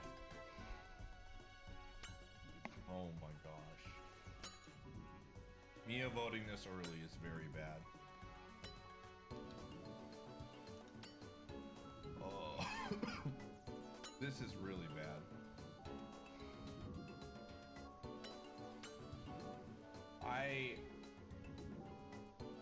I don't like Mia on this at all, dude.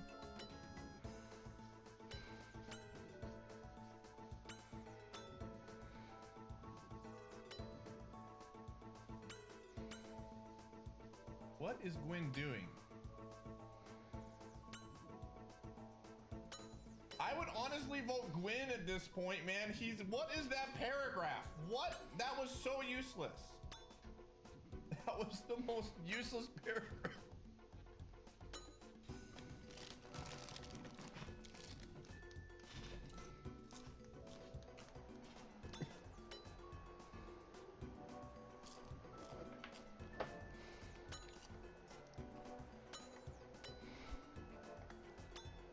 But I'm starting to think that Taria might be marksman. I would go Mia first today. If I was in charge, we'd go Mia. But I'm dead.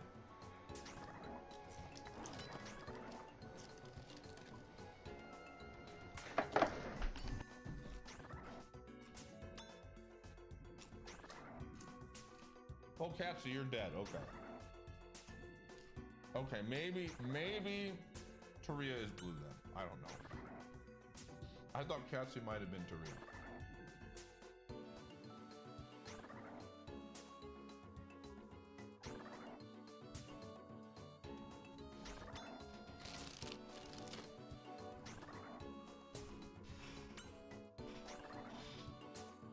Yeah, dude, Rex is all over the place. Well, well, well, look who showed up. My boyfriend.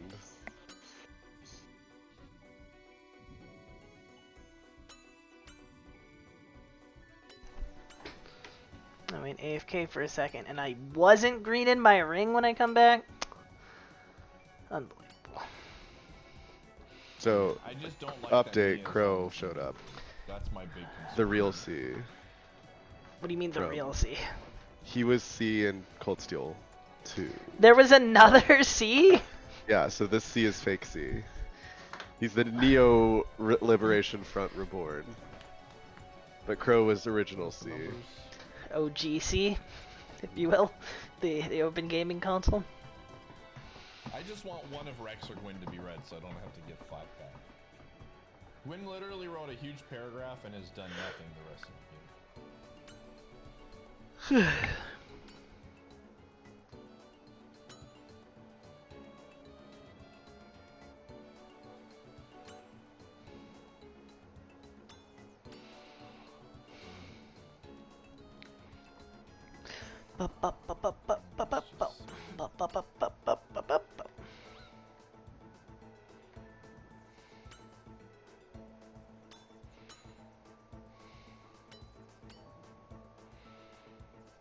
Hello? My Daggonothy Rex just ran away from me. Come back. Come back, my friend. Talk about me Okay. today. I am a PR, dude. Playing Scummy is a good way to get info as PR. Yeah, what info you getting, Rex?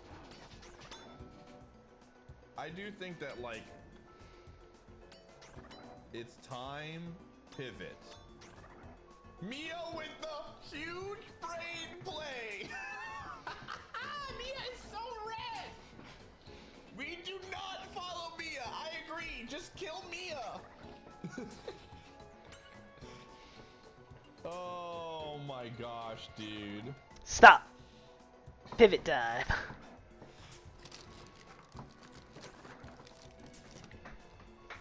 Mia goes back to Rex, dude. Oh my gosh. Please vote Mia.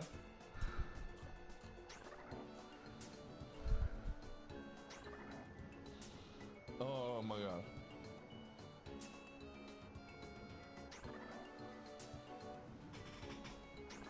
Melly is scum. Mia is bad.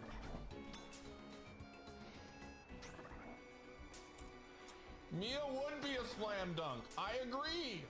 I agree.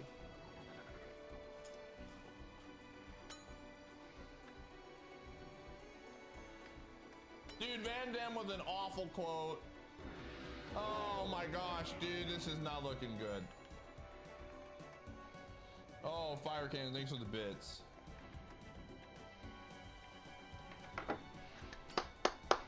This is Xenoblade. Oh, there's still a world. They can go Mia. They can go Mia still. You look at Mia today. Oh, the Ron sees it.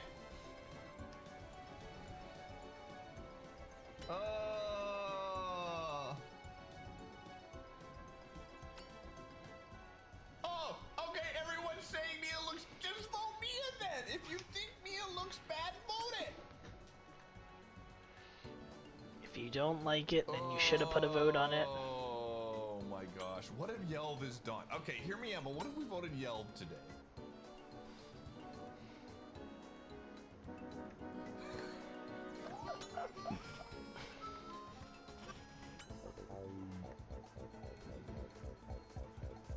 This can't be Xenoblade, can it? Whatever What's this happening? noise. Is he switching soundtracks? Maybe this is like a jokey song on the Xenoblade. Is this... Rookie! Ow, Crow hurt. Dude. Wow.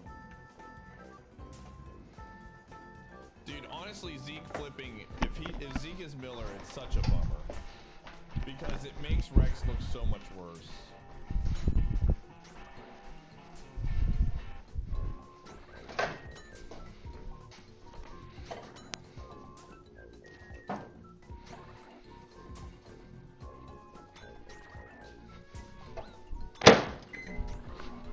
Confirmed, baby. You're dead tomorrow, Alexa.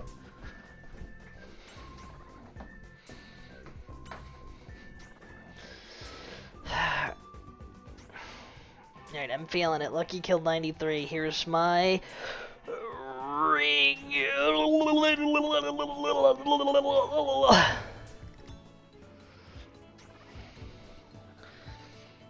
Fremenic Blade.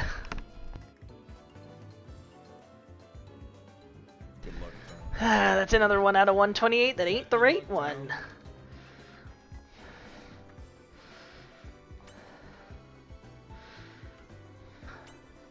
And before this flips like something crazy like Blue Villager or something.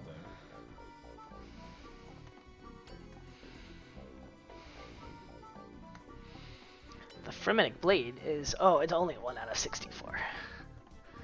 Excuse me.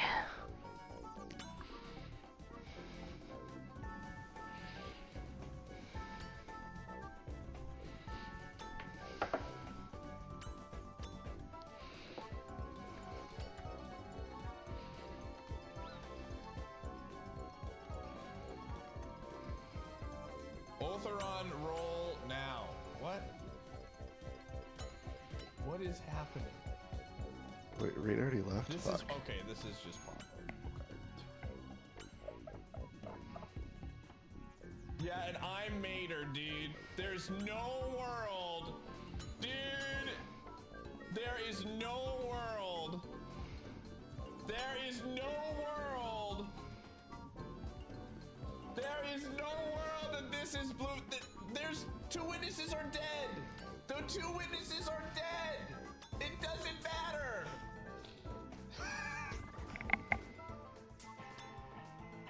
All right, look at that. Rex was red. All right, we got one. No 5-pack for chat room. All right, Zeke was actually Mafia then, because the no vote makes so much more sense now.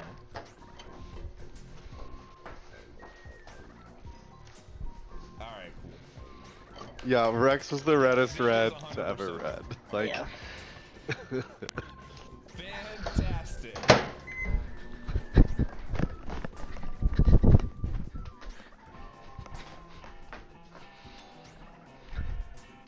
You screwed that up.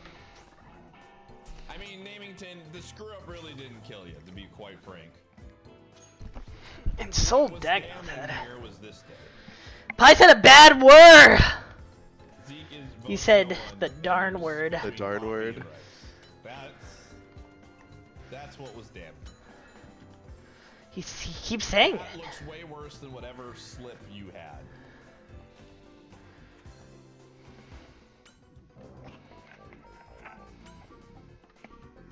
Dude, Mia looks absolutely awful, by the way. Like, if Mia is blue, I'm gonna be sad. But that should be red. But yeah, that has all. I mean, we don't know. I'm enjoying this song now. Maybe I'm in Stockholm Syndrome. I gotta think, based on these two flipping red, Zeke was probably bad. Oh man.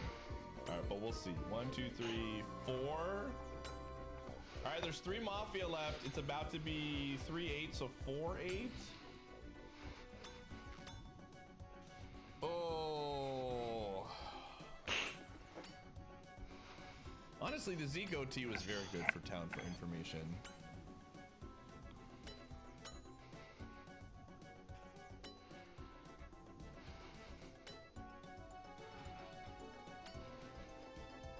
I don't know though, Mia saw the light and got on the other vote. Could you imagine if Taria was marksman, dude? That would be really funny,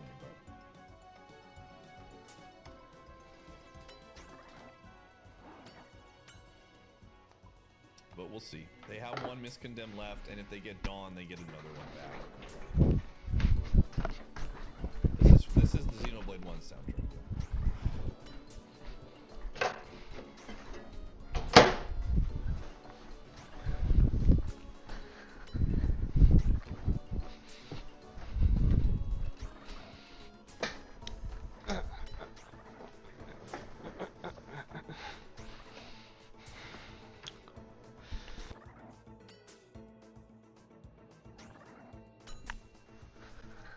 But yeah, Mia looks absolutely bad.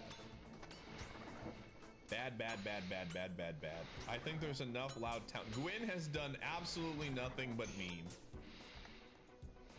Like, Gwyn has not been helpful at all. The entire game, Gwyn has not been helpful.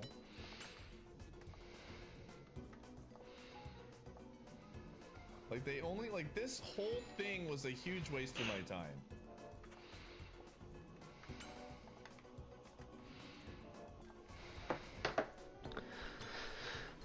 Talon, I'm getting close to 100 kills. Where is it? Taps wrist. Watch.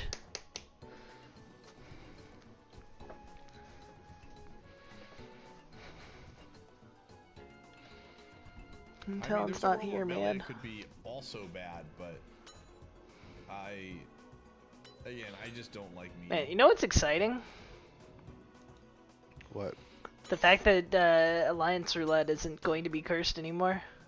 True. I don't know if this is legit, but I think somebody else did the They know enough to like write. did the fashion report thing for Talon. Both are on. All right. Cool. I don't know why there's a sideways Lalafell or a different guy. All right, they're going, dude. Otheron's killing Mia today, dude. Let's go. Otheron's killing Mia today. Let's go. Let's go. Let's go. It's Mia Day. It is 100% Mia Day. You know what they say, a Mia Day keeps the pies awake.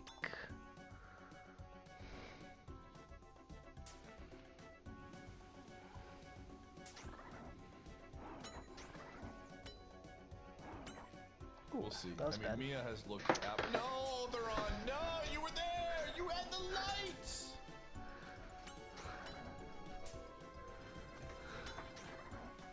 Oh my gosh.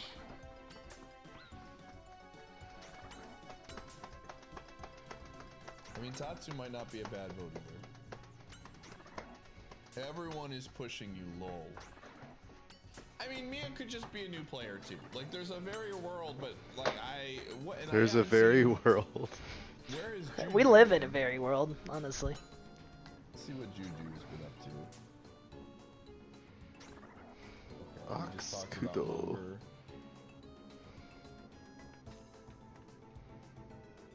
I mean, I agree with this statement.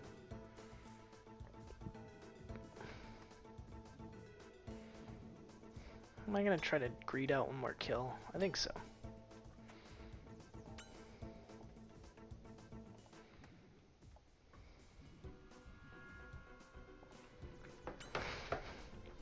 Still think is absolutely red.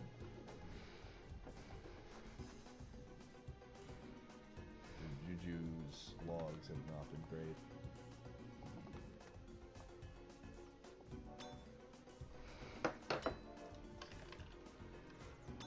I trust. No.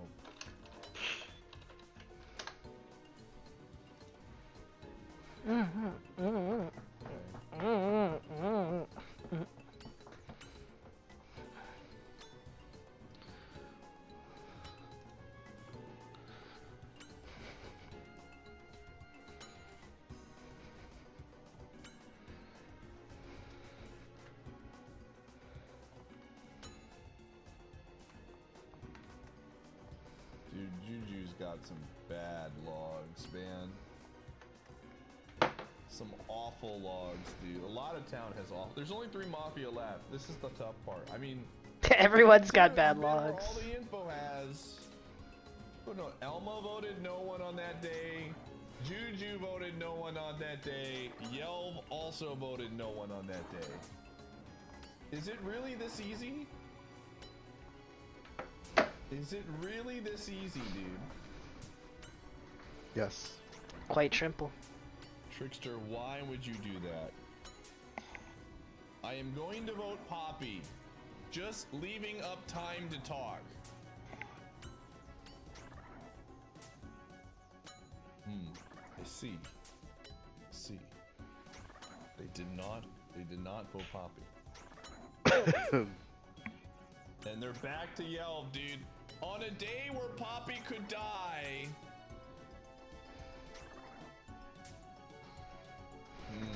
I'm on Team Yelv being bad as well.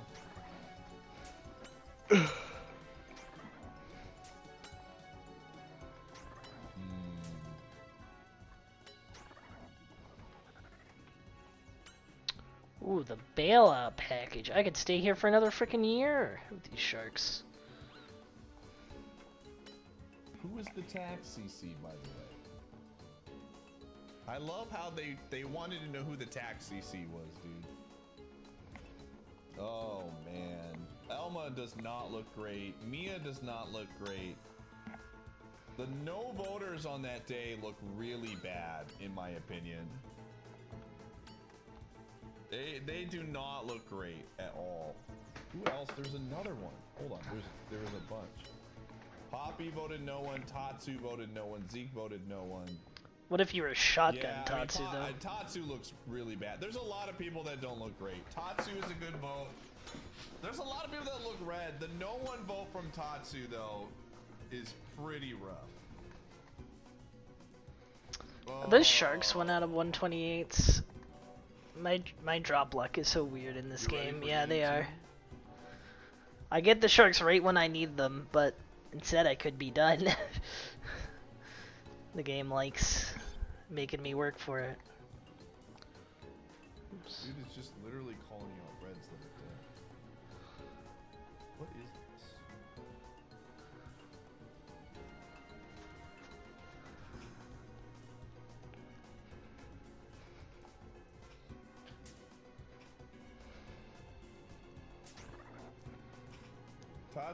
Tatsu or Mia are both good votes today. I think I'd lean Tatsu more than Mia.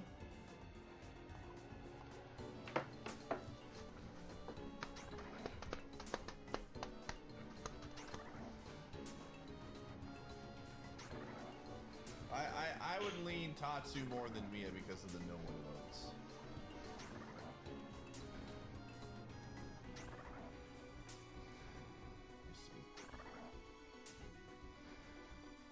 Tatsu. What? Tatsu's logs. Give me the Tatsu.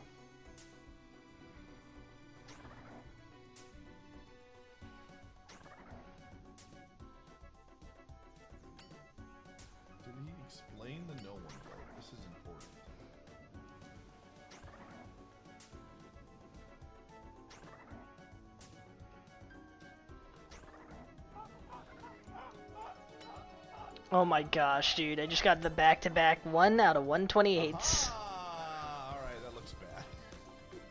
That looks really bad.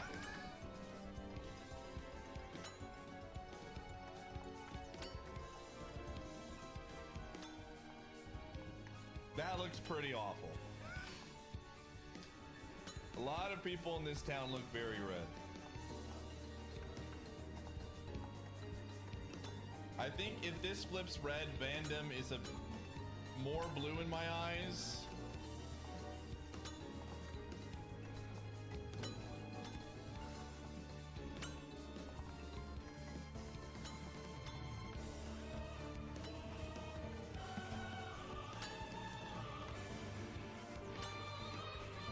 Gosh, I love Xenoblade music.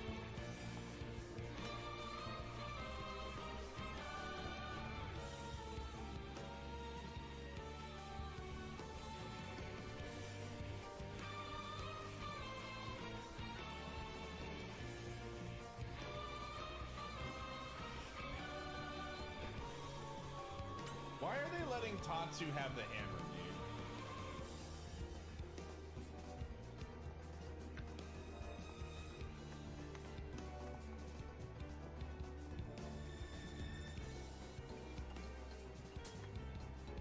Helio votes yell, dude. To the day they die. To the day they die, dude. Tatsu was blue! No! Okay, Van Damme looks bad. Van Damme looks bad. Van Damme looks bad. Vadam. I don't give a vadam. Alright, so Mia is red. It's very triumphant, or like dramatic music at that moment, not triumphant. I mean, just because one, imagine a Mafia bus in games. It never happened before. Yeah, Otherin dies or Alexa.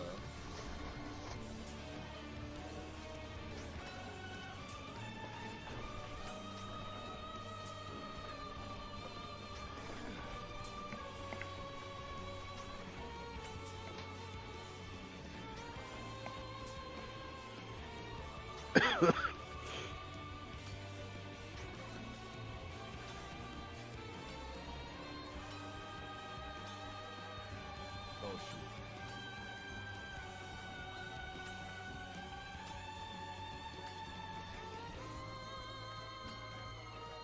I mean, Jamera, you were very red. You're no one vote. You're Oh. no one vote on His D. mask already fell off. Okay, who is he? Yeah, this date was not a good day. They're all People need to reacting. stop. I mean, they just gotta get Dawn now and then they get another MC. It's John, some it's guy. Rufus. I was right. It's Rufus Oh, I haven't Alvarado. posted the thing too. I just found think? it. Yeah, I was right. Yeah, it was Rufus. Yeah, I looked it up. It was Rufus, I guess. What'd you say? I looked it up after we talked about it. It took me I had to go through like 5 different spoiler blocks to find out it was Rufus. But you're like pretty early in the game. Yeah. I wouldn't have thought it would. I'm in Act 2. Out of? I don't know. Mia could just be wrong town, dude. I don't know. I think Mia 4. looked bad, but like, What if it's also- only 2 acts long? Oh, so other Rufus is a faker. I see. Okay, then that makes sense. Talon, you missed it. I got back-to-back 5 shark drops, which is also a 1 out of 128.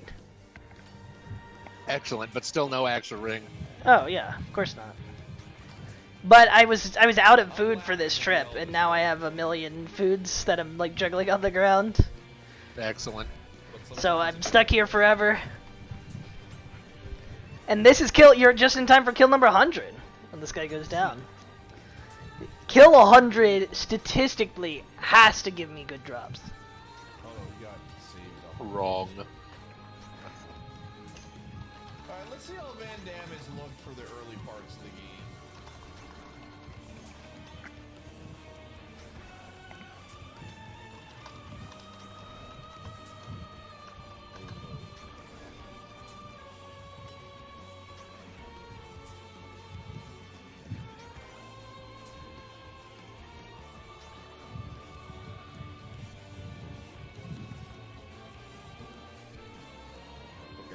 at this. A lot of the early voters were red. Did Van Damme do anything to push them? Let's find out. He goes on Yelp.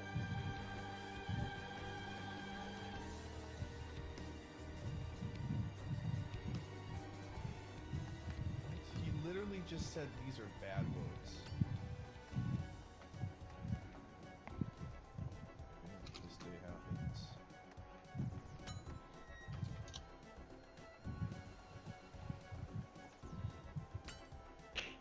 Oh, why is it playing a Pona song?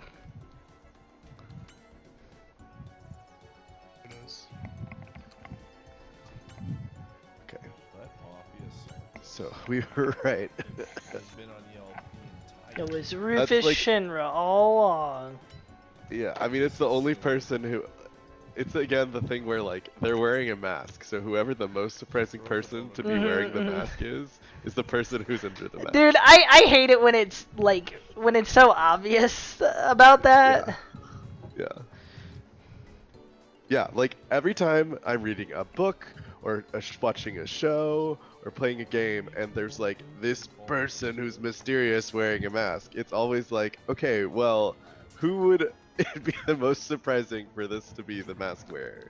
That's who's wearing it. It's otherwise, there's no reason for them to be wearing a mask. It's really awkward too, because there's all.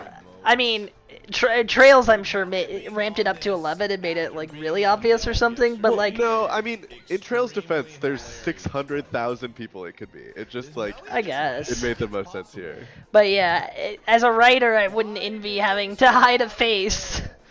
Right. Because like, you put him behind a mask and you're like, I mean, I think it's more effective to have like a person behind the mask be someone that everyone else, like the characters know, but that you don't know. Yeah, I think that, yeah, or dramatic irony.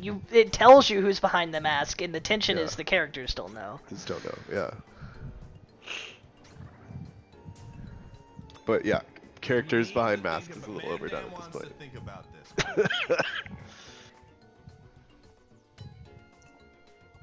Van Damme wants. I mean, the only thing I don't like about this is that 4 unconfirms are on it. Alright, time to go to Doido, Act But there's 2. only 3 Mafia, so I don't know, dude.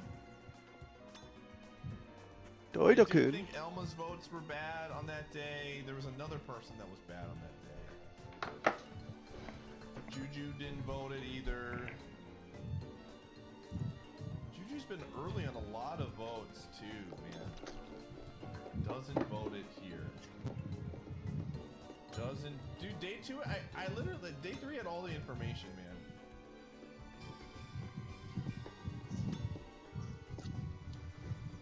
Votes Poppy.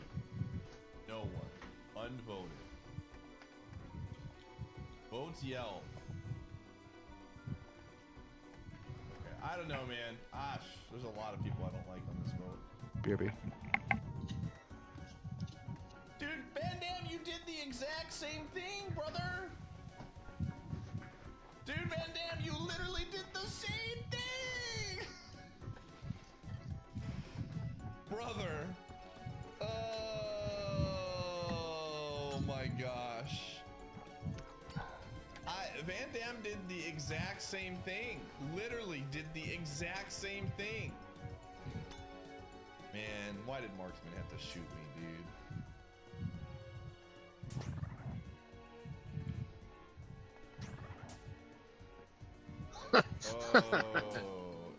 Oh shoot. Wow, I just let Daggonothy Rex take a big old bite out of crime. And by crime, I mean my face. You're the only firm. What's the play, brother?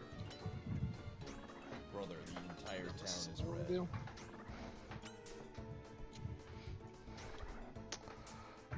Man, that could have been a straight up 74. I just literally forgot to pray. Dude, thinking about Mafia. Oops, oopsies.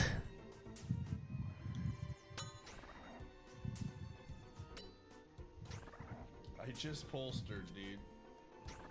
Van Damme is not wanting to vote today. We can go Gwyn! Gwyn might be blue.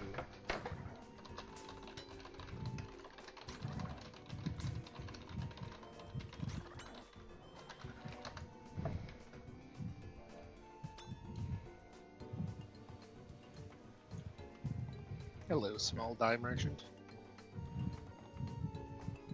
Screw it, Weeball, dude.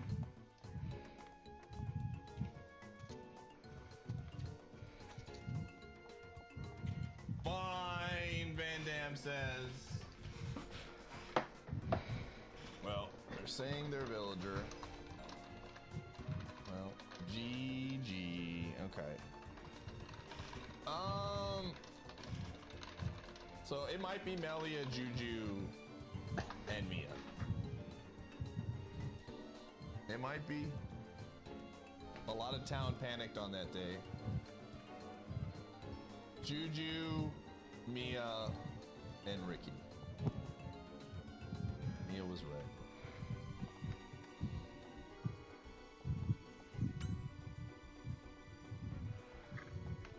Oh, man.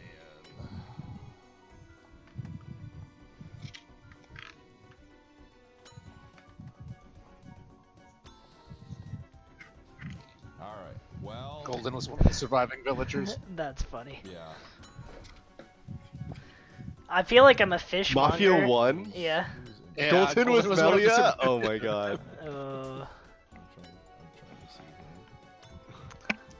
These Dagonauts Who were keep the dropping Mafia? It was fishes. Mia. Yeah, I mean, is everybody Pi actually said? Ricky. Except Ricky, yeah, I don't think Pi ever got under Ricky, but... Ricky did well. Frickin' Creek Small, dude. Dude, it was really funny though watching the gun blow up on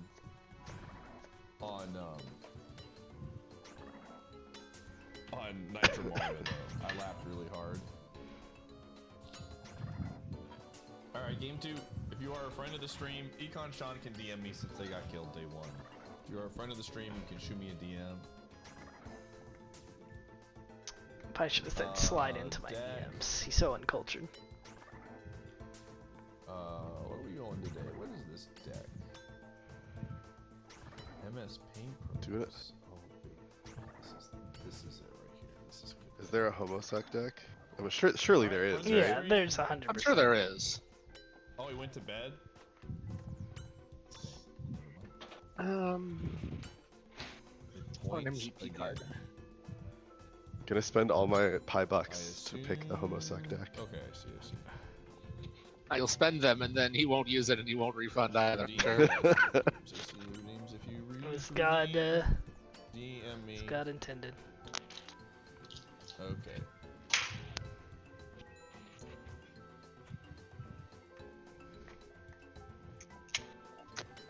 Redeems and ads? No, we got 12 minutes left. We'll play the ads at a time. Any other... you gotta DM me in Discord chat room. I see Shogun, you gotta DM me.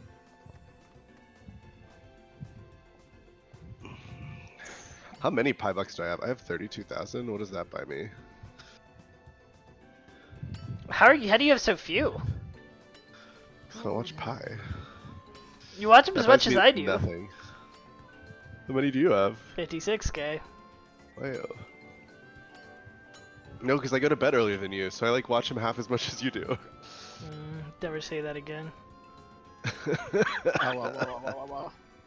Okay. Little Pope Lalafell. Last call for friends of the stream. Friends of the stream that would like to game.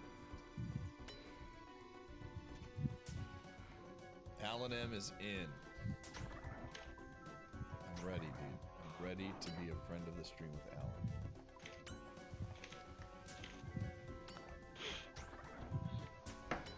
Alright.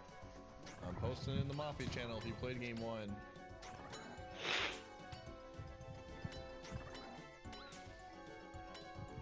Okay.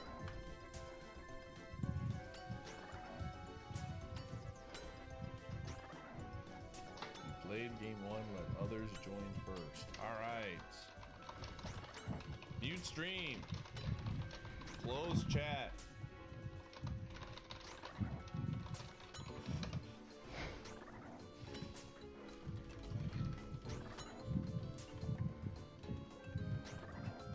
Oh, man.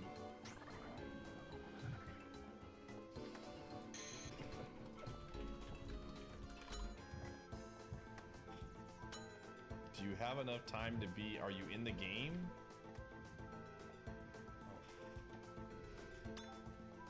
Mute stream, close chat.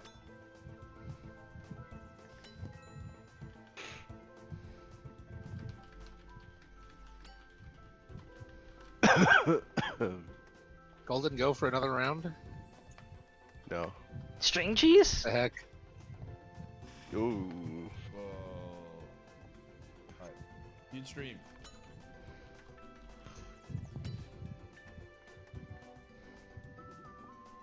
Here we go. Don't give me Mafia. That's me. The Donnie. Give him Mafia. Dawn, brother, I'm the freaking Dawn, man. He's the freaking Don, man. He's the freaking Don fan.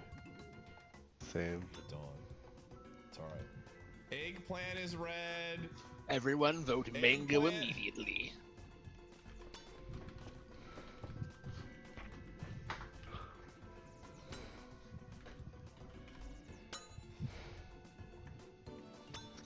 What if you were Dimma Fell Swallow? Oh, this is rough. I would dude. dress up This in a is Hrothgar fursuit on stage and This is parade across. absolutely rough. What should I claim? No, you'd be a Lelithal with a Just Moogle hat. claim Sorry. PR. The classic.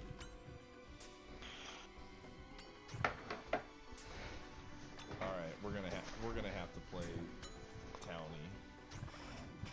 I'm gonna have to bus. I don't wanna be Dawn! I don't wanna be Mafia! Just let me be Town! Is there an event coming up?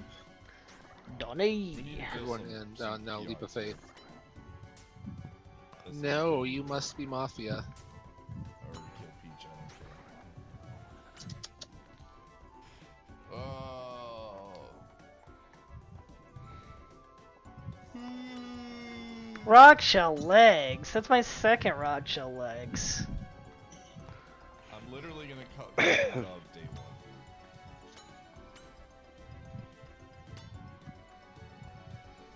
If I get pushed, I am gonna claim Gov day one, dude. Alright, hear me out. Do Hear not me do out. that, Hear Pi. me out. Alright, I'm glad I didn't type hear me out. That is a good way to have the Gov just OT onto you. Blueberry.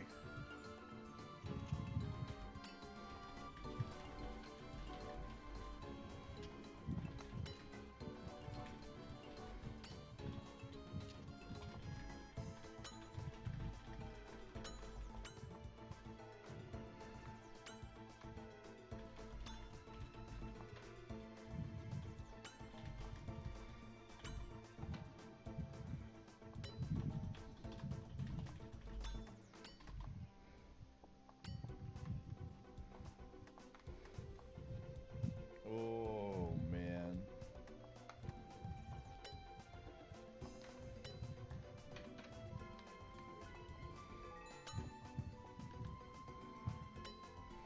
Is beet red?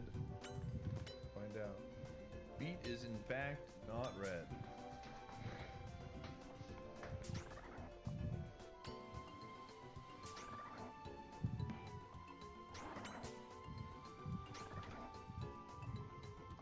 You will not vote me today.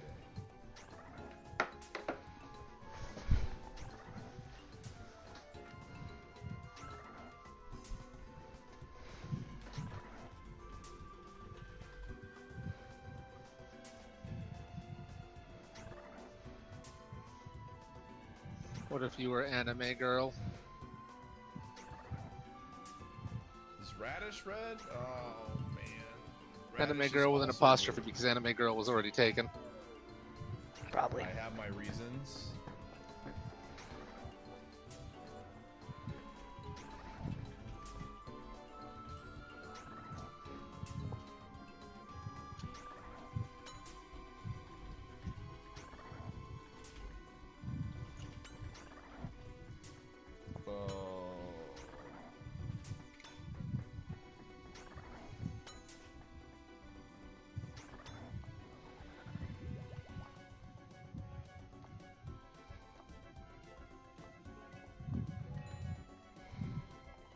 Anyways, I'm tacked. brother.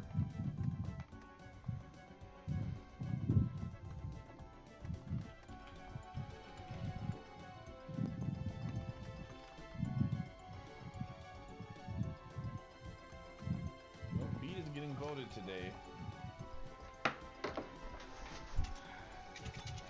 No, don't vote Radish. Why?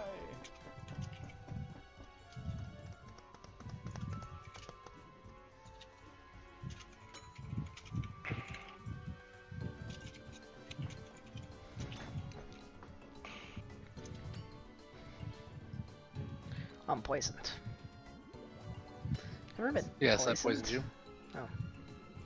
Are you these little guys sticking out of the water? You're just a little guy? Well, can't poison me, you're just a little guy. I'm actually a big guy, but I'm holding up the little guy. No, why are you unvoting Beats? Cowards, we need to know his PR.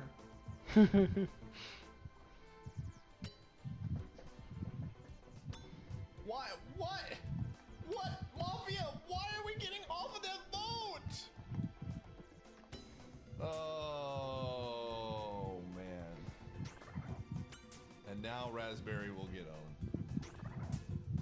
Another red vote, dude. Wait. Dude.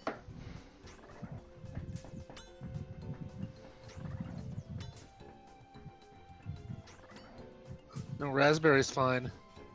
It's Strawberry's the problem. They're gonna get voted up. What is happening, dude? What is going on right now? I hate being Mafia team. I just hate being Mafia.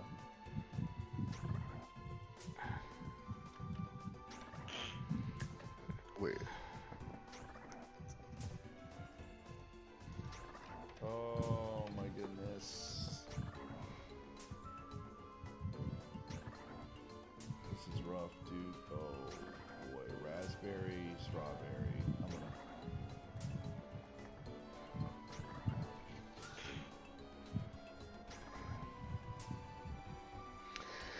It's not looking good for getting my things on drop rate. We're running out of kills. All of these unvotes, dude. What is happening? Radish just votes asparagus? Oh my gosh.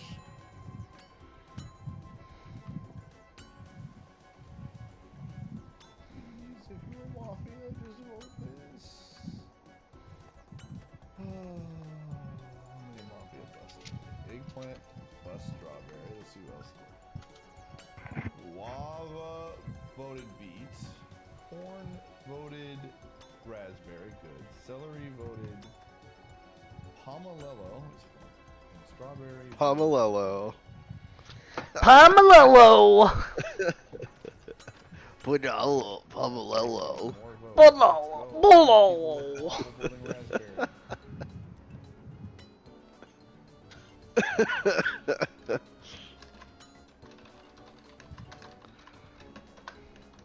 I should be Bonga on the New World so they can, an old one so he can talk funny.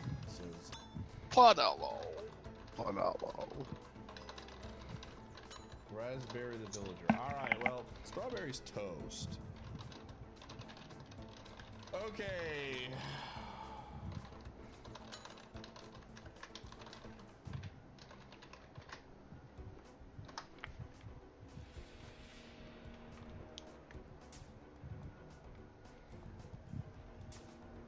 Corn is Mafia, but Marksman not just attending needs the to do meeting. their job, to be quite frank. Who's busboy? Busboy is the third this time.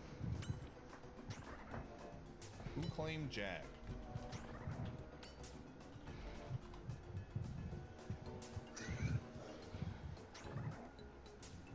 They are lying. Just, they're not. They are lying. Okay.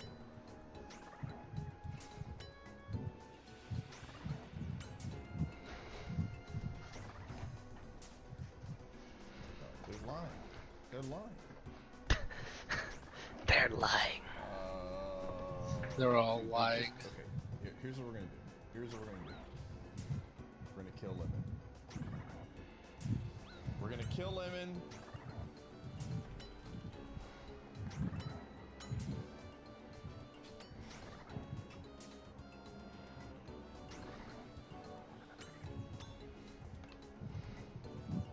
Oh, I'm just out here, man.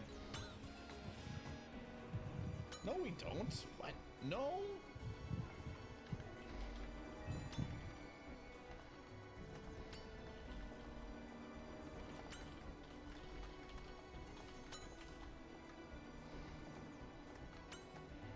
Kumquat. Why are we voting Kumquat? Why are we voting Kumquat. Why is he calling it Kumquat? No, I'm muted now. What? I was like, boy, I hate getting coom all over myself. Yeah, That's why I call it a kumquat. Guy won't say choice smacks, but he'll say Kumquat. Covered in all this coom.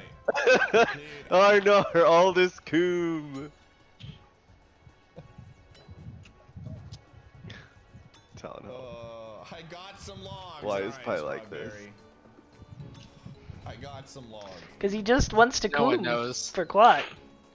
He cooms for Quat berries. Shoot, chat room. I can't snooze. It's too late. I'm sorry, everybody. I forgot.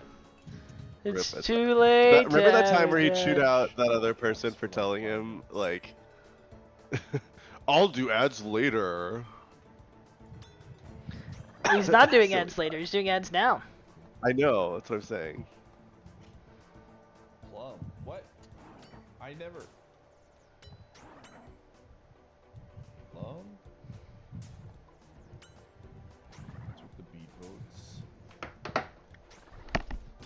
Okay.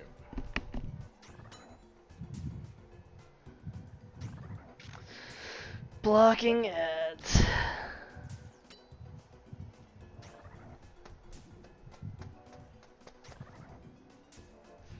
I've got the inside scoop from the chat on what's happening while the ads are playing. The marksman just shot Buzzcop and Dawn at the same time.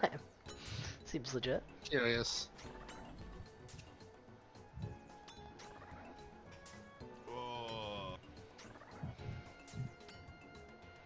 God, I hate Twitch. Again.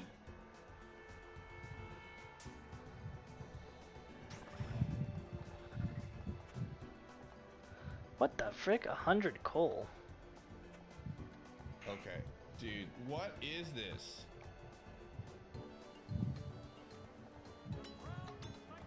Yo, Blackery, thanks for the Prime Gaming sub.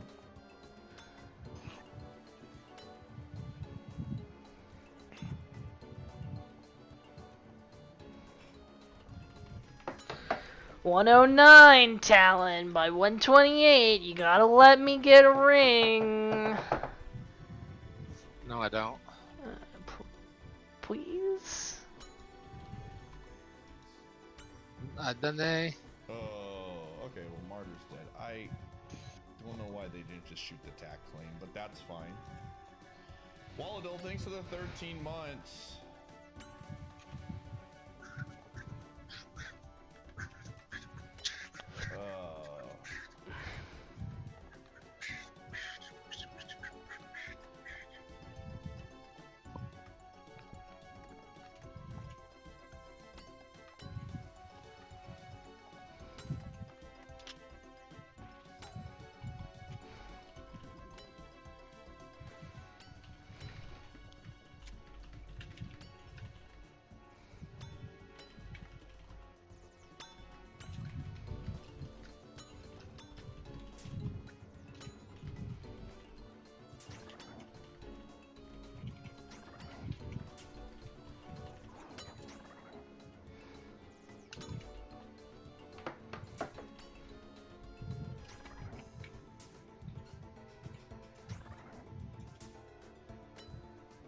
Alright.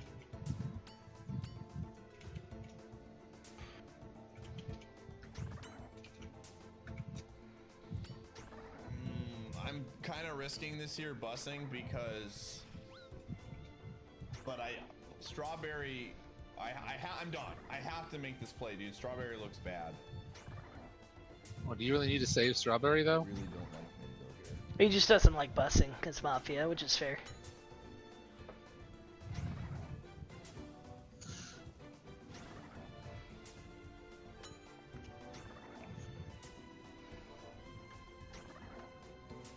Okay, who we got here? Bruhatia. Interesting. What are you doing? I am in Orboon. Why? I'm gonna try to get some stuff I want for Glamour.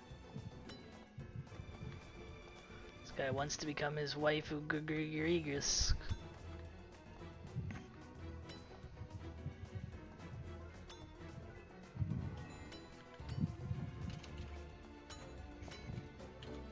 Can't prove that's what I'm after. I don't have to prove it.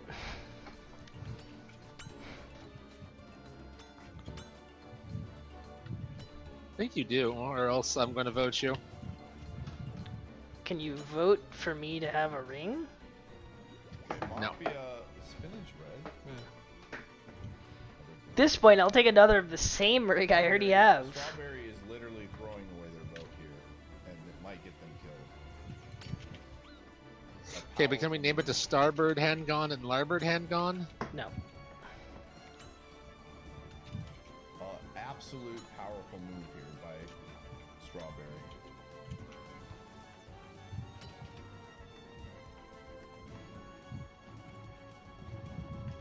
Like they're literally throwing their vote away on Blackberry instead of holding their vote.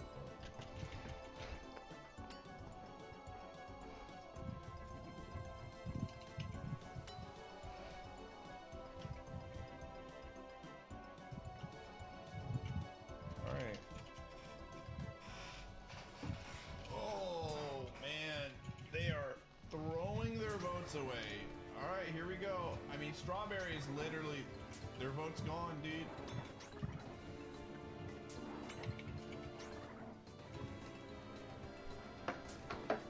Yep, I mean, this is Strawberry's fault, man. This is absolutely, Strawberry did a throwaway vote, dude. I don't know what else to say, man. Like, when you're on the chopping block, you don't, like, throw your vote away. I know you're saying I bust him, but I'm the Don. I get some... Okay, well, it might work out here because Town doesn't want to tie. Alright, wow. Wild.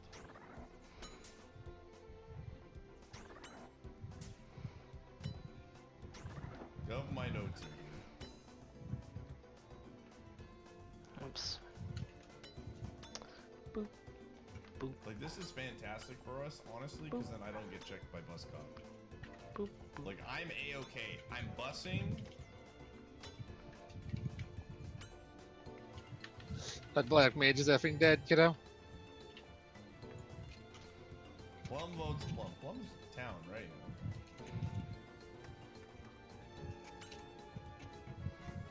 All of those played votes. All of red, no?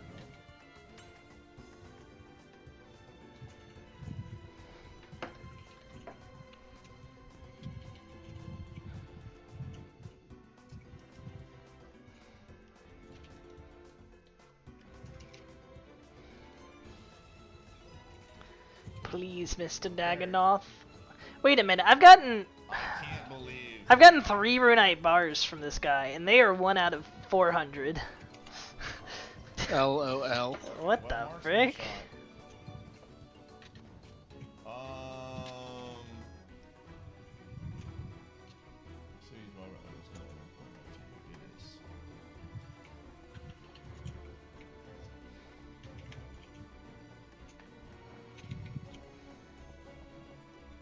Run like rats to the casket. Same. I'm a casket. I'm a rat. Lord Radavan. I only have 30 more Slayer kills. They are a before town I have to give leader. up. I don't have to give up, but I'm going to.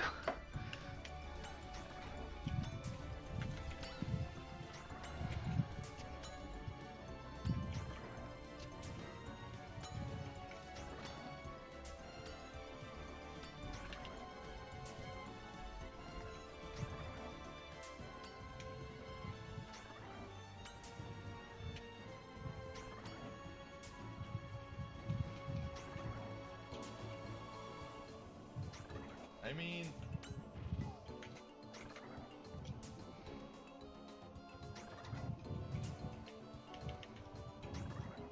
What?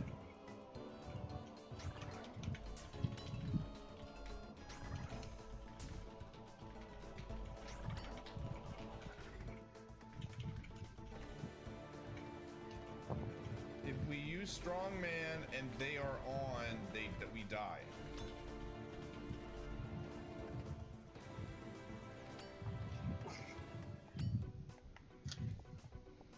Oh, this is such a mistake, dude. I mean, if Asparagus wants to die that badly, all right, man. What are we doing? Stop.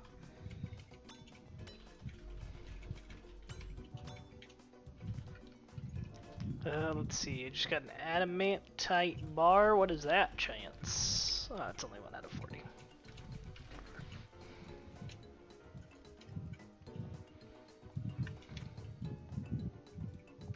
Please just... Wanted to kill Beat, the obvious... Catboy German just died. Because... Alright, dude, this is what they wanted, man. This is what they wanted.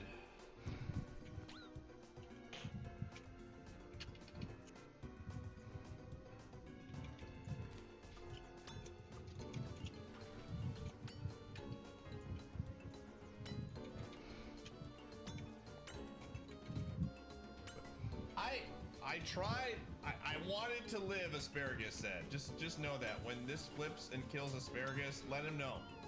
He wanted to live.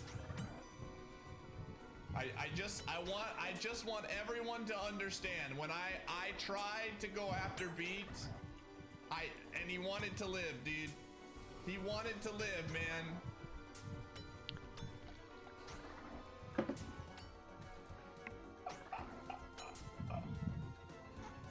Alright, I'm back on my bullshit, dude.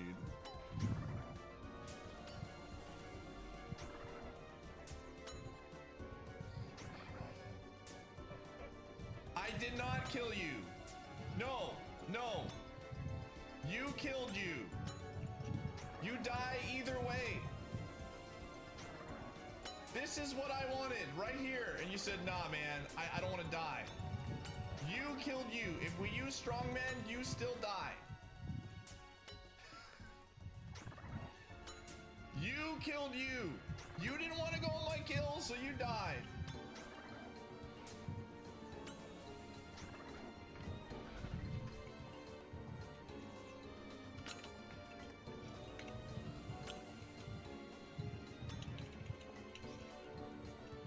Agrias has a really tiny hitbox. I mean, that's how fights used to be. Yeah. She's a really tiny butt box. Saying Agrias has a flat ass. I've been consistent and haven't had logic. It's mean.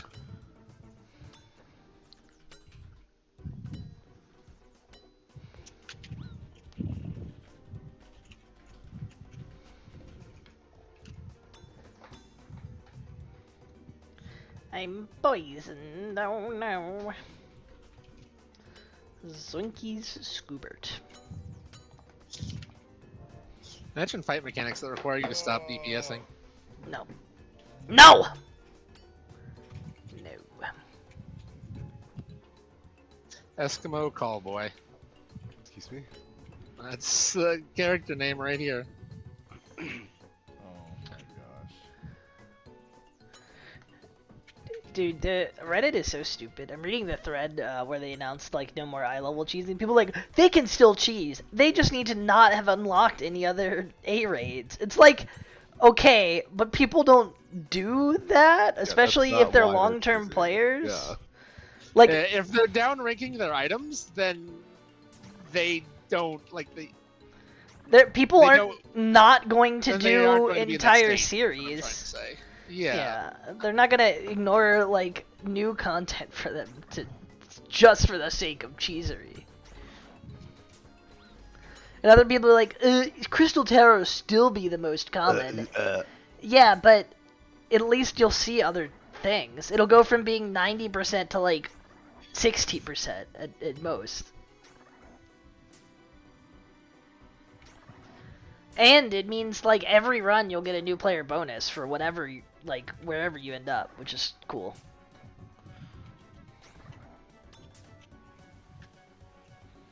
Basically guaranteed.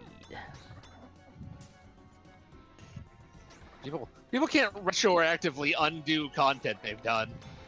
I can. Just watch me. It's me. Control Z. Got him. Checkmate atheists. People would have to make entirely new characters for the sole purpose of avoiding having to do anything. They're doing that. I'm Le Rebid. I know they're doing that somehow magically. Cat Boy Germa, you can just stand fucking still while I'm moving. You don't have to get chased by me. You god dang moron. So hard. But Town just wants to get off of Strawberry. Alright, man, I'm down. Strawberry, voting Blackberry yet again. Wild. Wild.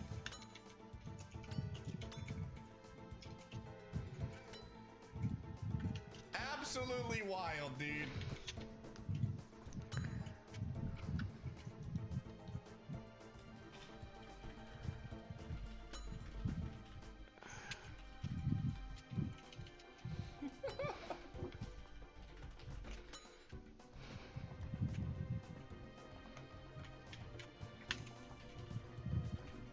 You gotta leave that alone and go.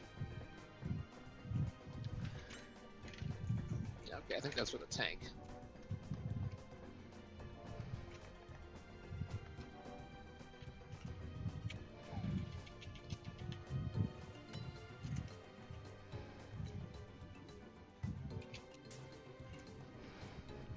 Eggplant looking to bust here with me. Let's do it, Eggplant.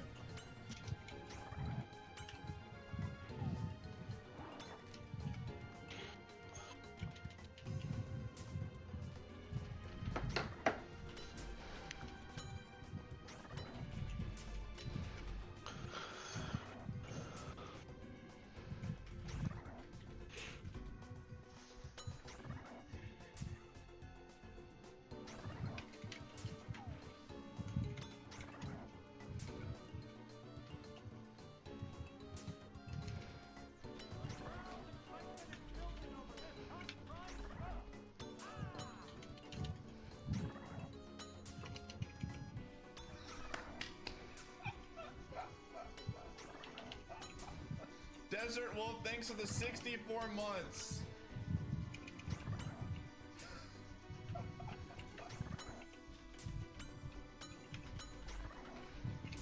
Woohoo, lag.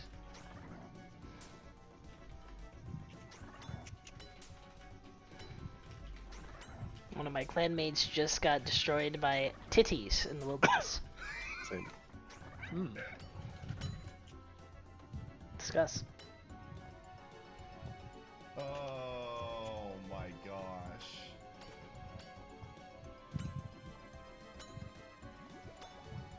The beanie guard. Just got another 1 out of 128 drop. Is this real?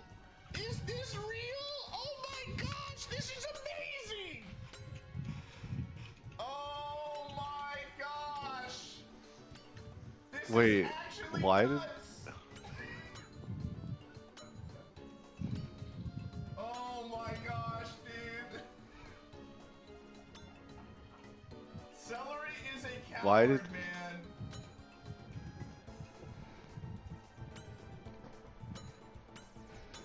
Oh my gosh, brother. Dude.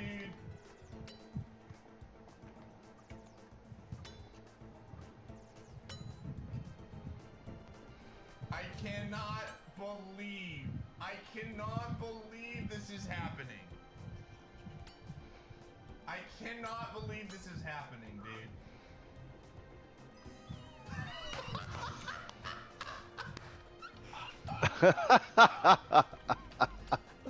Agreed.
Oh, the Olive is in the chat.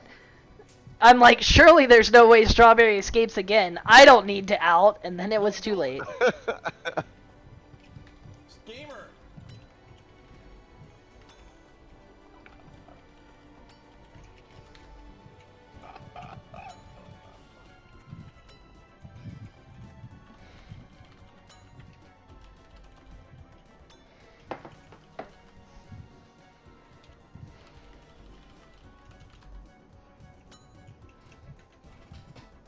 Oh my gosh.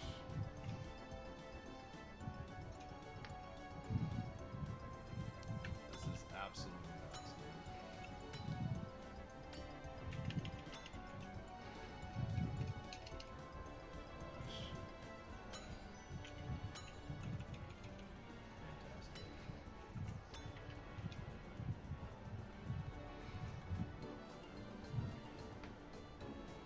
Or if you're in the necro hole. It's the sound I make when I'm in the necro hole. Oh no. It's not moldy. It's sort of like resurrected.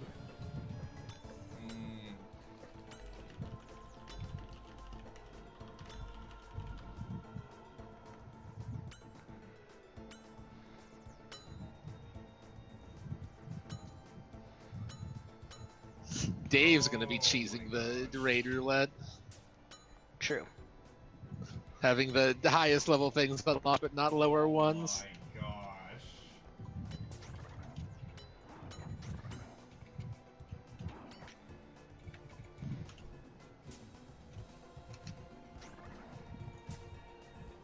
I am trying so hard. I am trying so hard to bust my team. It is pretty funny. Yeah. Says no, Pi. No busing for you today. No, we're killing towns here, okay? Oh my gosh.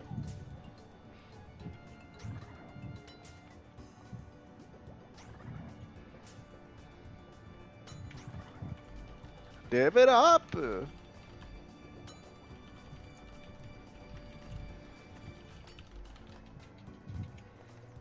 Ooh, bass. Got some bass.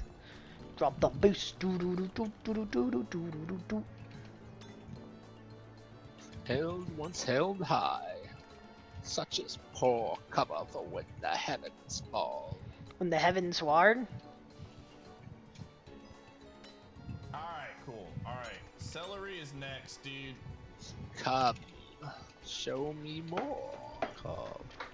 I cannot believe that happened. That should have happened days ago, man. Days ago. Alright, we need...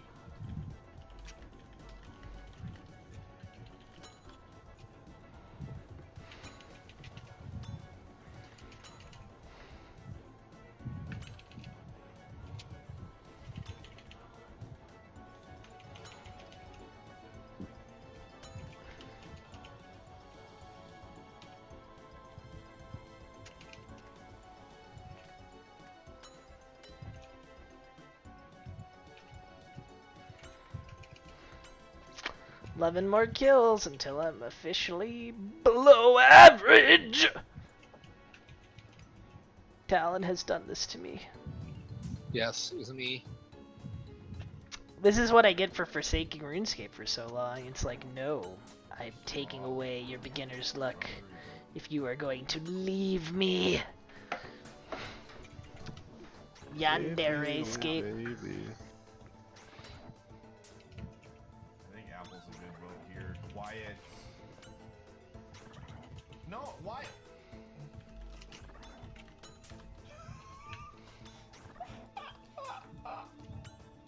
Oh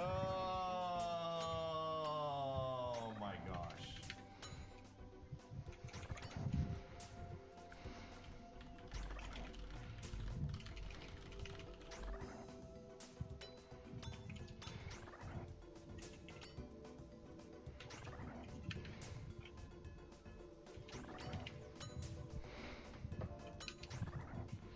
Must be getting pretty close to a Slayer level.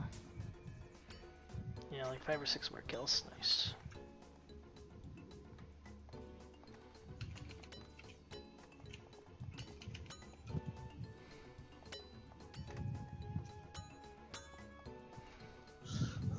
You now know why.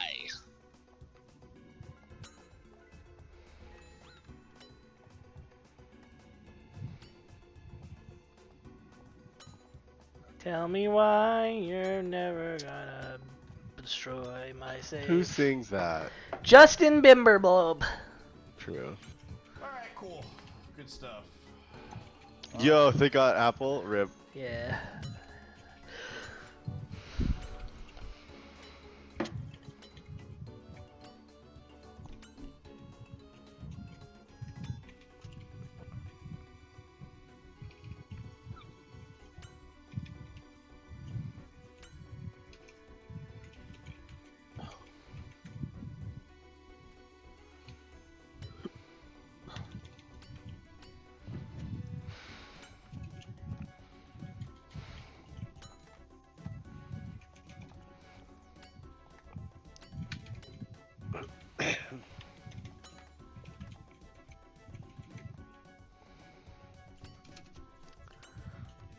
Yeah, why'd you run back into the group with that freaking Uber? Because you won't give me my ring. I'm gonna keep giving you bad allies until you give me my ring. 2 MIQ? Or my axe. Wow. I'm having a decent Orbon run, I'll have you know. Well, I'll change that unless just give me my dragon axe right now, please, please. Oof. Please. I wanna chop.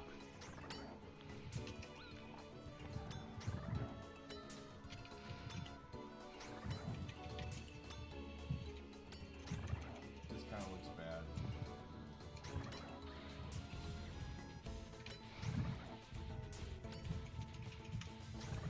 I am Oracle.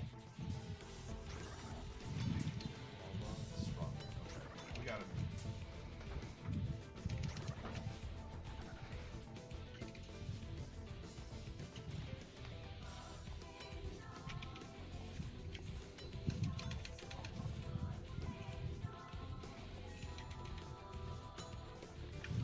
Sounds like it would be a dot hack song. Sounds like a Nier song to me.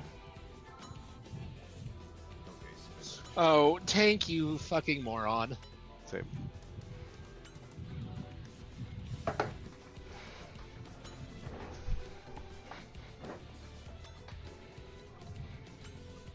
Why would you ask this question? Fun fact, tank should not take the tether in Sid. Sid, more like squid, more like kid. True.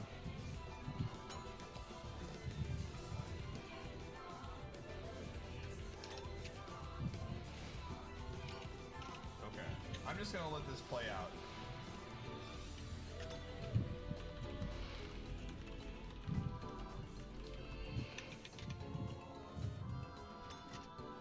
What's the number? 5-9?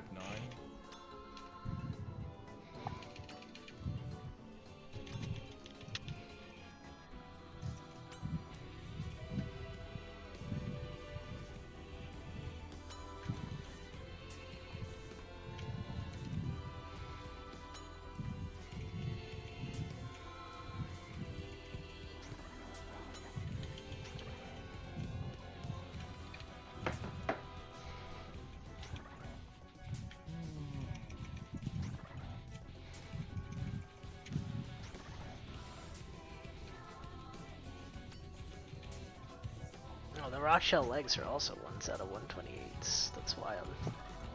It's wild how I can't get any of the good drops, eh?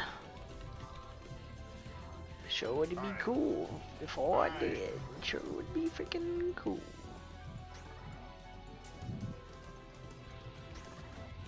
Yo, I'm not getting shit because chess pieces don't freaking drop, just shoes and gloves. Booze and gloves. Boobs and gloves? Destroyed by boobies? Just come alive, dude. Gov is the last thing that's standing in our way. Remember when belts were an item? No. What's a belt? Not much. What's a belt with you? Ooh.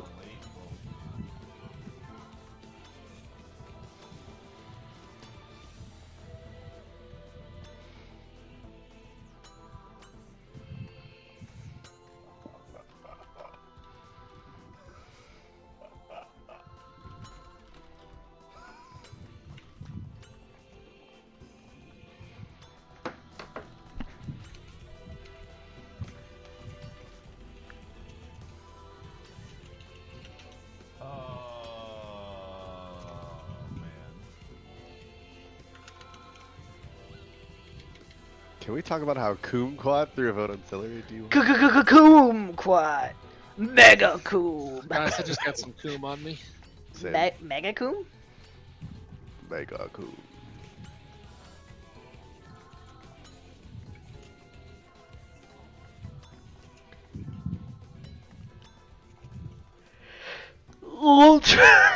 Ultra Coom.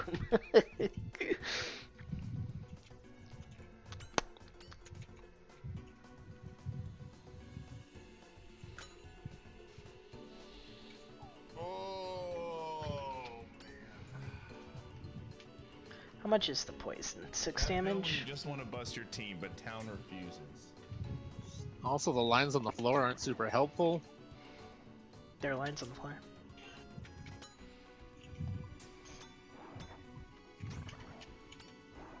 I don't understand this raid fight design. What do you see? Lines of steel.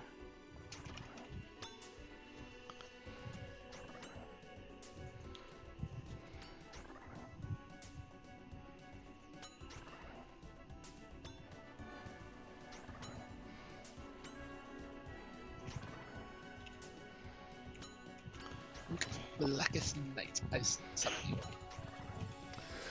8 more kills until I'm at drop rate for all these things. Curious.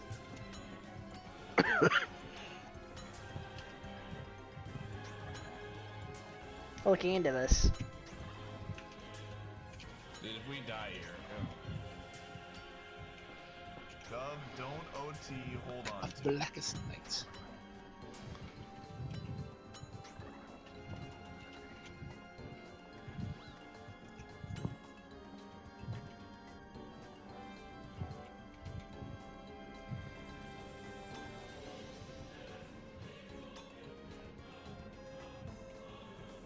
Salami. Alright, man.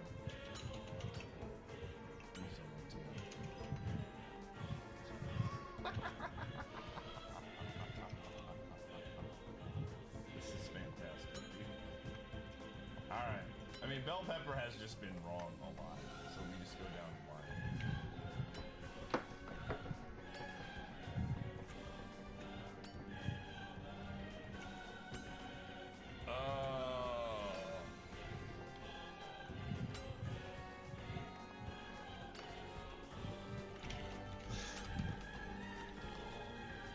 Oh, didn't see that.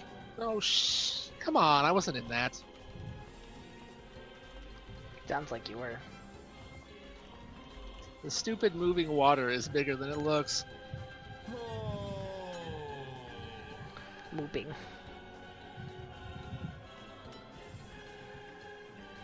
What if your water moved?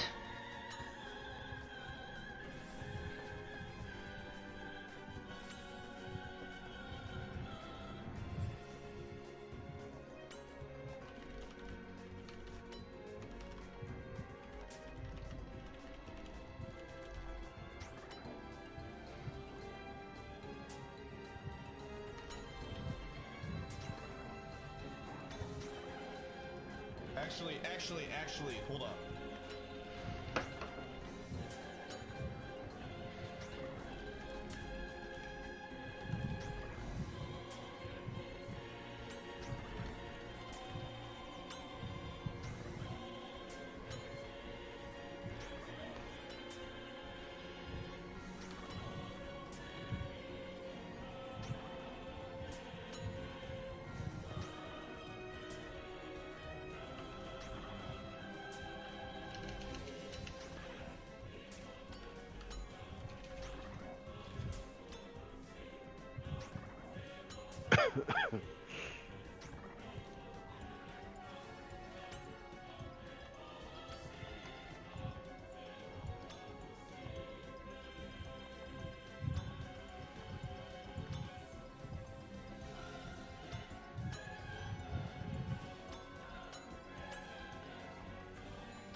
The name was on my screen literally 30 times and he still spelled it wrong.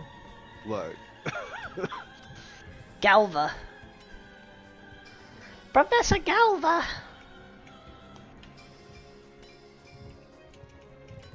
Sports Center alert. Alright. Breaking news. No, that's what I heard. Massive mudslide in Chile.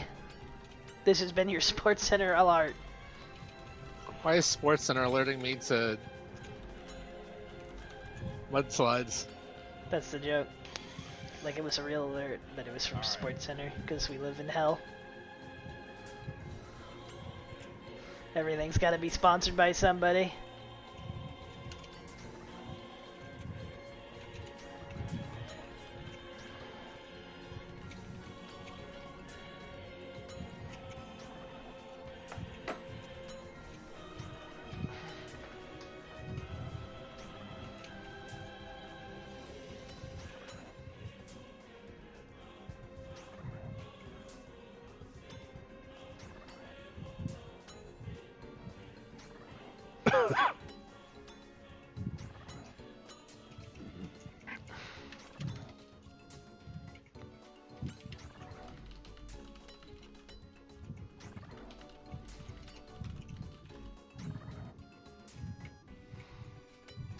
Oh man.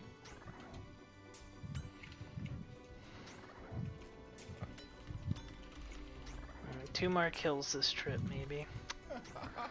Can't believe I'm gonna need another trip. Suck.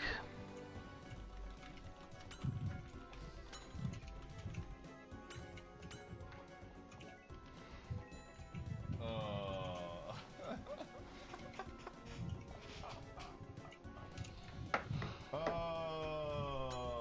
man.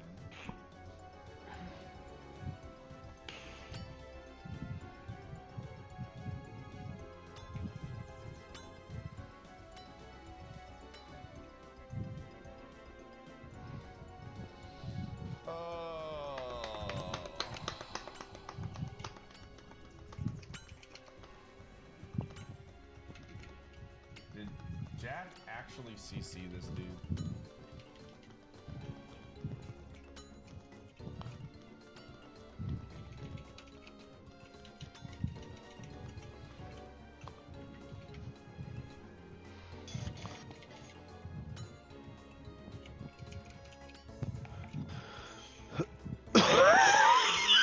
Whoa!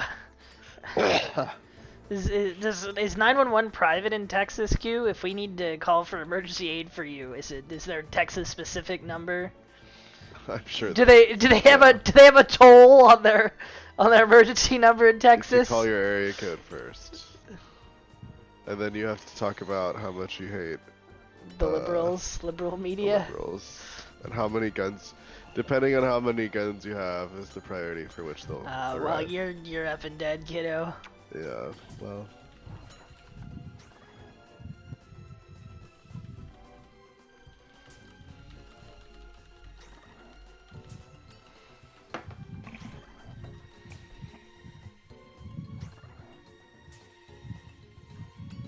All right.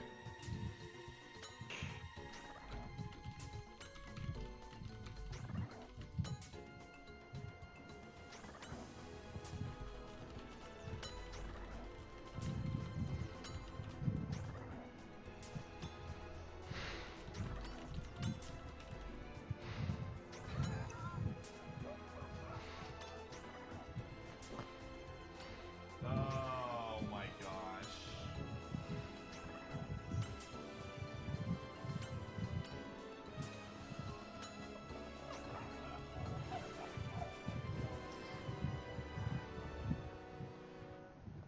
Oh my goodness. Oh hey, free swordfish. I guess I'm staying for one more kill after all. Without splitting a few olives, dude. What, no commends for my limit breaking and ending up dead because everyone brought AoEs to me? No, you died. This was not my doing. Sorry, only one of my deaths this run was my fault.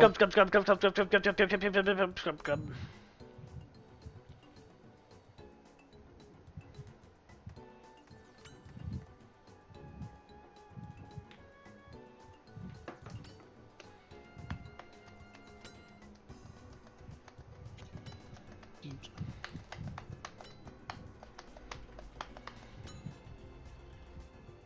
Also cute.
Oh man.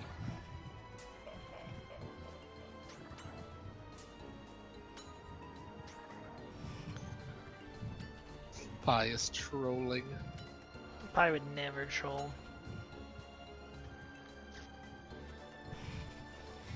Alright.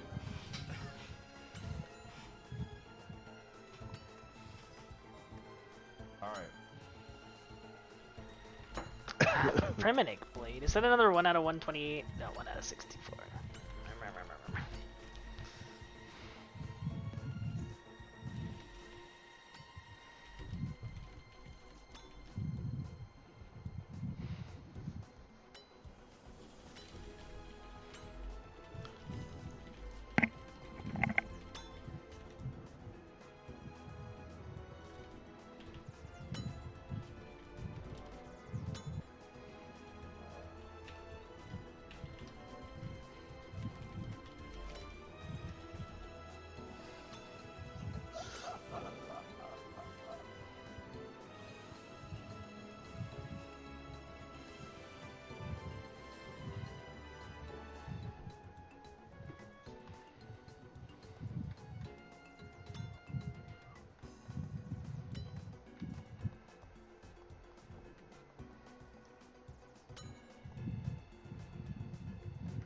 Two more kills.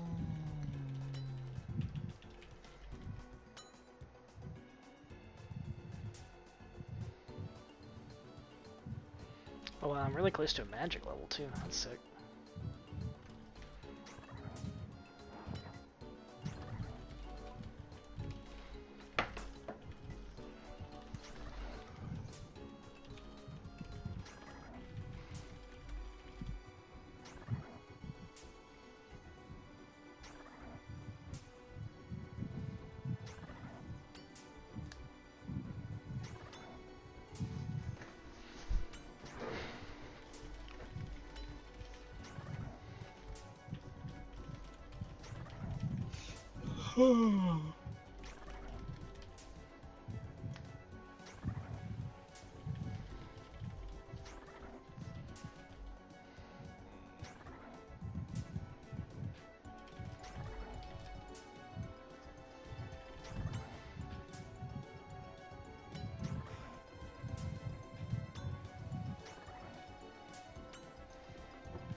Alright, here we go. We need one miscondemn and the game is over.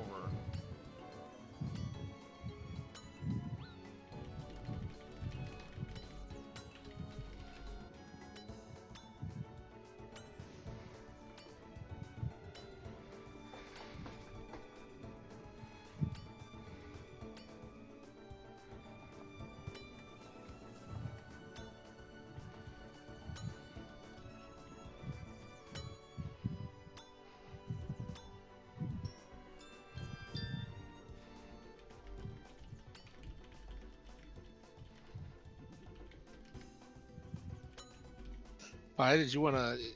Since you had yourself catted, did you want to tell everyone you're catted? Best part of cat is telling everyone online that you're cat. Uses 4 things. Yeah, no. I would think you'd tell them you're catted first, but I guess maybe. All right.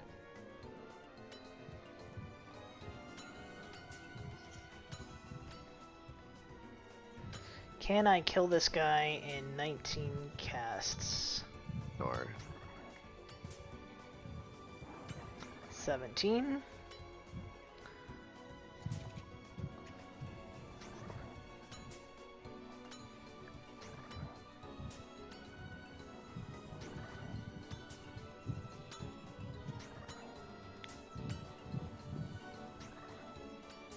Seems like yes. Will Ivan ever get his drops? No.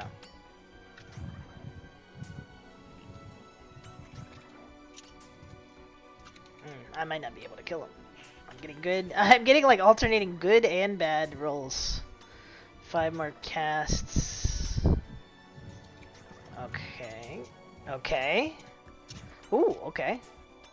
Alright, never mind. I got the kill. Game easy. Alright. Eat the swordfish, grab these bones, and teleport on out.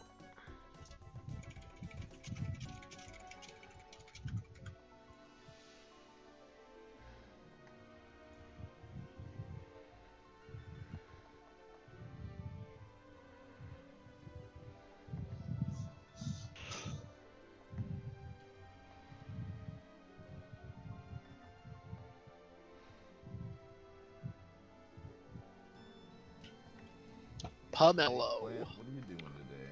Pomelo.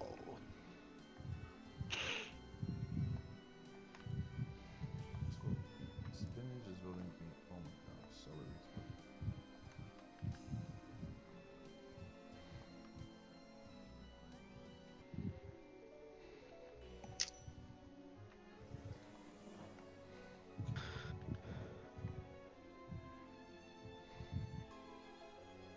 Luna Sky is wearing carbuncle ears. Stray casino cat. Curious.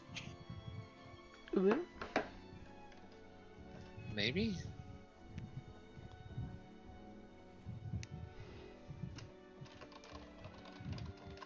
Honey soda.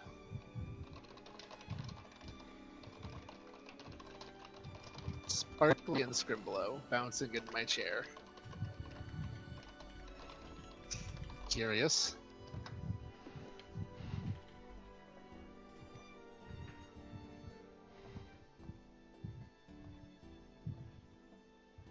Polster, homie. Was Polster still alive? Are we adders? Alright, we're doomed. I didn't even realize this.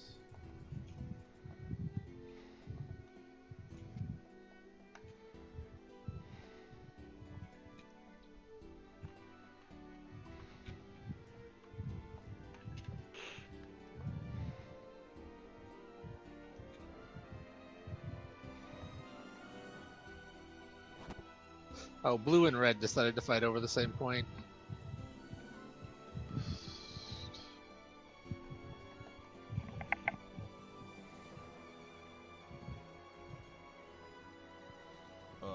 Wee ball, dude.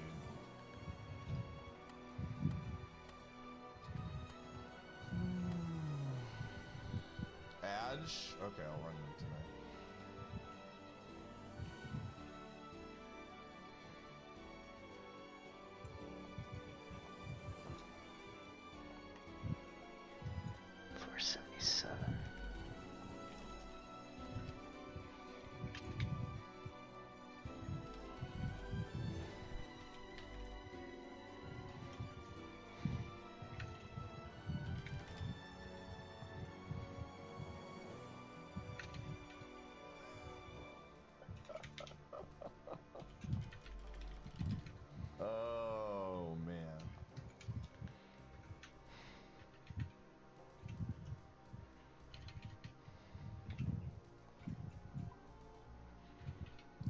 we actually... How many Mafia are dead? Whoops, I did numbers wrong. Is Pi throwing the game because he doesn't know how to count? Probably.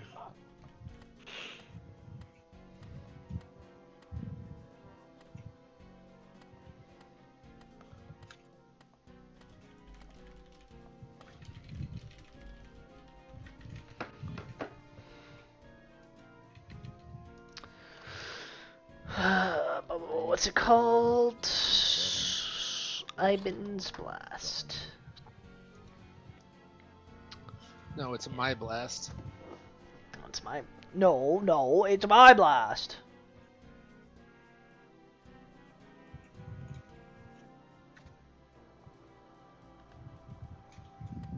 What?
The heck is our team? Why are we split?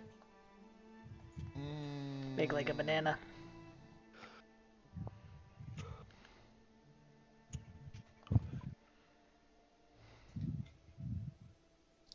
The problem right now is Polster and Gov are both up.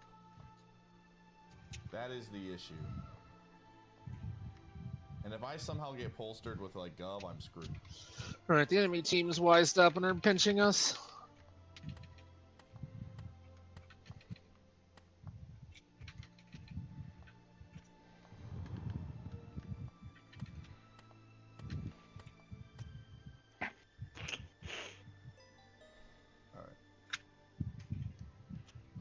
Gamer.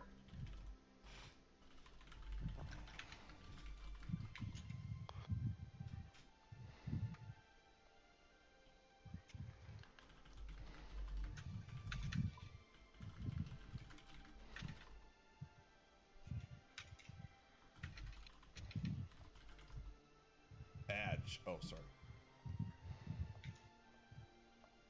Sorry, I'll give you the ads you so desire, everyone.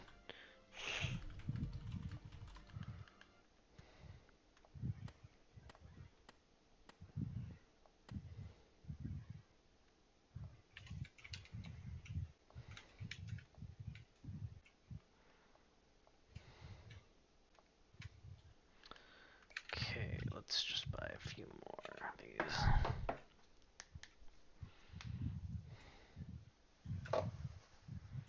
Oh, there's a guy in my clan chat named Muvluff.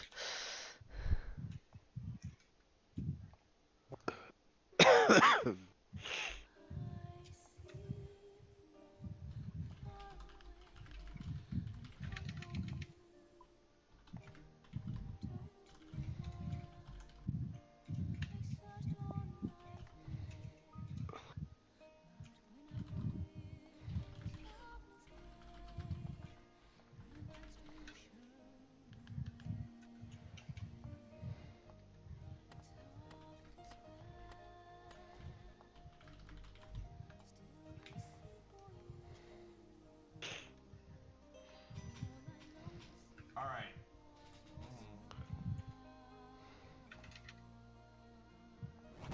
What is a pomelo anyway? Pomegranate Tangelo? Hybrid? I believe... Yeah, I don't remember what it is. We waste a lot of money on that. Okay. Pomelo. Pomelo! Oh, it's a natural non-hybrid citrus fruit. It's just a citrus. It's like grapefruit. What the heck? That's what I thought. Yeah. Natty.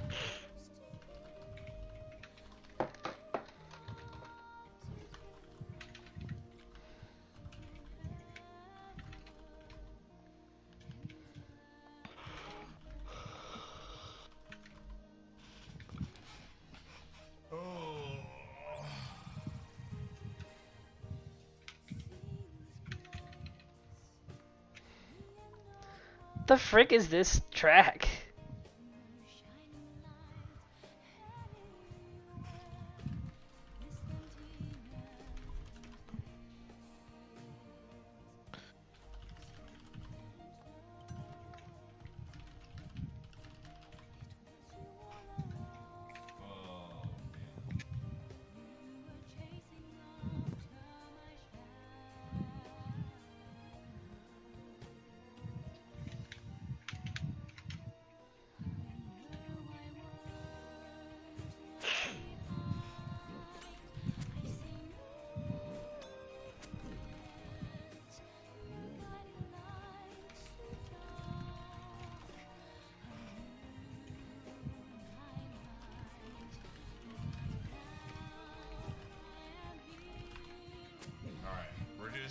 We're just playing it by ear.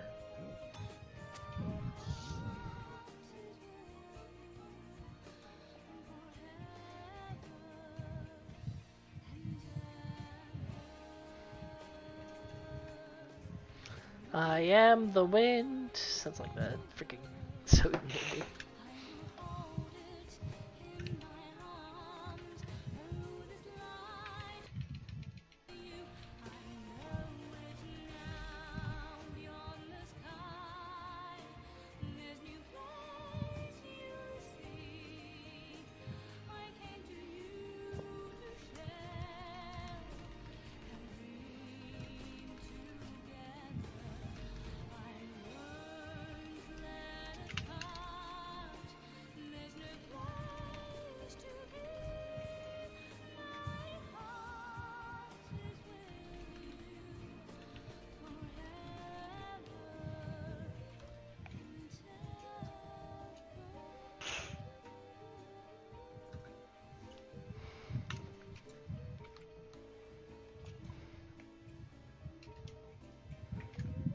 Banalo.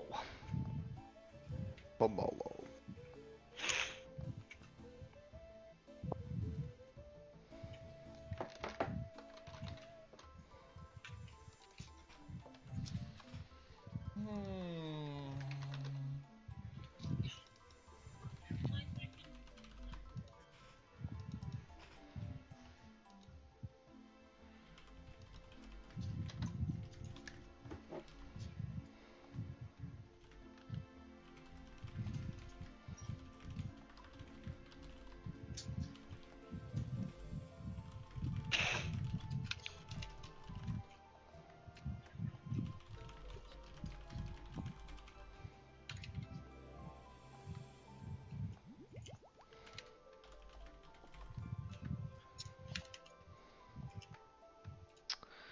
Okay, got my anti-poisons. Do I have enough food? No. Here you go.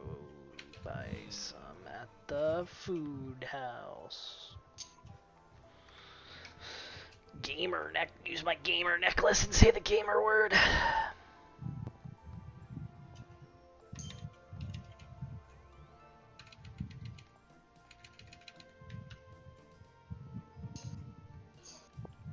me see what randoms are dead. Martyr is dead. Trickster is dead. Okay, none of that more garbage. Bruiser is dead.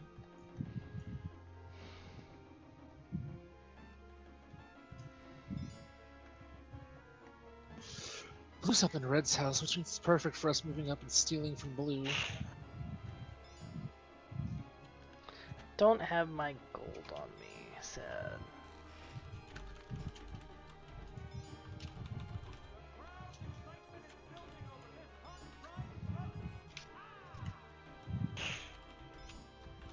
Did Pi? Is that? Do you think that's a sound alike, or do you think Pi found the guy?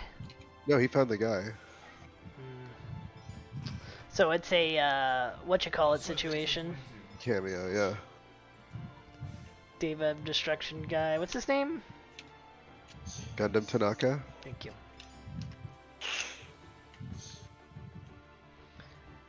Gundam Tanaka's my favorite since Shotgun Tatsu.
Okay.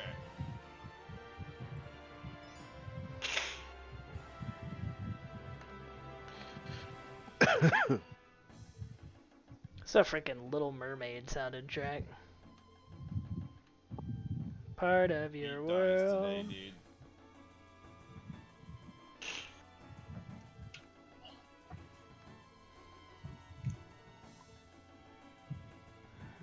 How many pineapples do I have? Good enough.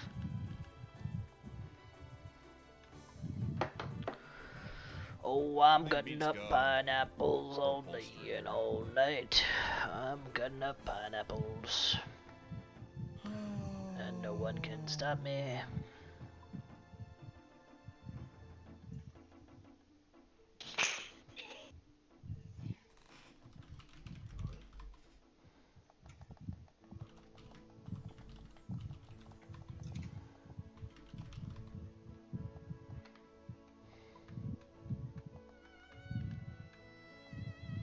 Oh, I recognize this track. Half these tracks I do not even perceive. Same. Same. Which is interesting.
Guess I grab them and then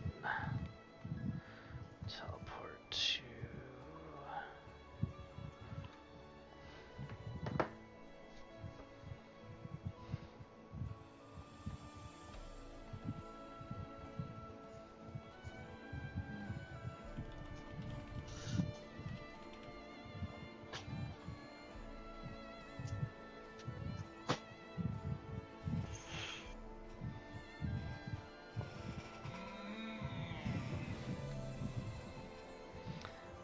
How is Pi so good at this game, dude? Like, talent is completely lost.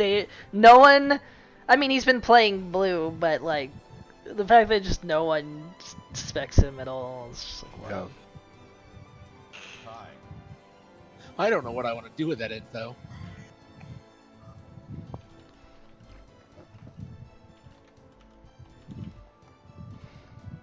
Still have this one ready.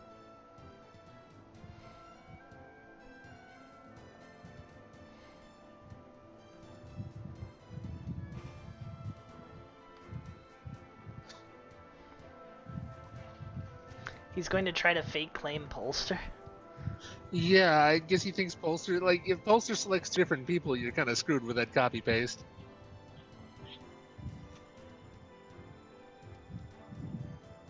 Yeah, he voted this very early.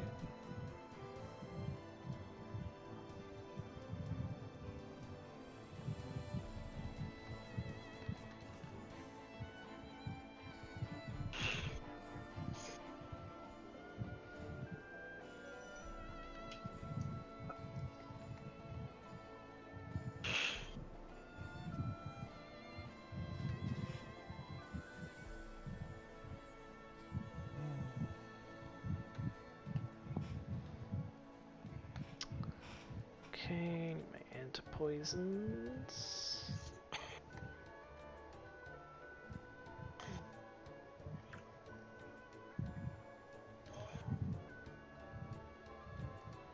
I was wrong yesterday. That's why. I'm alive because they were killing confirms, dude. That's why. That's the easy answer.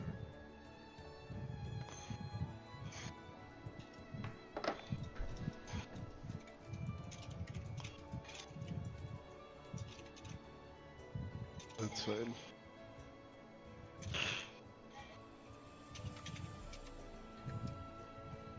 Oh, is it 3-4 right now? Yeah, it's just 3-4.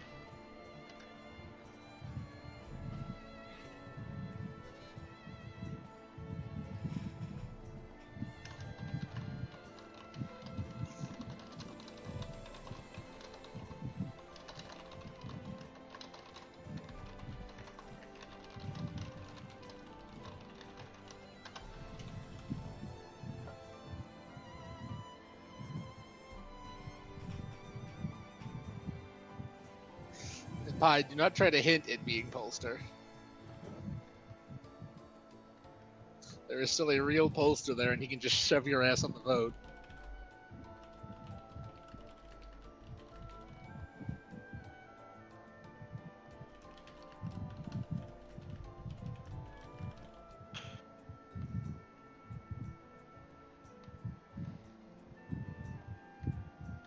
That's good, because now you can trick the Pie into screwing up because there's only 2 reds. The Berserker Ring and Dragon Axe are huge drops for Iron Man damage.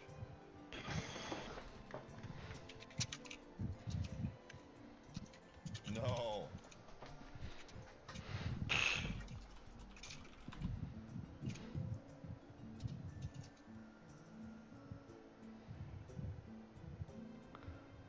Those. Alright.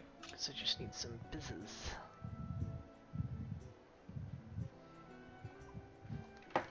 Where are my pizzas? Why the frick are they in that tab?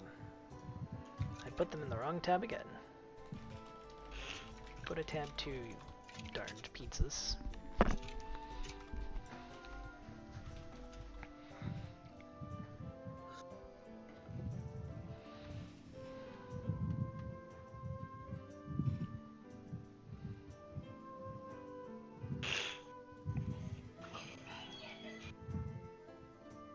This has a worse defense bonus. I don't need to bring this.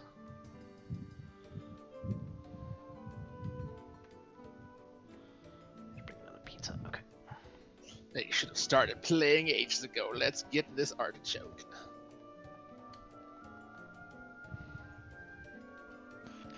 Don't want them to artichoke. Alright, well, artichoke clearly isn't the answer because you've got 6 people on it. Let's go!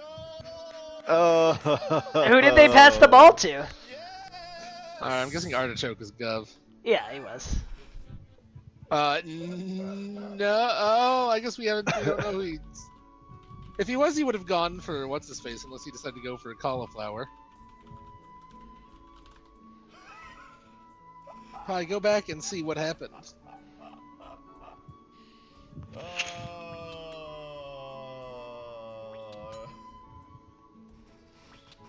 Oh man, dude. Okay, already was Gov. It's just like I have to buy. I guess he just went for his vote though. Oh, I guess I could just look at the side. Yeah, cauliflower's gone. Those games, dude, they always are like super sweaty, man. Like I always get nervous playing those games. Alan M was the jack, dude. They had to kill confirms. They had to kill confirms, man. Like that's why I was alive. Like, at the end of the day, like, it's so easy to defend myself. Confirms, there's a bunch of confirms, and they just went down and killed them. Goto was beat, dude. Dude, Goto was just chilling in my pocket, dude. I had mini Goto in my pocket, man, just hanging out, dude. Just hanging out, man.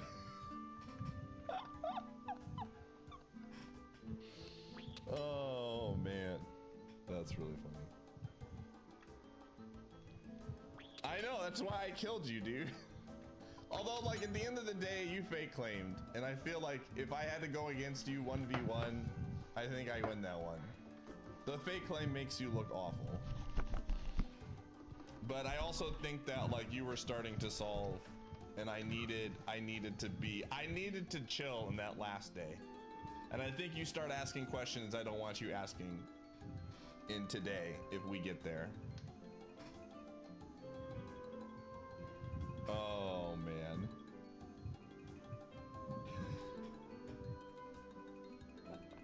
Alright, maybe one more.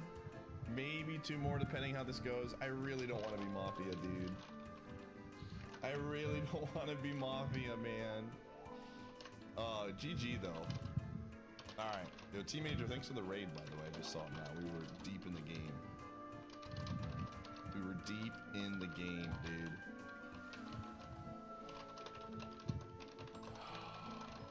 Alright, any friends of the stream that want to play? Alan wants redemption, dude. Yeah, oh. You talk less as Mafia to chat? I have to. Now to open there. Mafia, as Mafia, I have, in order for me to win as Mafia, I have to be 100% focused. I have to be 100% focused on the game. Pet range, just as you go down. You know, like I head to the eastern ladder. Protect melee as you go up.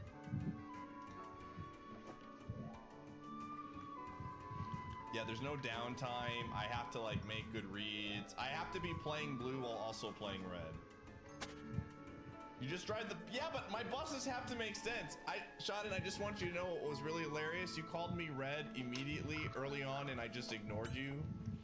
And then you were on my team the rest of the game, dude. It's great.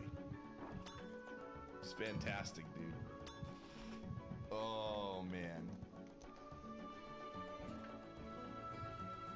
All right, any other friends of the stream? Hey, Duke, do you want to come in through the secret entrance since your laptop sucks?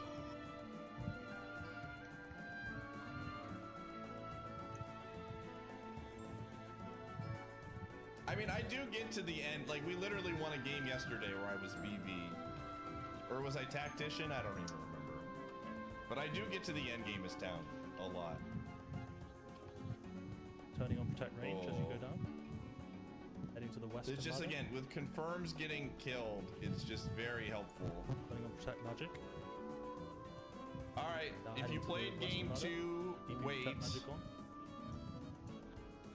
This is probably the last game. Magic, southern ladder. Getting tired. I have to be up early tomorrow.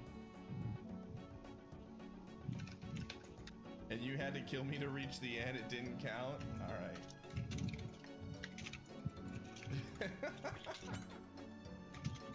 Is there just a Fortnite? There's not. It's just anime characters. Oh.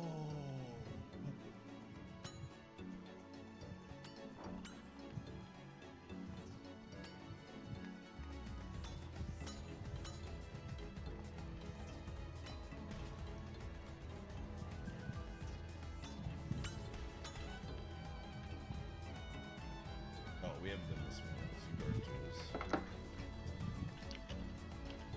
Range? Yeah, but I'm gonna go feed Gumshoe. Alright. I'm literally, if I roll Mafia, I'll head around this corner to the ladder. We're just gonna have to game again.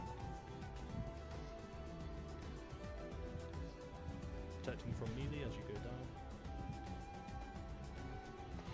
Now head east, then south. I'm gonna go feed them shit. You are going to refuse to play if you get Mafia. Why don't you just And head east to the eastern end of the cave. Go past the ladder and head for the roots that I'm about to step over.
Whipper Snipper.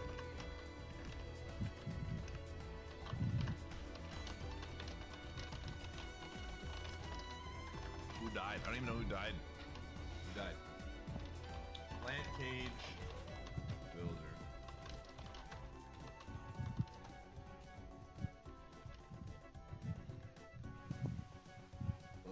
The heck is this deck?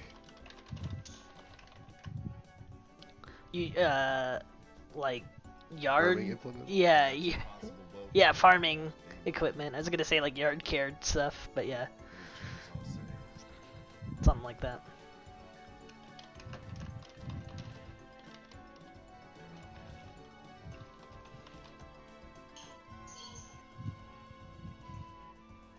They're not panicking, Chowrin. Oh. just gonna swap my votes a bunch. It's literally, you know what? We're gonna just swap. I'm gonna literally vote swap all the time. That's all I'm gonna do. I'm just gonna vote swap every single day, and just till Mafia goes after me.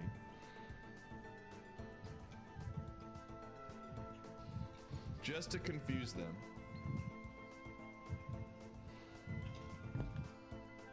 Just drinking some orange juice. Alright, I'm Jack, and Chainsaw is blue. Alright. Night one. Night one, Jack. Jack. Nice. See, this is how it's supposed to be. Chainsaw blue. If you're getting drops, no, it's not. No, it's not about that. It's about being able to get into the freaking boss room without having a freaking stroke. I'm also swapping my wrong. vote again, dude. Gotta keep it interesting.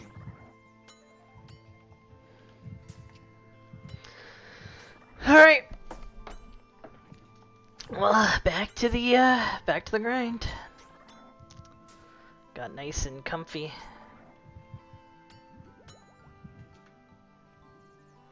Got my pizzas.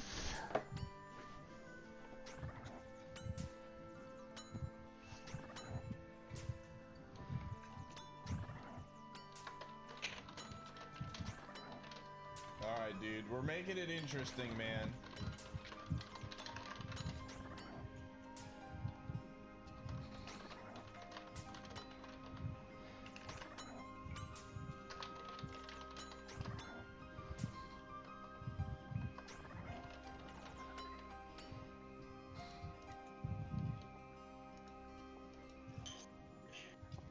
Oh, man.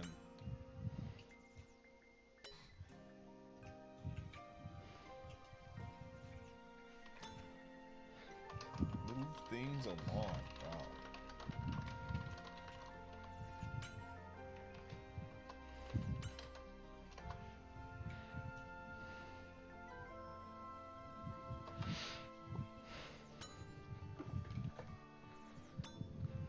Dude, Whipper is the only one that has claimed Blue Villager.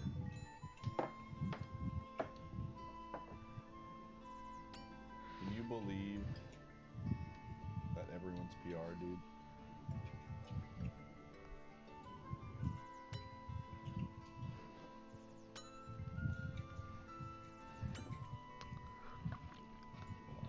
I wanted to see what it looks like.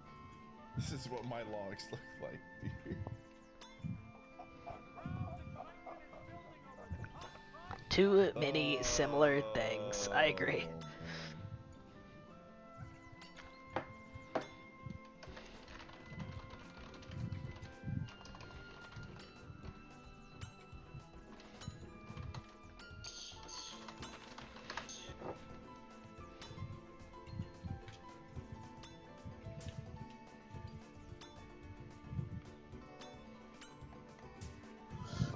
None of this makes any you're sense. PR. I guess, like, we've got doppelgangers or something is what's happening. I don't understand what's the plot is happening. Oh, it's well, None of these they're phoning it in, Q. It's called phoning it in. So none of the motivations for anybody make sense, but all the characters are also saying, no, this doesn't make any sense. So, like, there's something that's happening, it just doesn't make any sense. You'll find out in 30 hours. And then the bad guy will escape and say, "I'll get you in Banjo 3." Blah, blah, blah, blah, blah, blah.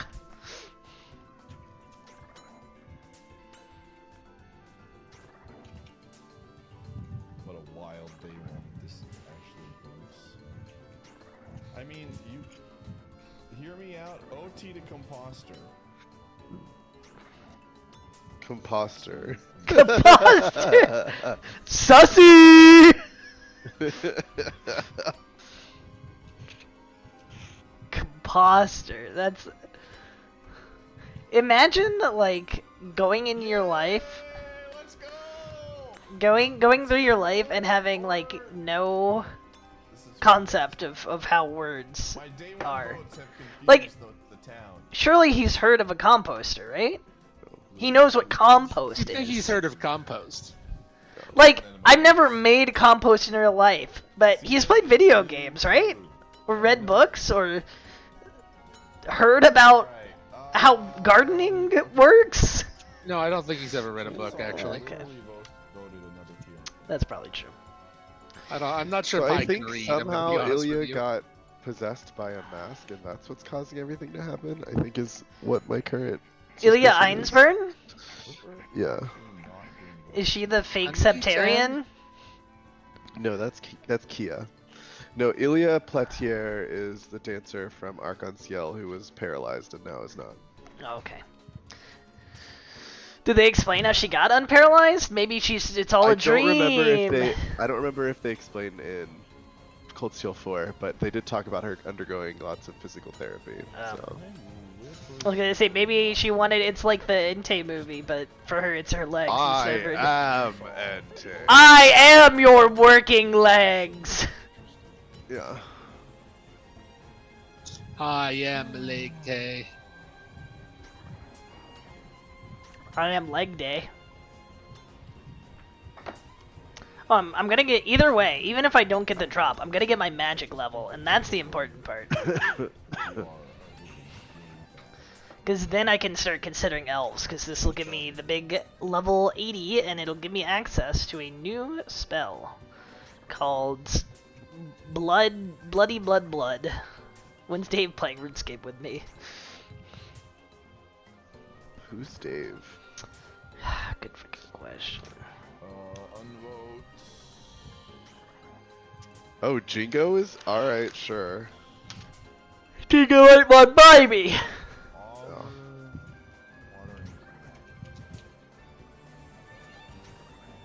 Jingo is Joy Bill? Who doesn't know that reference?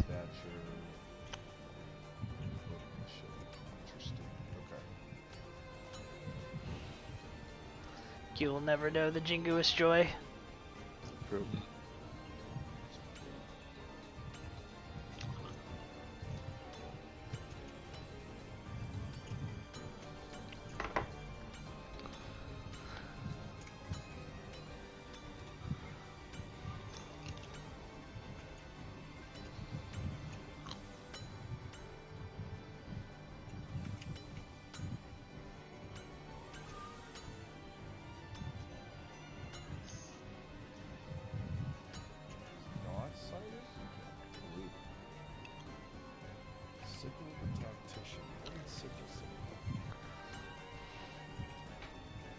Sickle got celled anemia.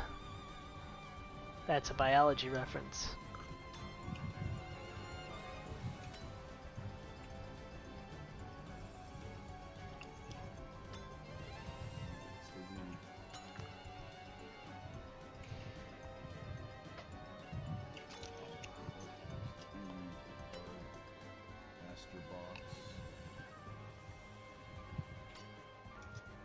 Okay, what is your read, dude?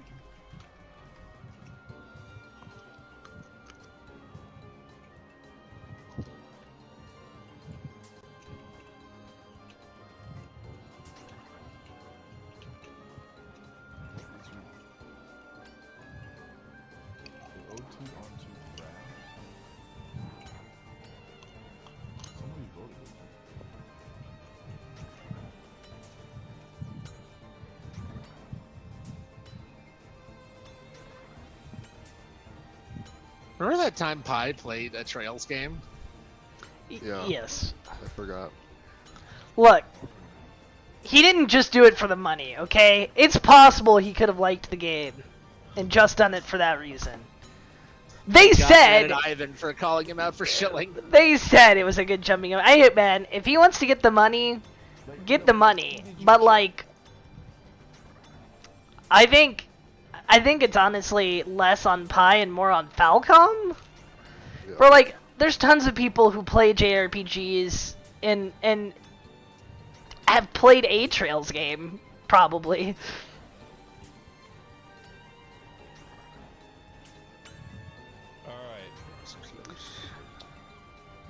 Look, if I get blocked from Pi, or since I got blocked from Pi for Trails, that's like, it's perfect, you know, ultimately. If I get blocked, that's why I want to get blocked. For Trails of Cold Steel 3 Okay, or I whatever. Can block you. No, you can't. I can. I'll tell Golden to mod me. I don't think Golden has the ability to mod you. I'm already blocked on Pi's Twitter. Okay, I'll block you too for mine. From your Twitter? Easy. No. No! It's my ex. Your ex! Motherfucker. Exit!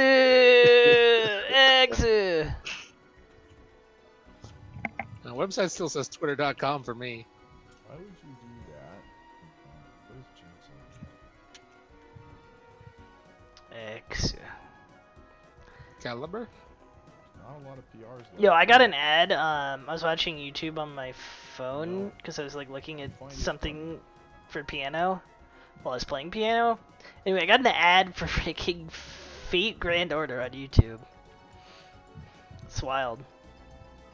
Didn't know they did YouTube ads. All I get. Oh yeah, I get some fake Grand Order, but mostly it's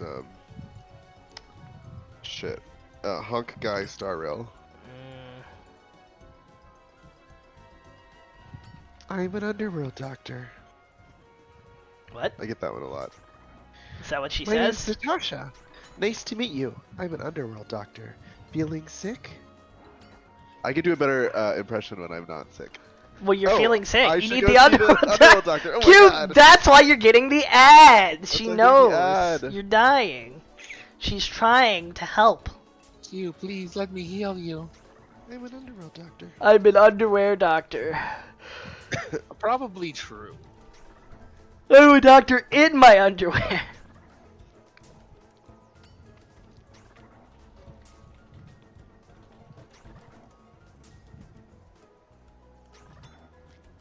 I clean the Grammy Renault weed. Smoke it.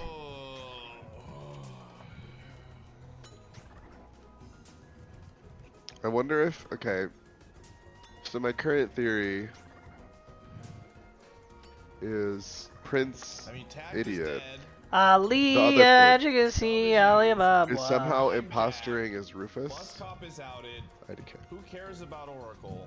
But why is he impostoring as Rufus? I don't know yet, but that's what I'm thinking. Probably cause sus. Boom, boom, boom, boom. How do you spell shepherd?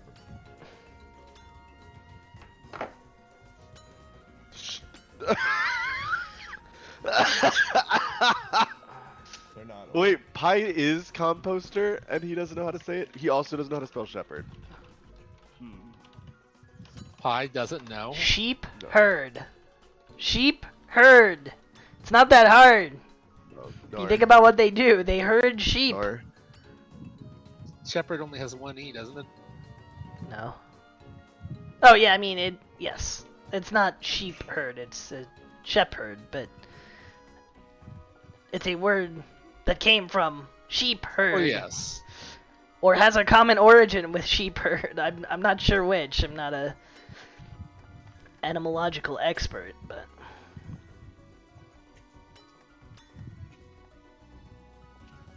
Good news, I'm shooting water. I'm shooting water cooler tomorrow.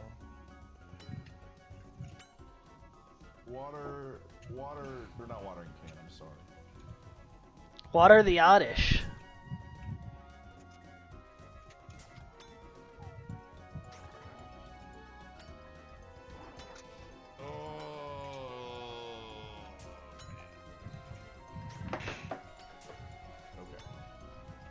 Machete. Machete. Thatcher had a throw in the back. Okay. Well, goodbye to Thatcher. I am shooting you. Okay. What are the odds, Pies, right?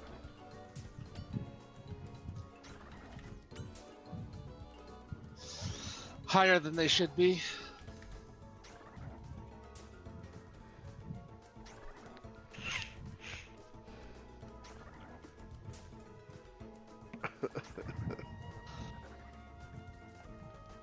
Rune Axe? The frick? That's gotta be a Freaking good rare friend drop. And fellow compatriot, Totally Blue True.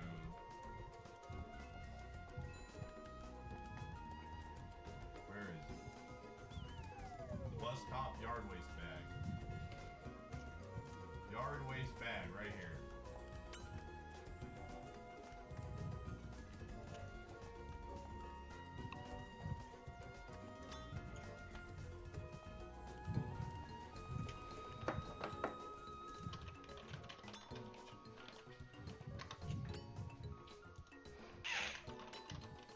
Rune Axe is, in fact, a 1 out of 128. It could have been the Dragon Axe. God dang it. Are you ready to go outside? When absolutely. Absolutely, dude. No, let's go outside. Come on.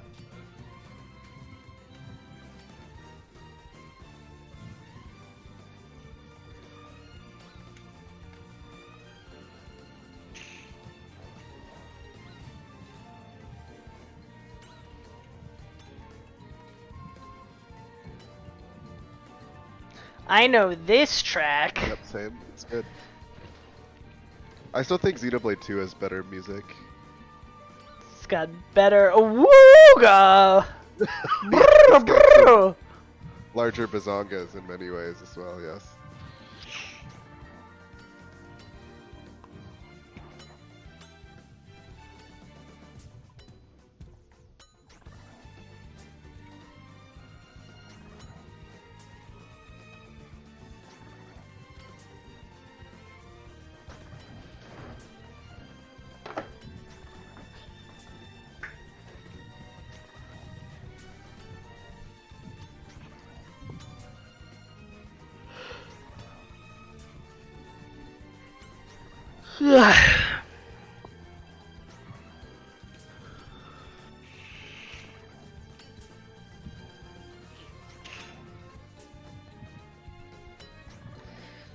Eight more Slayer kills. I'm gonna stay longer than that, but still.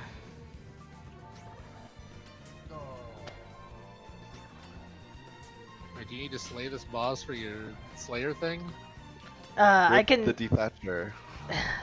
I can slay little enemies, but it also gives me more damage on the boss, so that's why I'm doing it. Pie is cannon. Pie, you want to sit here and actually play the game instead of just waltzing the fuck off? Nor. He's walking his dog. He already started doing that. Why'd he come back if he ain't done? Oh.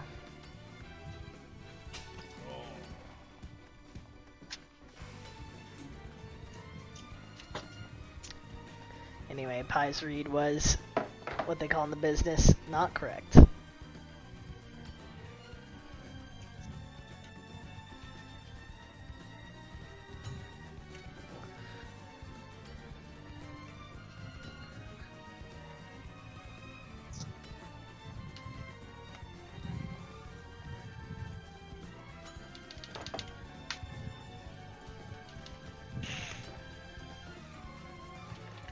Okay, no milk water can is blue. I'm looking to see who gets on this.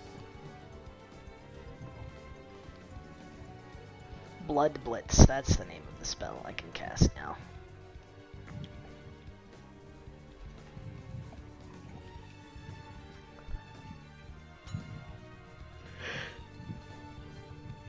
So does that like waste? Here's a question: does Bodyguard lose their protect then? Like I don't know how that works.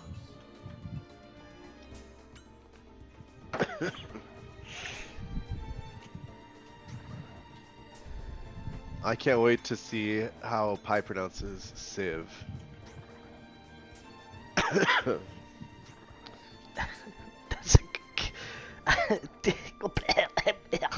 Hello? I'm just like imagining him not knowing how to pronounce Saivi. Sieve. No, it's not. That's alright. Sieve or Civ, but he will find a new way. Sive. Saivi. Sieve. Sive. Sieve. Sieve. No, that's too foreign for him. That's a specs situation, Q. Oh, You can't risk it.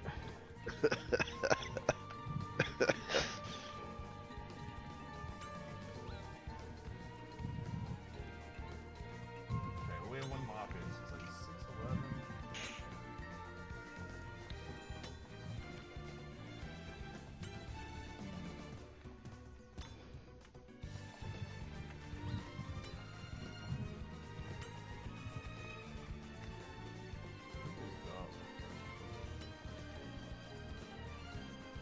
I'm officially a chunk above at the drop rate, Talon. Why have you done this to me? Why? I did this to you personally. Yes, why? Explain why you've done I this thought to it would me be really personally. funny. Let's see, I've gotten a Fremennik helm. Alright, these are all 128 equal drop rate. I've got the Rune Axe. I don't think I've gotten a Fremennik shield. I've got a helm. I've got the Mithril two-headed sword. I've got the Ring of Life. I've got Rockshell legs, no plate. So that's another 128 troll drop I could get. And that's it! We've visually got everything else from that table. That's 128 or below.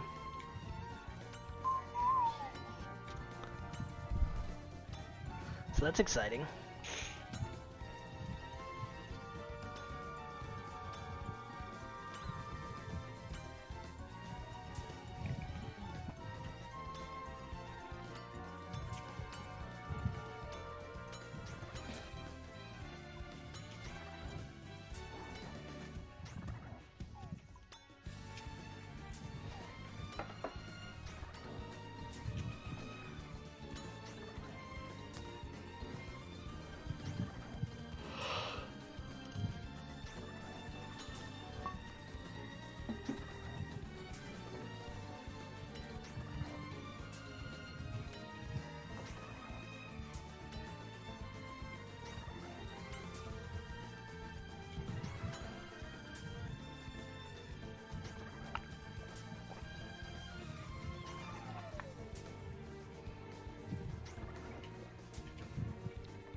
Another gat dang Mithril Warhammer? Are you for real?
Alright, cool. Alright, Town's in a bit of a tricky spot here. I know, Pi. Why don't you shoot another blue? Good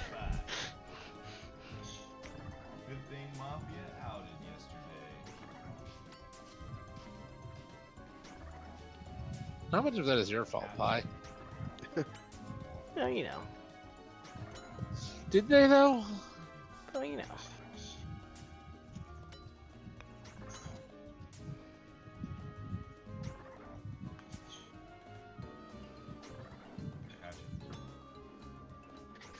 Q, your favorite is in the chat. It's Alejandro. We're changing our vote. Who? Alejandro. I don't know who that is. You need to tell him about your eyes. Mis ojos. Alejandro, mis ojos. Oh, it's the writer's strike too, Talon. It's the perfect anniversary. The anniversary writer's strike. Yeah. They should bring back heroes during the writer's strike. I agree. What could go wrong? Just have some executive write it. No, just air it again. Just air it again. Oh, I see. No, they need a new one.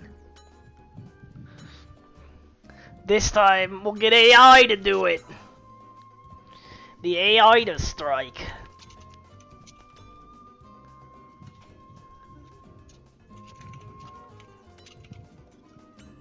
Yeah, just feed all heroes aside from season 1 into an AI and then have it write based on that.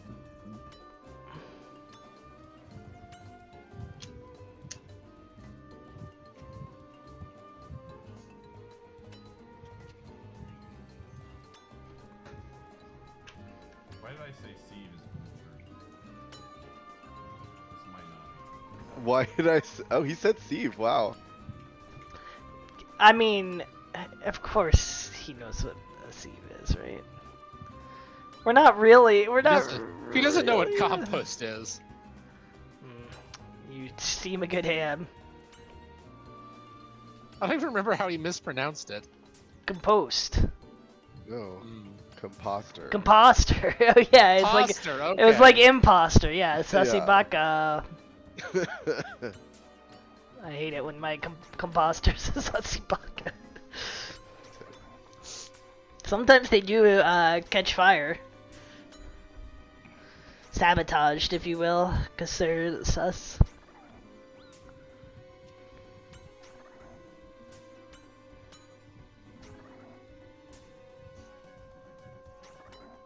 I'm sorry, little guys. Do you want to stop owning me? What the actual frick? No. Oh.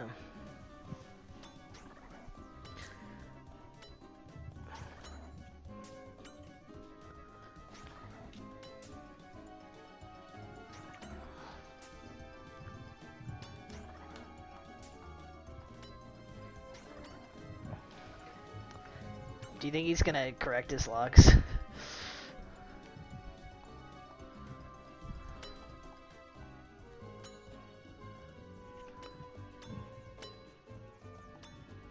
What mistake did he make in them? He said he protected. Oh, but he didn't. But he should have.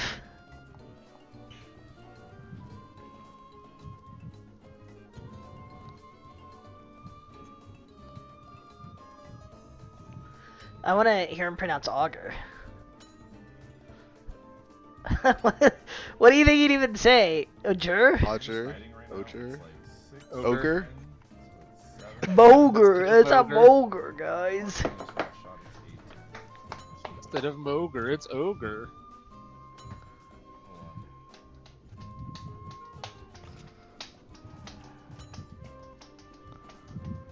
Am I gonna get kicked out when I get my last Slayer kill? Automatically? Yes. That'd suck.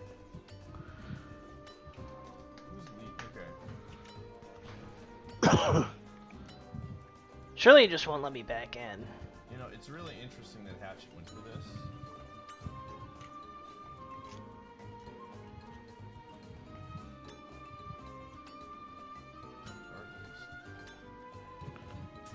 They didn't really lead. Oh, trying to see if this gets any push. Watering can. Like, I know watering can is blue.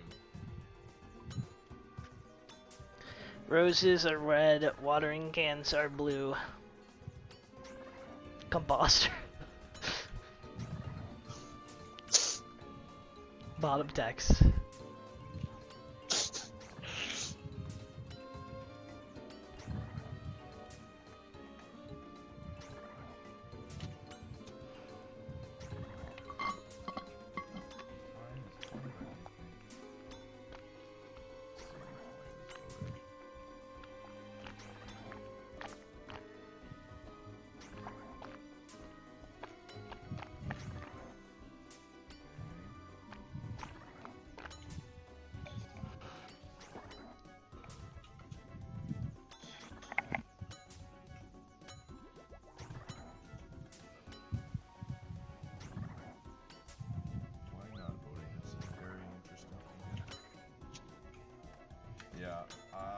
Tiller sees it. You know who else did this? Twine.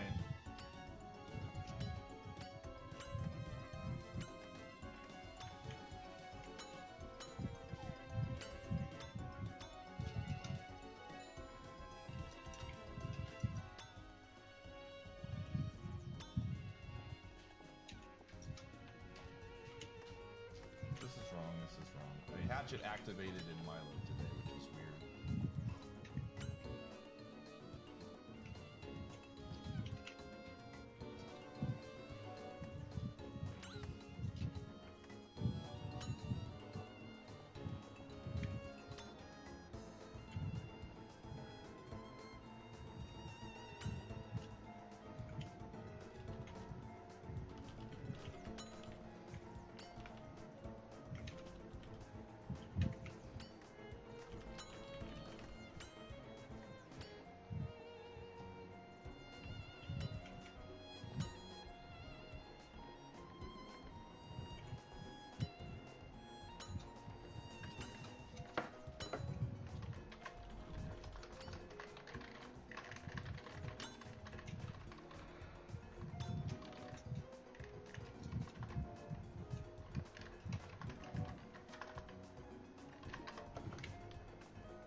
Twine unvoted it, dude.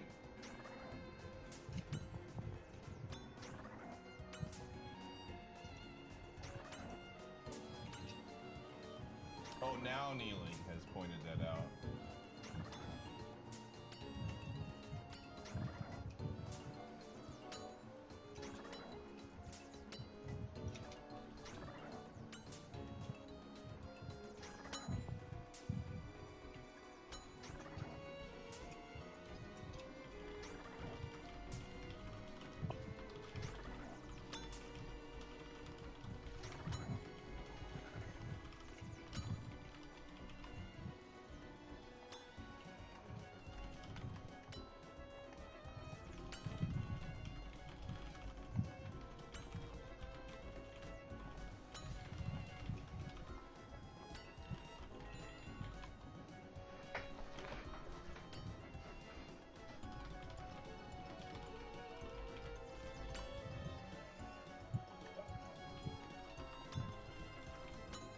If Pi had a gun to his head, he would never be able to spell quiet correctly.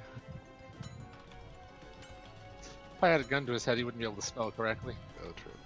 If I had a gun to his head, he wouldn't be able to spell correctly. That's true.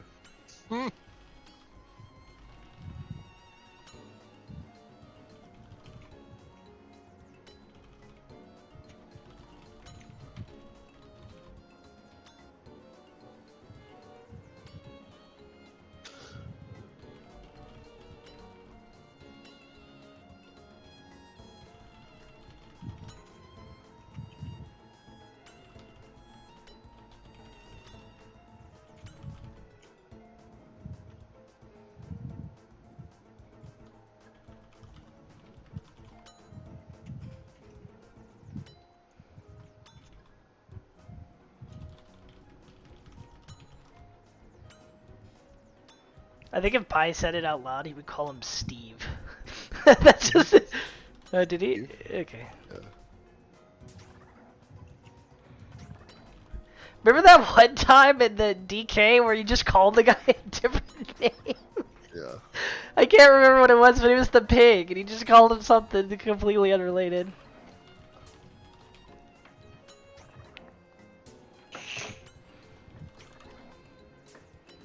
Alright, time to see if it kicks me out of the frickin' Slayer hole. Oh, you know what? It might just not let me attack anymore.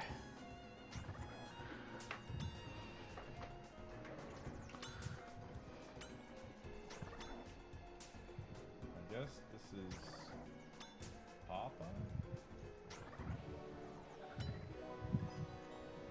Cool. Easy. I did my job, dude. Who's I mean, I died today. How was he able to call what role it was? Alright. Because he's a savant, Talon. Well, because it was a post thing action.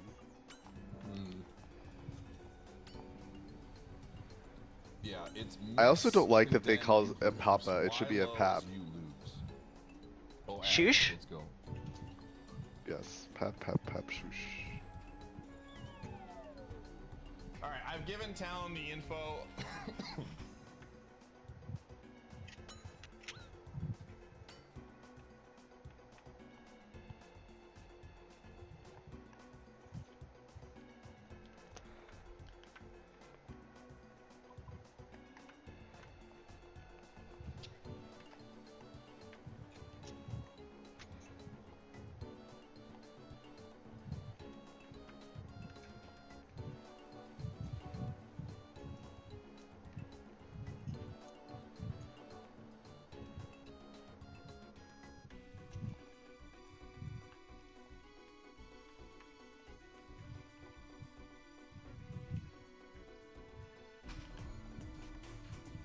It's always been Milo. It's just Milo.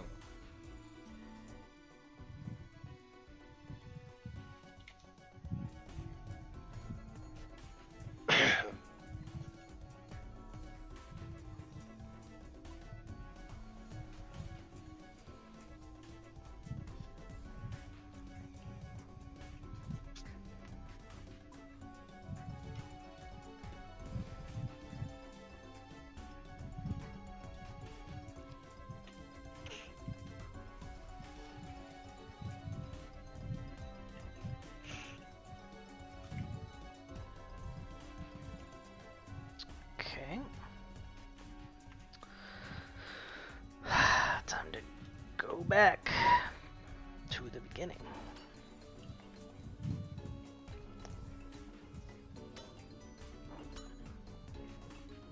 It saved my life, dude. That man died for me.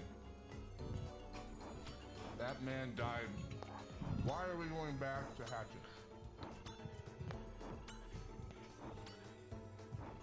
Why are we going back to Hatchet?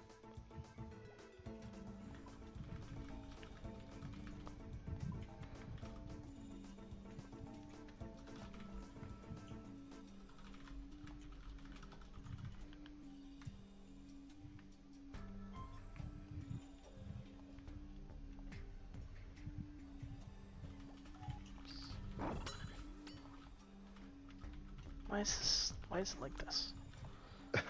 Swap left click. What is I doing? Standard.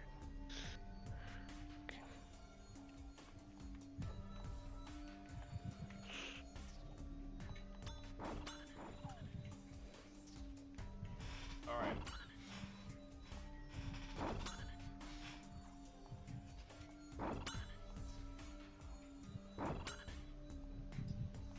He's eating your pie.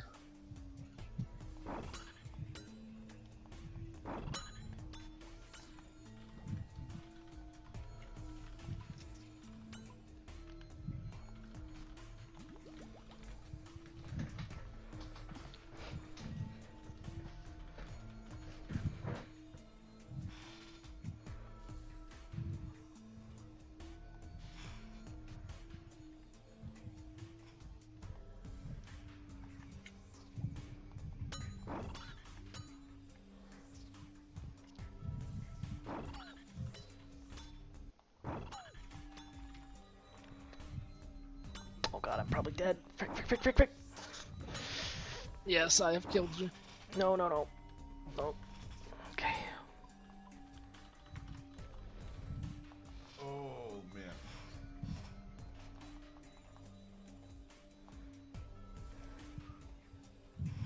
Hatchet. Oh god, dude.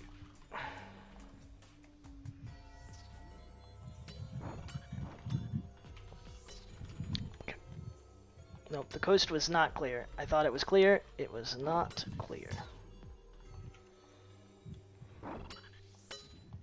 Okay, Coast clear.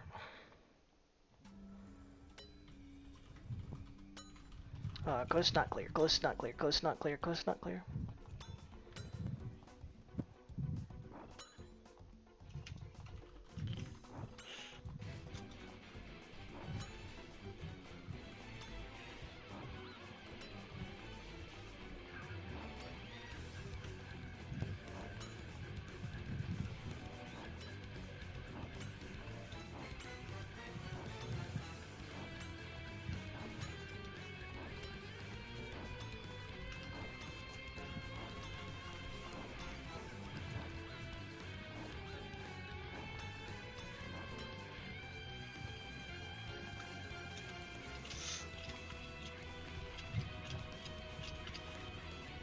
Alright, it's not even worth continuing this trip. I'm just leaving.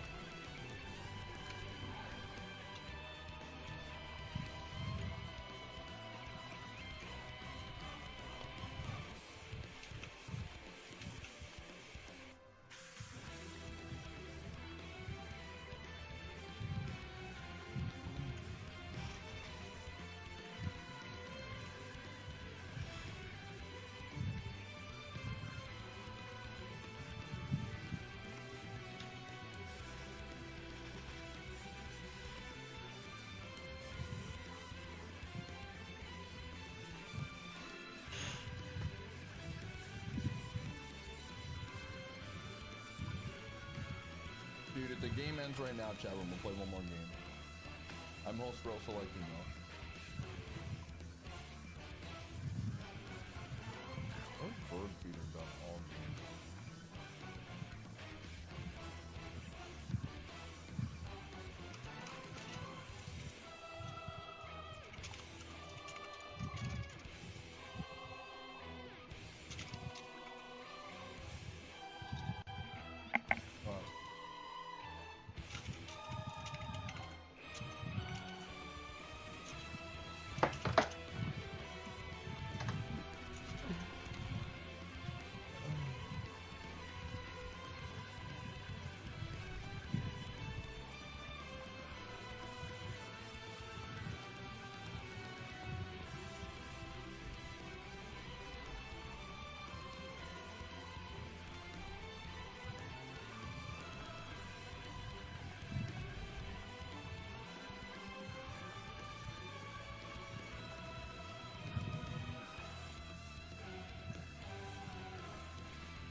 Wait, I missed it. Why did they go off Tiller? I don't know, it's looking away.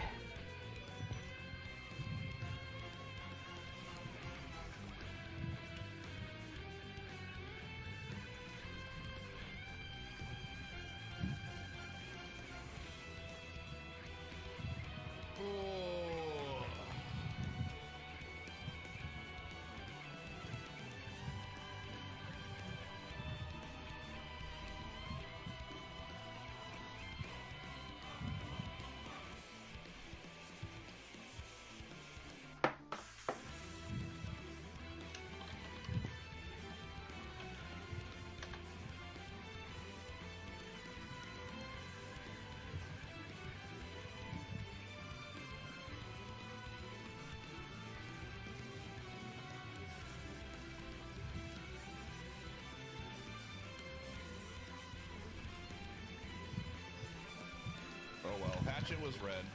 That's fine. Dude, this is what I mean, man. Like, it's very frustrating when people are like, you're driving town wrong! You literally have been focusing on one person the entire game and not giving any help at all. And then they're like, what am I doing wrong? I mean, Hatchet is Mafia. It's unfortunate. I didn't like how Hatchet's day played out, and a bunch of people wanted to bus him, but it is what it is. Like, If you don't want to be picked off by Blue Villager, like, actually come up with more susps than one person.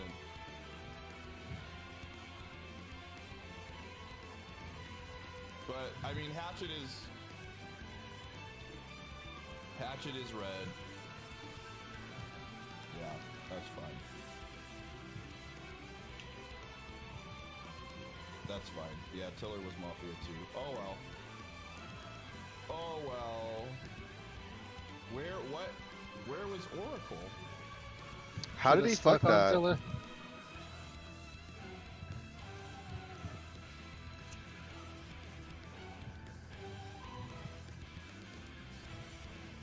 Somehow he threw that away. That's crazy. I don't. No, Q, we don't use the word throw here. I was waiting to die. Well, that's what he did.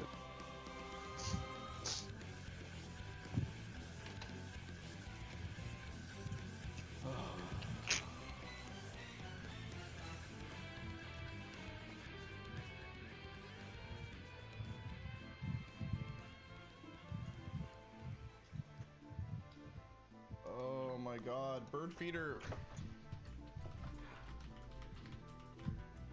Oh, actually, it's very fun. It is very funny that the person who was Augur was Oracle. They lived up to their homonym.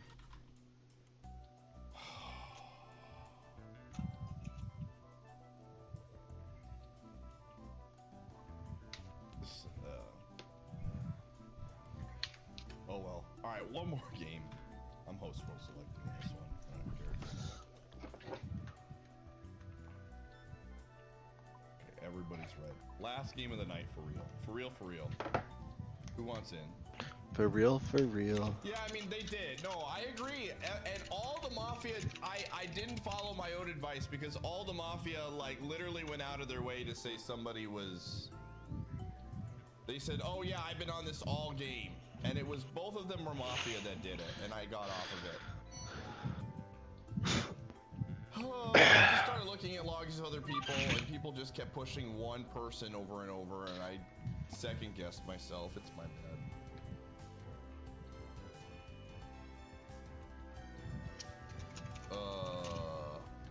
Any other gamers that want to try one more that are friends of the stream?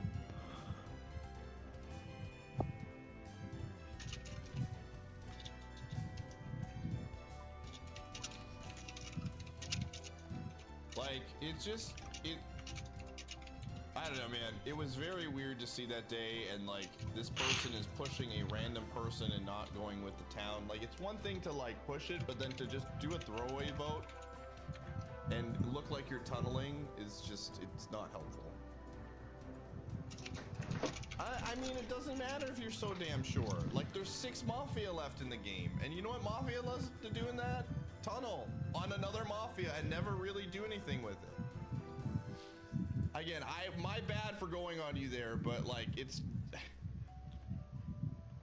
you gotta look like town, and sticking to one person when there's 6 Mafia left, or 5 Mafia or whatever, does not make you look blue. It just doesn't. You're gonna, I don't know. I'm absolutely, I'll do that play 9 times out of 10. Where's the freaking Mafia chat? Where is it? There it is.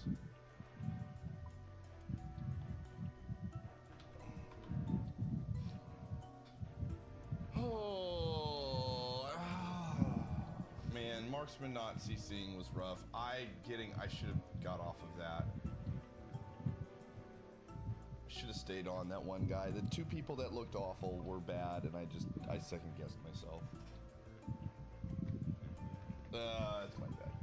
All right, anyone can join. Or Oracle, yeah.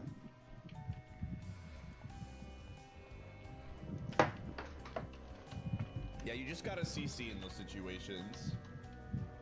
Like Town has to understand that in Oracle, you 100% CC. Like, especially on day 2 when they claim Oracle, they look so awful for not claiming it day 1. That was like a free condemn, and that's information. And at worst case scenario, we trade and we get a lot of info. And like, that day 1 had so much info if we know someone is Oracle and not.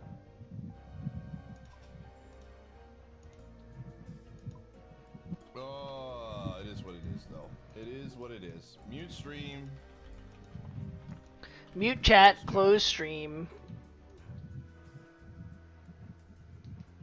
I'm absolutely host role selecting. Alright, good luck, good luck, good luck. Mute stream.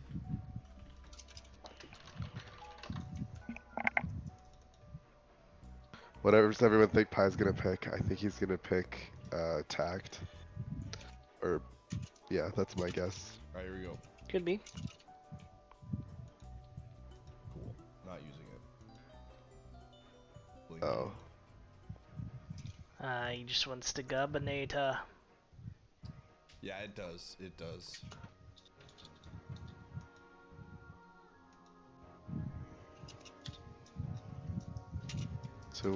So yeah, the dancer is the one who's brainwashing people. That's so weird.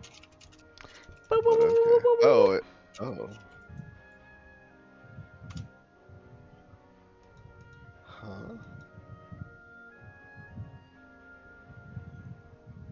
But it can't get me voted for being Alan, red if everyone is red. I really appreciate you protecting me. Oh, Alan's dead. Alan's in this game. I forgot. Oh. He died so that I could throw for town.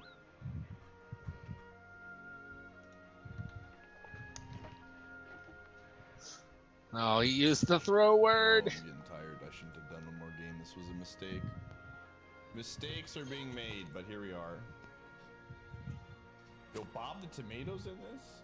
Oh my gosh. Bob is true blue, dude.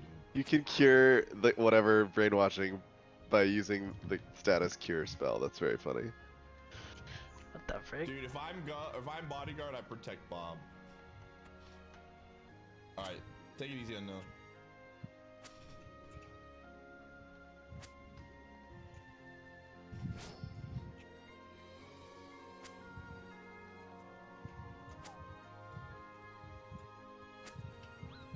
Dude, James has a red background. Yeah, the more you play, the more you get the hang of it. Master Mars, thanks for the 28.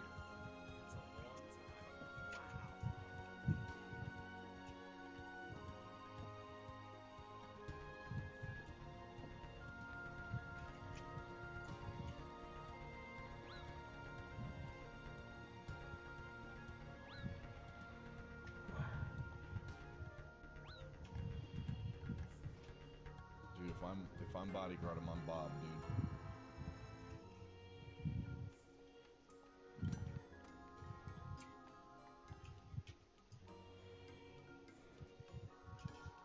Bob is Mafia Pie. When you should claim roles, like if someone that isn't you claims a role that's yours, you should CC, typically. James is revealed to be the witness. The witness. Red guy.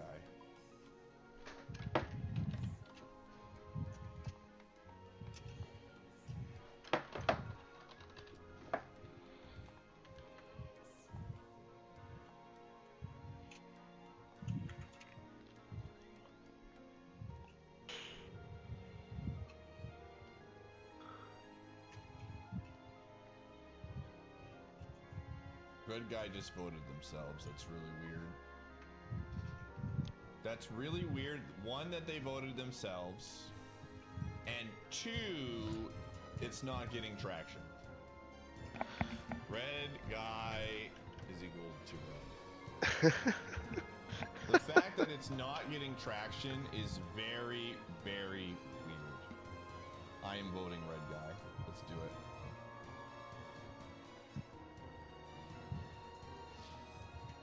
I hopped on, dude. I hopped on the vote, man.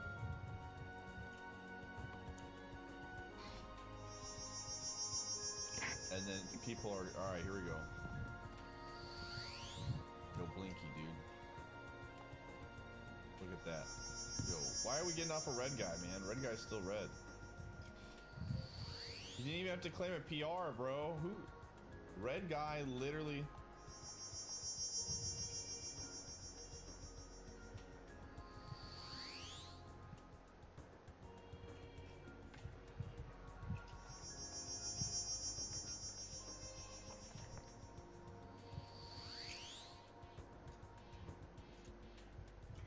fever.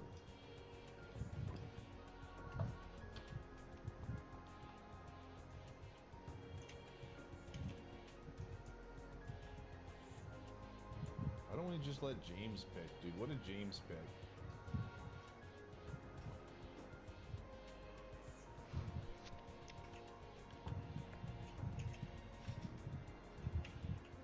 Yo, we got some info. Look at this. Town's got to vote this up, man. Mafia is voting today. Mafia is going to the polls. Mafia is going to the polls. Pokemon, go to the polls. True, same. So true, bestie.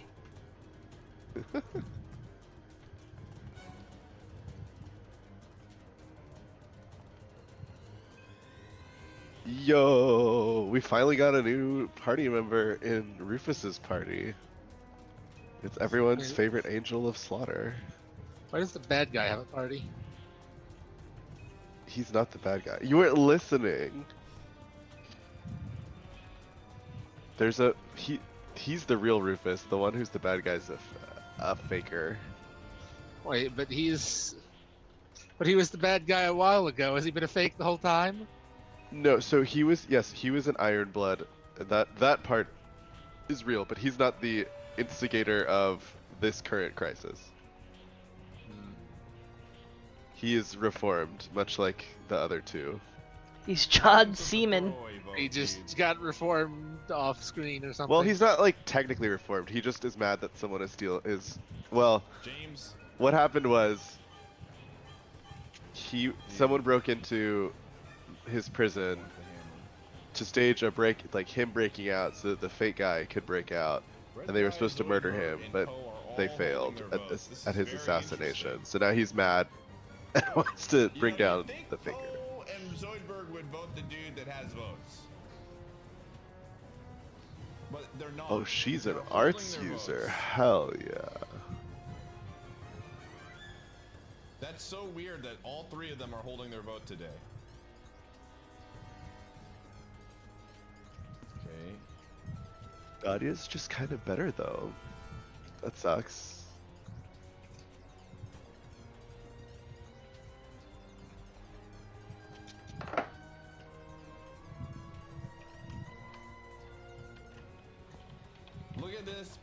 Look at this.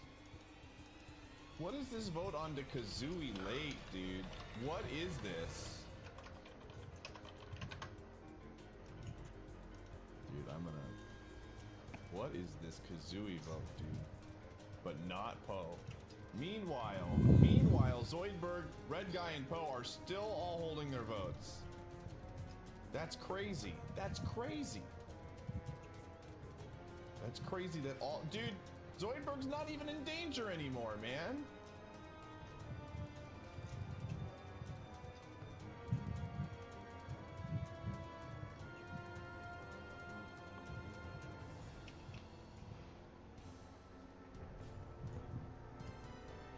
Blue voting Kazooie. Look, why are you guys holding your votes right now?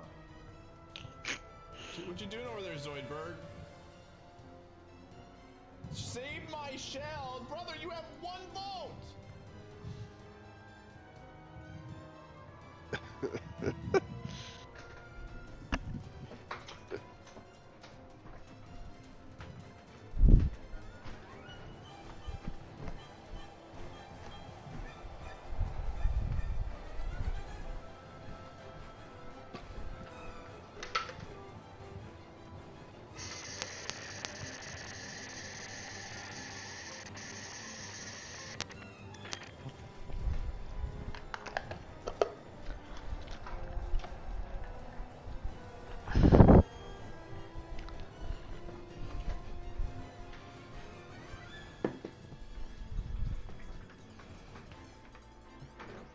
I find it very interesting that Zoidberg held their vote today.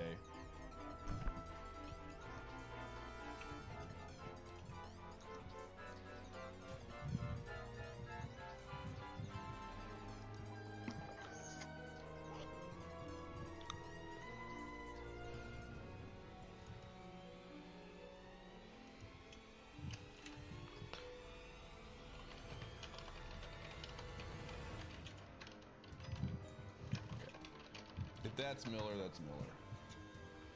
I think their goal was to look like Miller as much as possible today. And a lot of people like held their vote there, which was very weird. The good news is, I feel like if this is red, me unvoting there makes me look much more red, so I don't really care. I'm Gov. I can do whatever the frick I want to, man. I'm just gonna claim BV, dude. I'm the Gov. If we get Miller again on day one, that's just awful luck, but that looked red to me. That looked, I mean, the fact that it was so split up yesterday, okay? And we had 3 people holding their vote to see how it played out was very interesting. And Zoidberg's reasoning was awful. Zoidberg wasn't ever in any danger. Zoidberg was never in any danger, man. He was fine. They got off of him. I don't know about that one, man.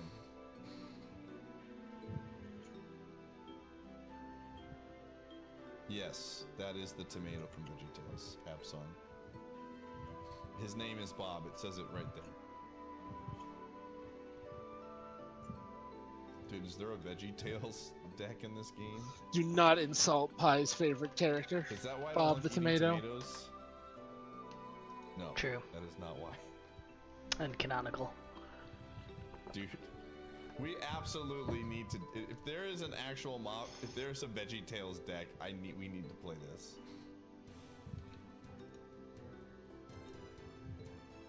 Godo, no spoils. I am Blinky. Godot, no spoils. Don't say anything. You could be Miller. You could be Red Guy. I don't know, but I don't. I understand, but you shouldn't say anything. You should keep. I'm in the game still. I know it doesn't matter, Godo. I think he's not. I know that's you. I think he's not understanding 100% impacts my thought process and how what the Godo game, is you know saying. this. Godo is. 100%. I think he's just saying it's that I red thought deck. Blinky was red. What that was absolutely has an impact on my decision making.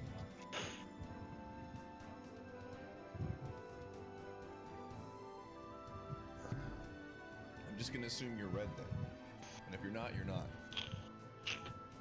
Miller dying on day 1 twice is a very small chance.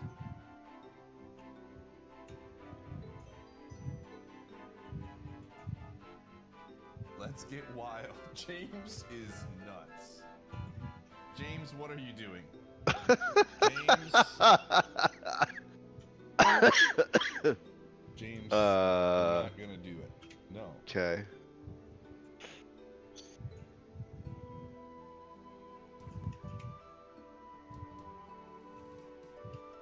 I see what James is saying. I see the play James is saying. That's actually kind of sick.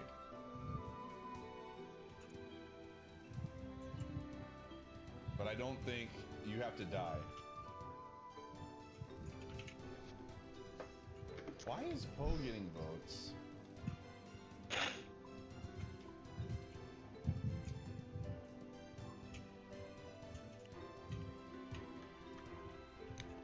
Alright, I need to alch some of these.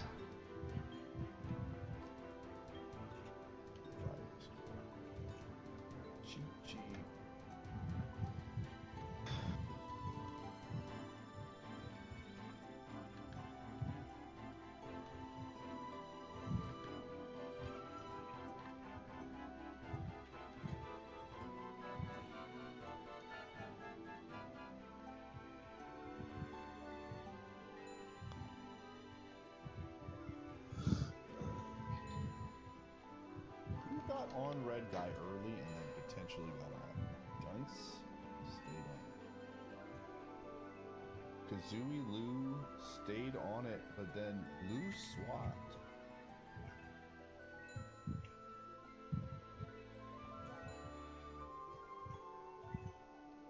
Interesting.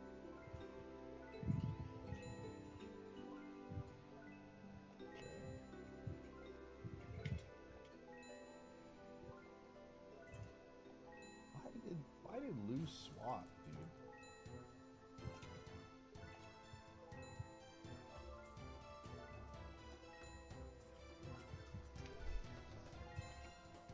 Bob ain't even playing today, bro.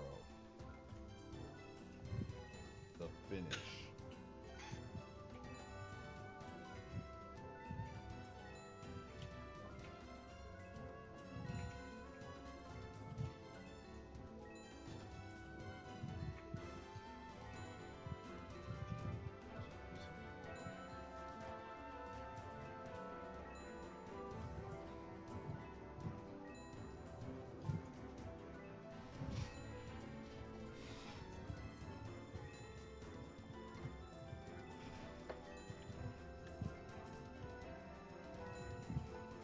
What did Lou do yesterday?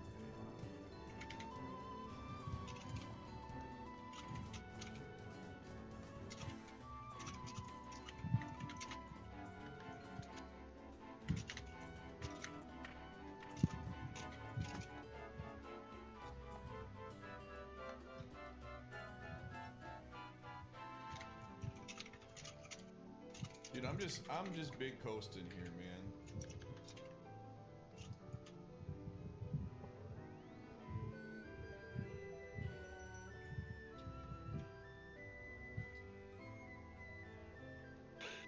Sure, let's do this for information. I'll kill Bob.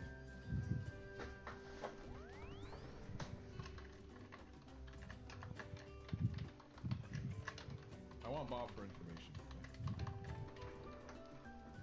Poe is just getting votes from a lot of people. Kazooie throwing a random vote today is interesting. Man, I really want to go Lou. Lou is awful. Lou insta-voted yesterday, swapped late. Let's see what he says.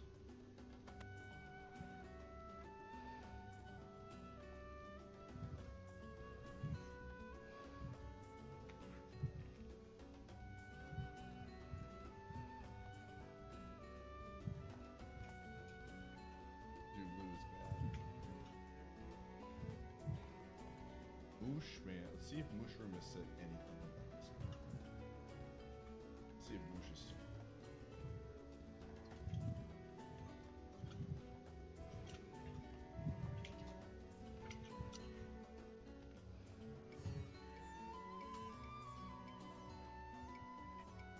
What? Bob is actually what? Zoidberg, everyone read. Zoidberg action. Nice. Very cool.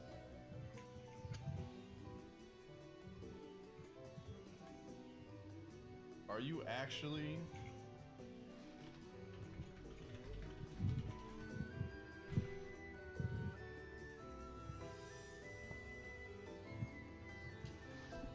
Alright, then just go Zoidberg. I'm down.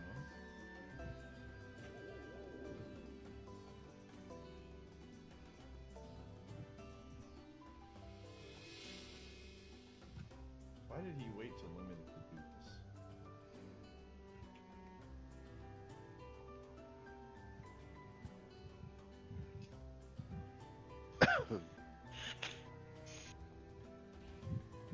I feel like this is a good OT opportunity, honestly.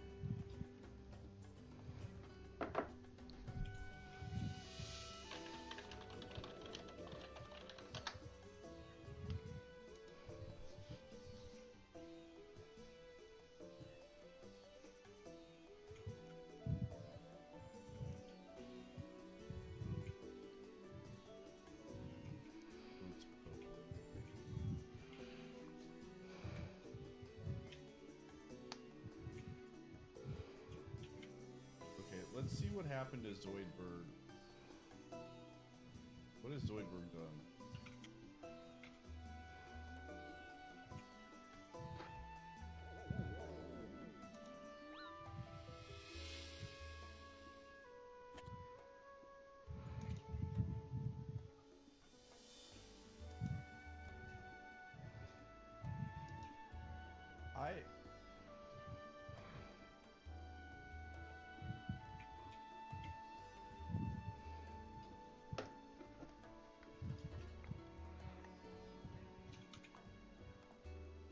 Like, I feel like this solves itself. I don't want to kill Poe here.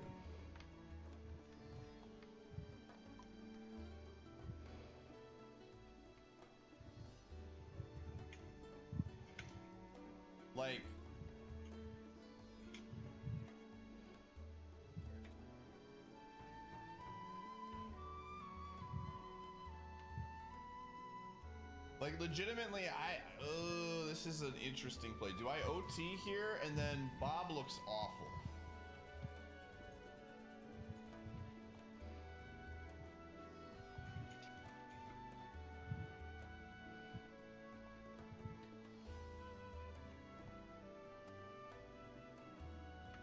Like,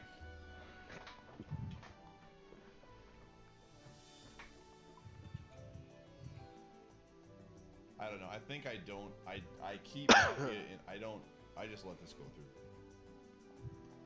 I think again. I think that was. I mean, well, it is town.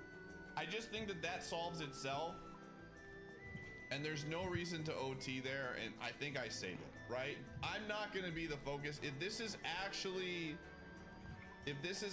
Bus Cop, it dies, and then we just kill the other guy.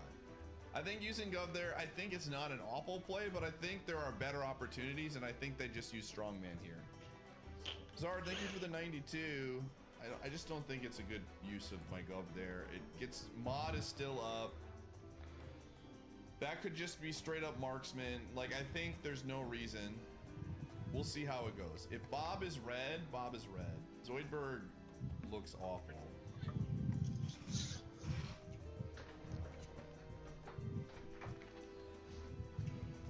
92 months. It's been a long time.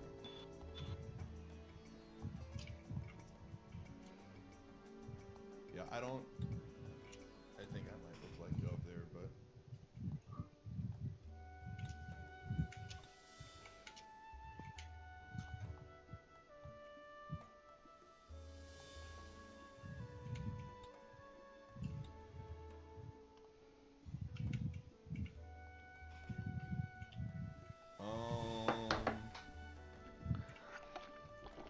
anybody actually voted?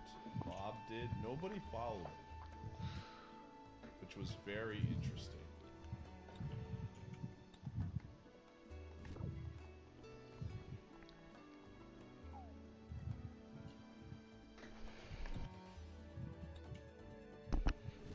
And then lose silence.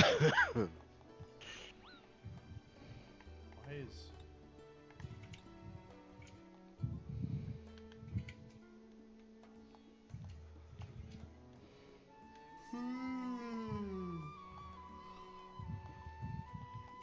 Let's see who dies tonight.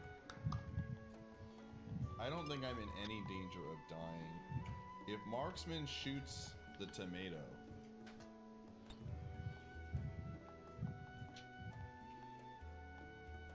like, the tomato just has to be ready to reveal. Bob the tomato was too pure for this world.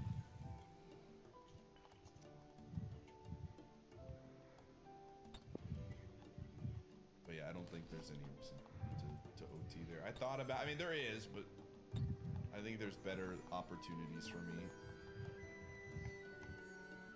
Because I think Town just stays on Poe too much.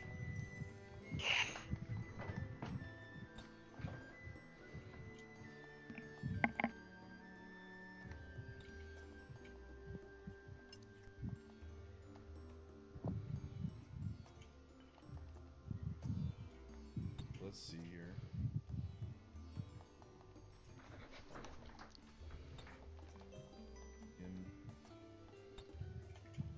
Are you kidding me? Oh my god, dude. Oof. Why am I getting shot there? Okay, now you just... No. They killed the bodyguard.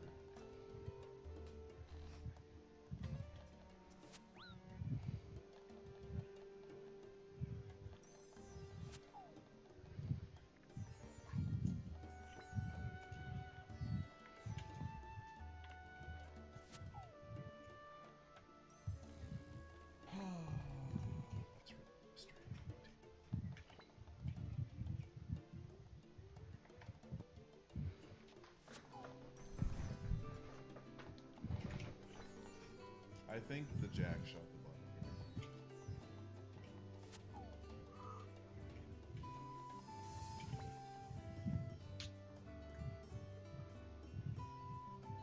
Like, I don't. Yeah. Oh.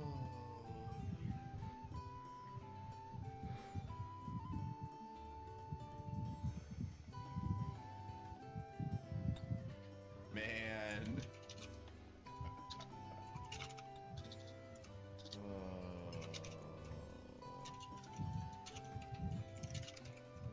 Yeah, I just killed that one. Like,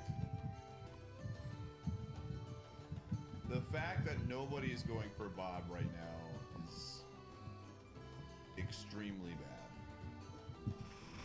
Because I mean, I kind of look like Guff there, to be quite honest.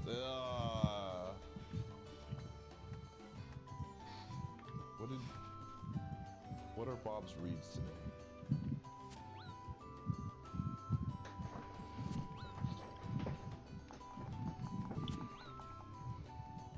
What?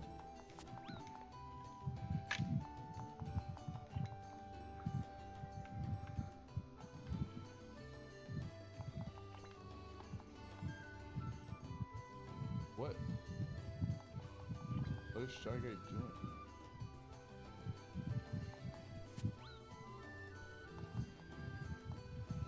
Alright, so were you Mafia, Godo? You can tell me that, I don't care. Like, Town not wanting to solve the cop thing is weird.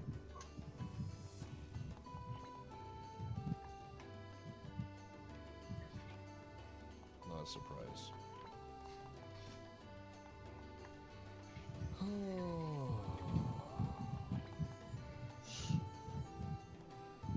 Pi sounds so defeated. How is it that he is so defeated?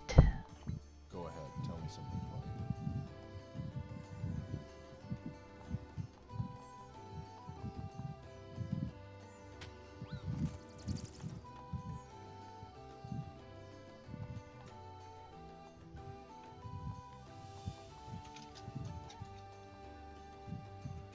Of course they didn't stick to the plan, dude. They went the other way. Like, why are they...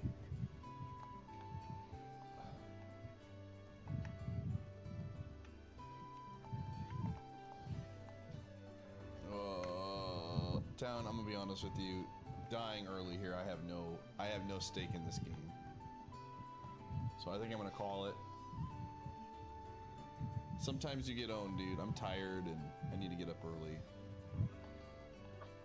So I'm gonna go to bed. The end of Pi Moth. Blame Mafia for killing me, honestly. The end of Pi. True.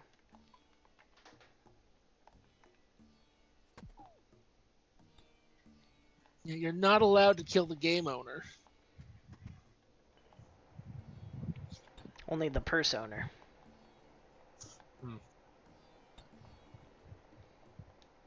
Wait, I missed it. Why did he? What happened? He died. He's tired, and yes, he died. He said, "Fuck it, I'm going to bed."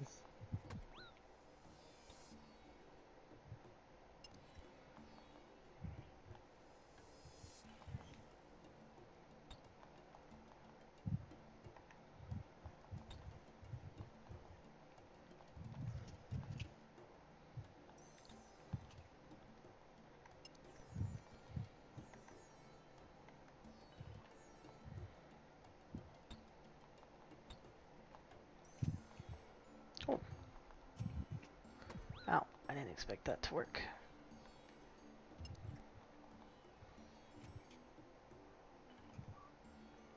Yo, we get to be my boy Muller Vander. Woo, woo, woo, woo. And Kurt's back. Hell yeah. The Muller-Vander report. Yeah, exactly.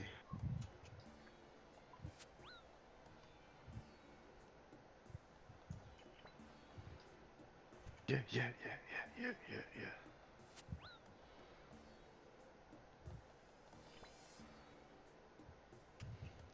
You have an unhealthy obsession with this Muller Vander individual. He's the only man who can keep my boy Oliver in check.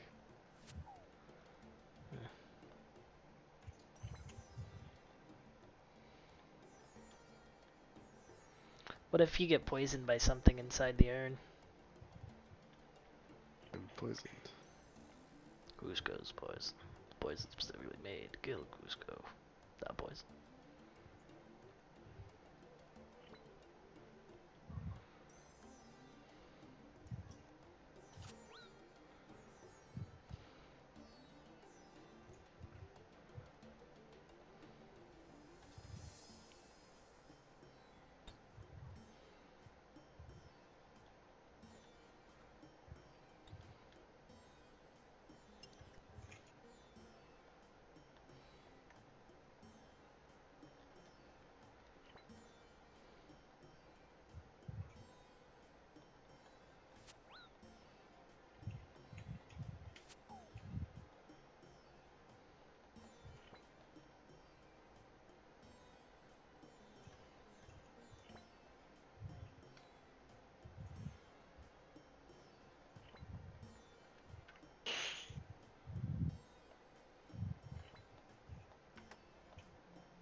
Oh no. It's her.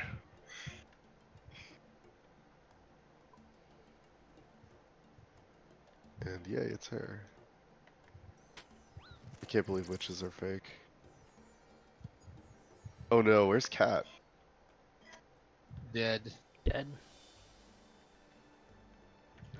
Working in a brothel or something, probably. Waiting in Noreen's bedroom.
Hello, click the thing pyramid.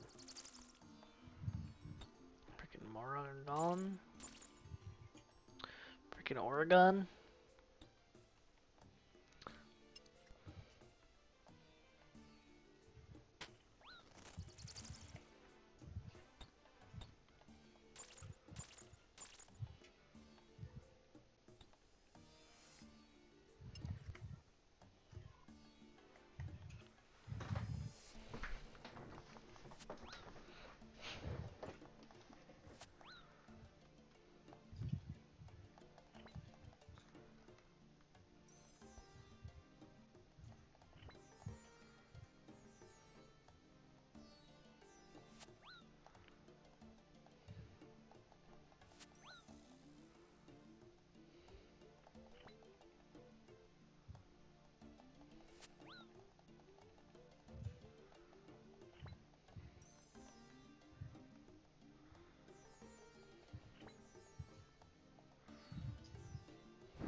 Someone updated their take on the Dawn Trail lyrics. See how wrong they are. Oh no, he's not on our team. Boo. Alright, let me restart this. Okay, they also see No More Once Upon a Time, which I believe is correct. Yeah, I think that one's pretty correct. Like the Blue seas, clear skies, and boundless possibilities. some parts of it are pretty. Yep. I dare say our destination will soon be in sight. Also put in Q chat. Enjoying Nope. yourself for a change? Oh. Some in pyramid plunder. Do it after. The heck.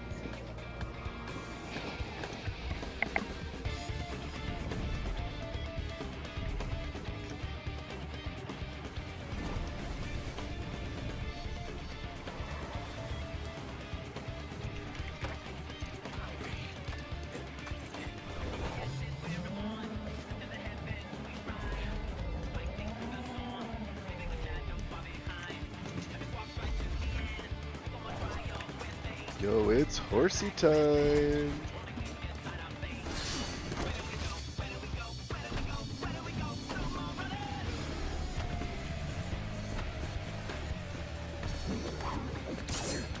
Meh, have you ride the horses?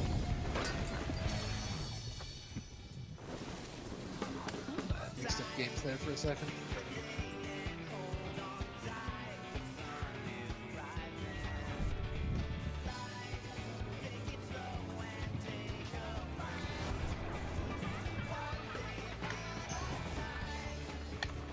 Might you have a moment to speak further?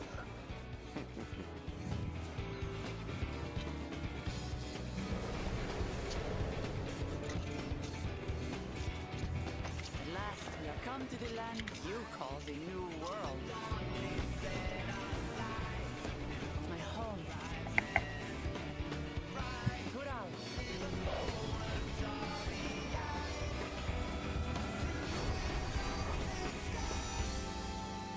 Todaru!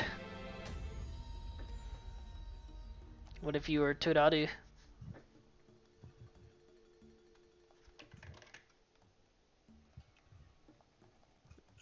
Would you be a Don I would Todaru? be a vacation.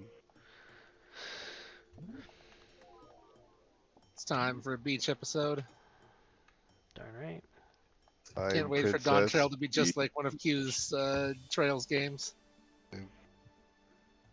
We'll date the cat boy. But there's a perfectly good cat girl right there. Just effective. It's too nerdy. Okay, great news. I I'm say gonna go to bed. See ya. See ya. Hope you feel better tomorrow. Bye.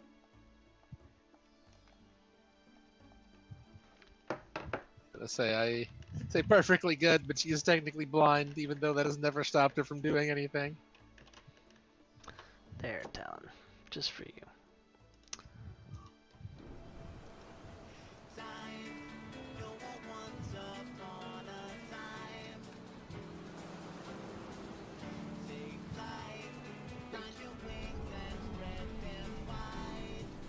What the heck? Blue seas, I wasn't expecting it to be a video. boundless possibilities. I said somebody uploaded it. Okay, I think it's Take Flight, but you know. Enjoying yourself for a change?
What are you laughing about? He put in new job thing intensifies at the Ah. right point. Yes. At last, we have come to the land you call the New World. My home. Ha ha ha. Thancred is hitting on girls. I've got a pineapple drink to an open sky.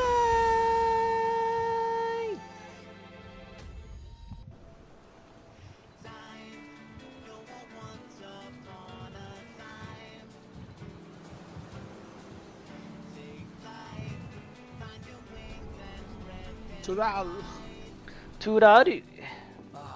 Blue seas, clear skies, and boundless possibilities.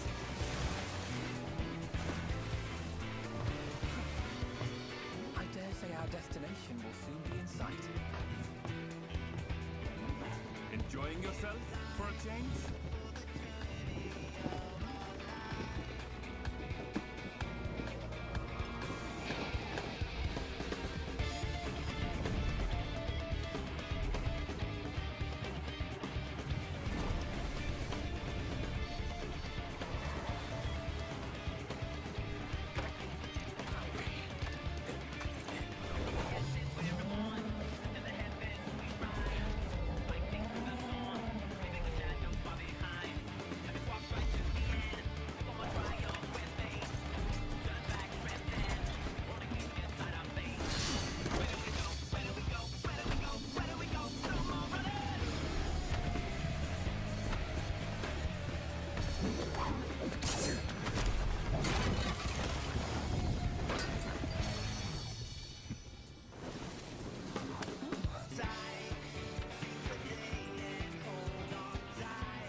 Might you have a moment to speak further?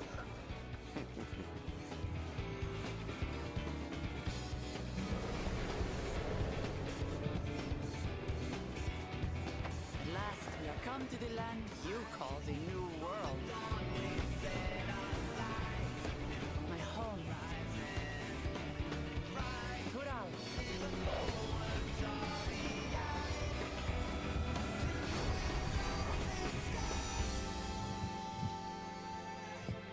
I've changed my mind a little bit about the voice. I think it could be a lady if it's a Mamul Jaw. They could be like, Mamul Jaw lady. Sound kind of weird.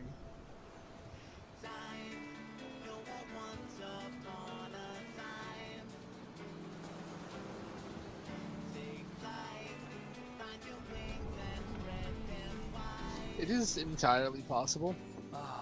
Blue seas, clear skies, and boundless possibilities.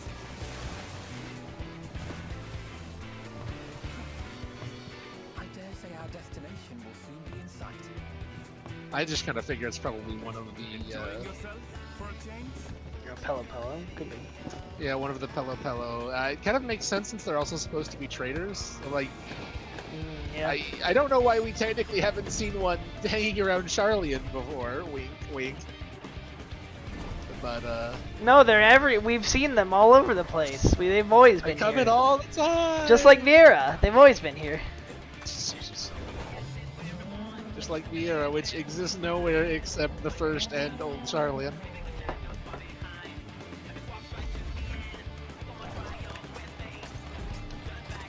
Or Aura, which also exists basically nowhere except the Far East.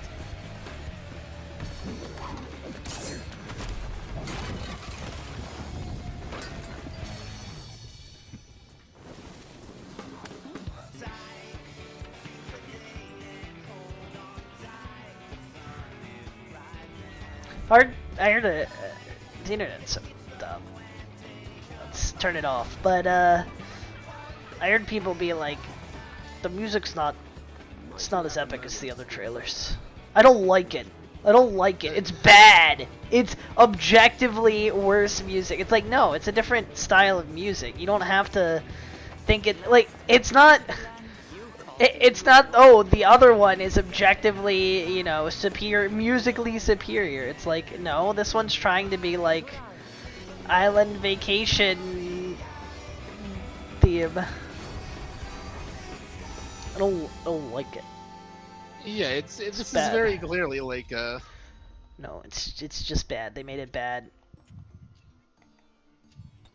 They made it bad on purpose. How could they do this to us?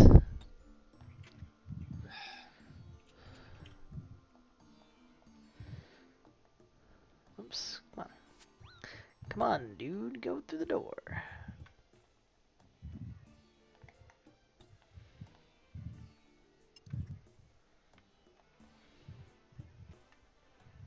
I mean, personally, I can't believe they made it bad on purpose.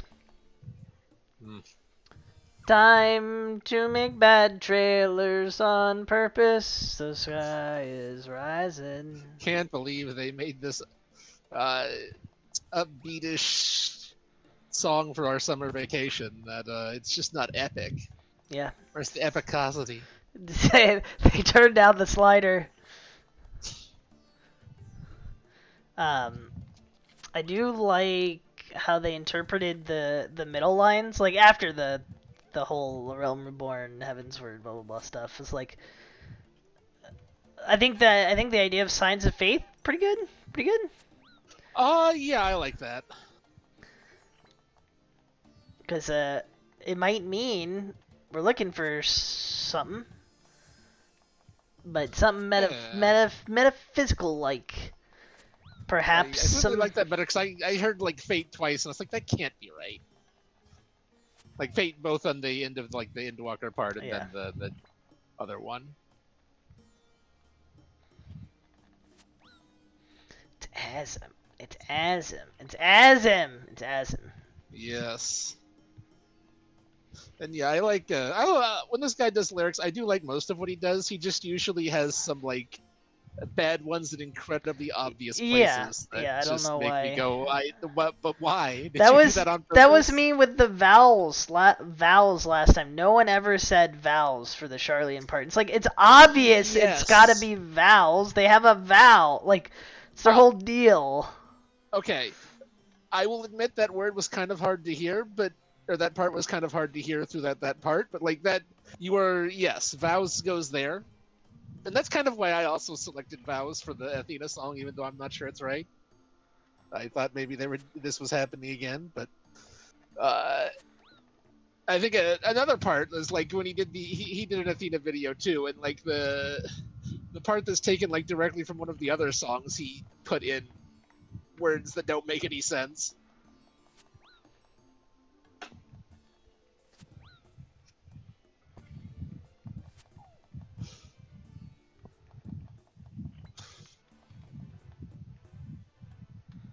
What if you had to reach your hand into snake urns? Trust me, this is the correct way to level thieving. Don't worry about it. Put your hand in that urn. Get bitten by that snake. It is This is critically important. Don't ask questions. It's very curious. Don't ask questions.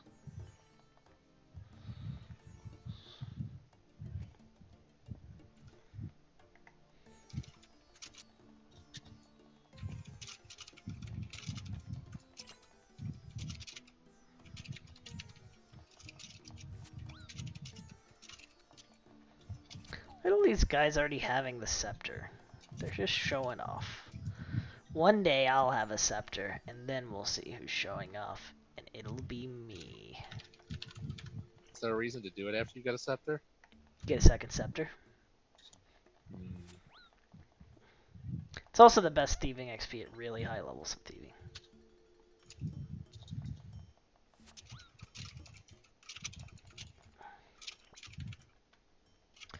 But there's a use for 2 scepters.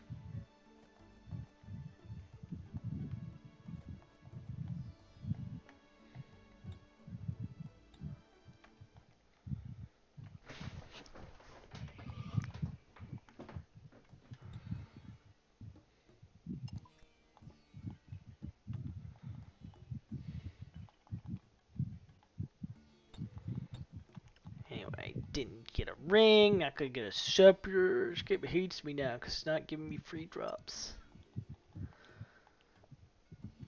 True. To be fair, I actually am already above average for the ring, but I am definitely not above average for the scepter. Not even close. The scepter's like pretty rare. Okay. I was reading this picture and seems very informative, and then I noticed stats for random blue line and random red line, and then looked at where those are in the picture. Someone was doing some Lalafell measurement. Oh, I see.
Snakes. Why is it gotta be snakes?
My VTuber lore is outdated, Talon. You can't call me a VTuber fan anymore. There's apparently a new set of English people. Sounds like you're updating your VTuber information right now. No. One of them just showed up on YouTube's. Washington, D.C. is a unique and well-planned city. The parks and avenues all frame the iconic buildings that make up the nation's capital. But as you drive past the Capitol building and down East Capitol Street, you end up at another prominent and massive structure. Except this one is abandoned. It's the RFK Stadium, and ever since the early 1960s, it's been a major fixture in Washington. A structure that began a trend for many modern stadiums to come. But it's been years since any major events, and the whole stadium has seen a palpable decline for decades. Its eventual permanent closure ultimately left a 56,000-seat stadium abandoned less than 2 miles from some of the most iconic and photographed buildings on the continent. What's up, guys? My name is Jake, and in this 80th episode of Abandoned, let's find out how a prominent and historic stadium like this has been sitting abandoned in America's capital.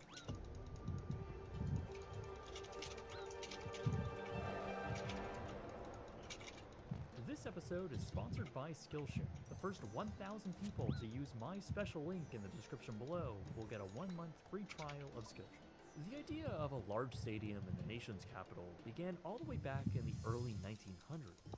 It wouldn't be explored seriously until the mid-1920s, when a 100,000-seat mega stadium was proposed. At the time, that would have been an unbelievable number of seats to pack into such a facility. It was proposed as a project that could serve various uses and attract the Olympics for Washington, D.C.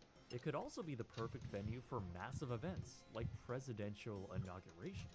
Ultimately, this never made it past Congress. Years would pass until 1954, when yet another stadium was proposed, this time by Congressman Charles Howell. He proposed legislation to build a large sports facility, and this time, it actually made it through Congress.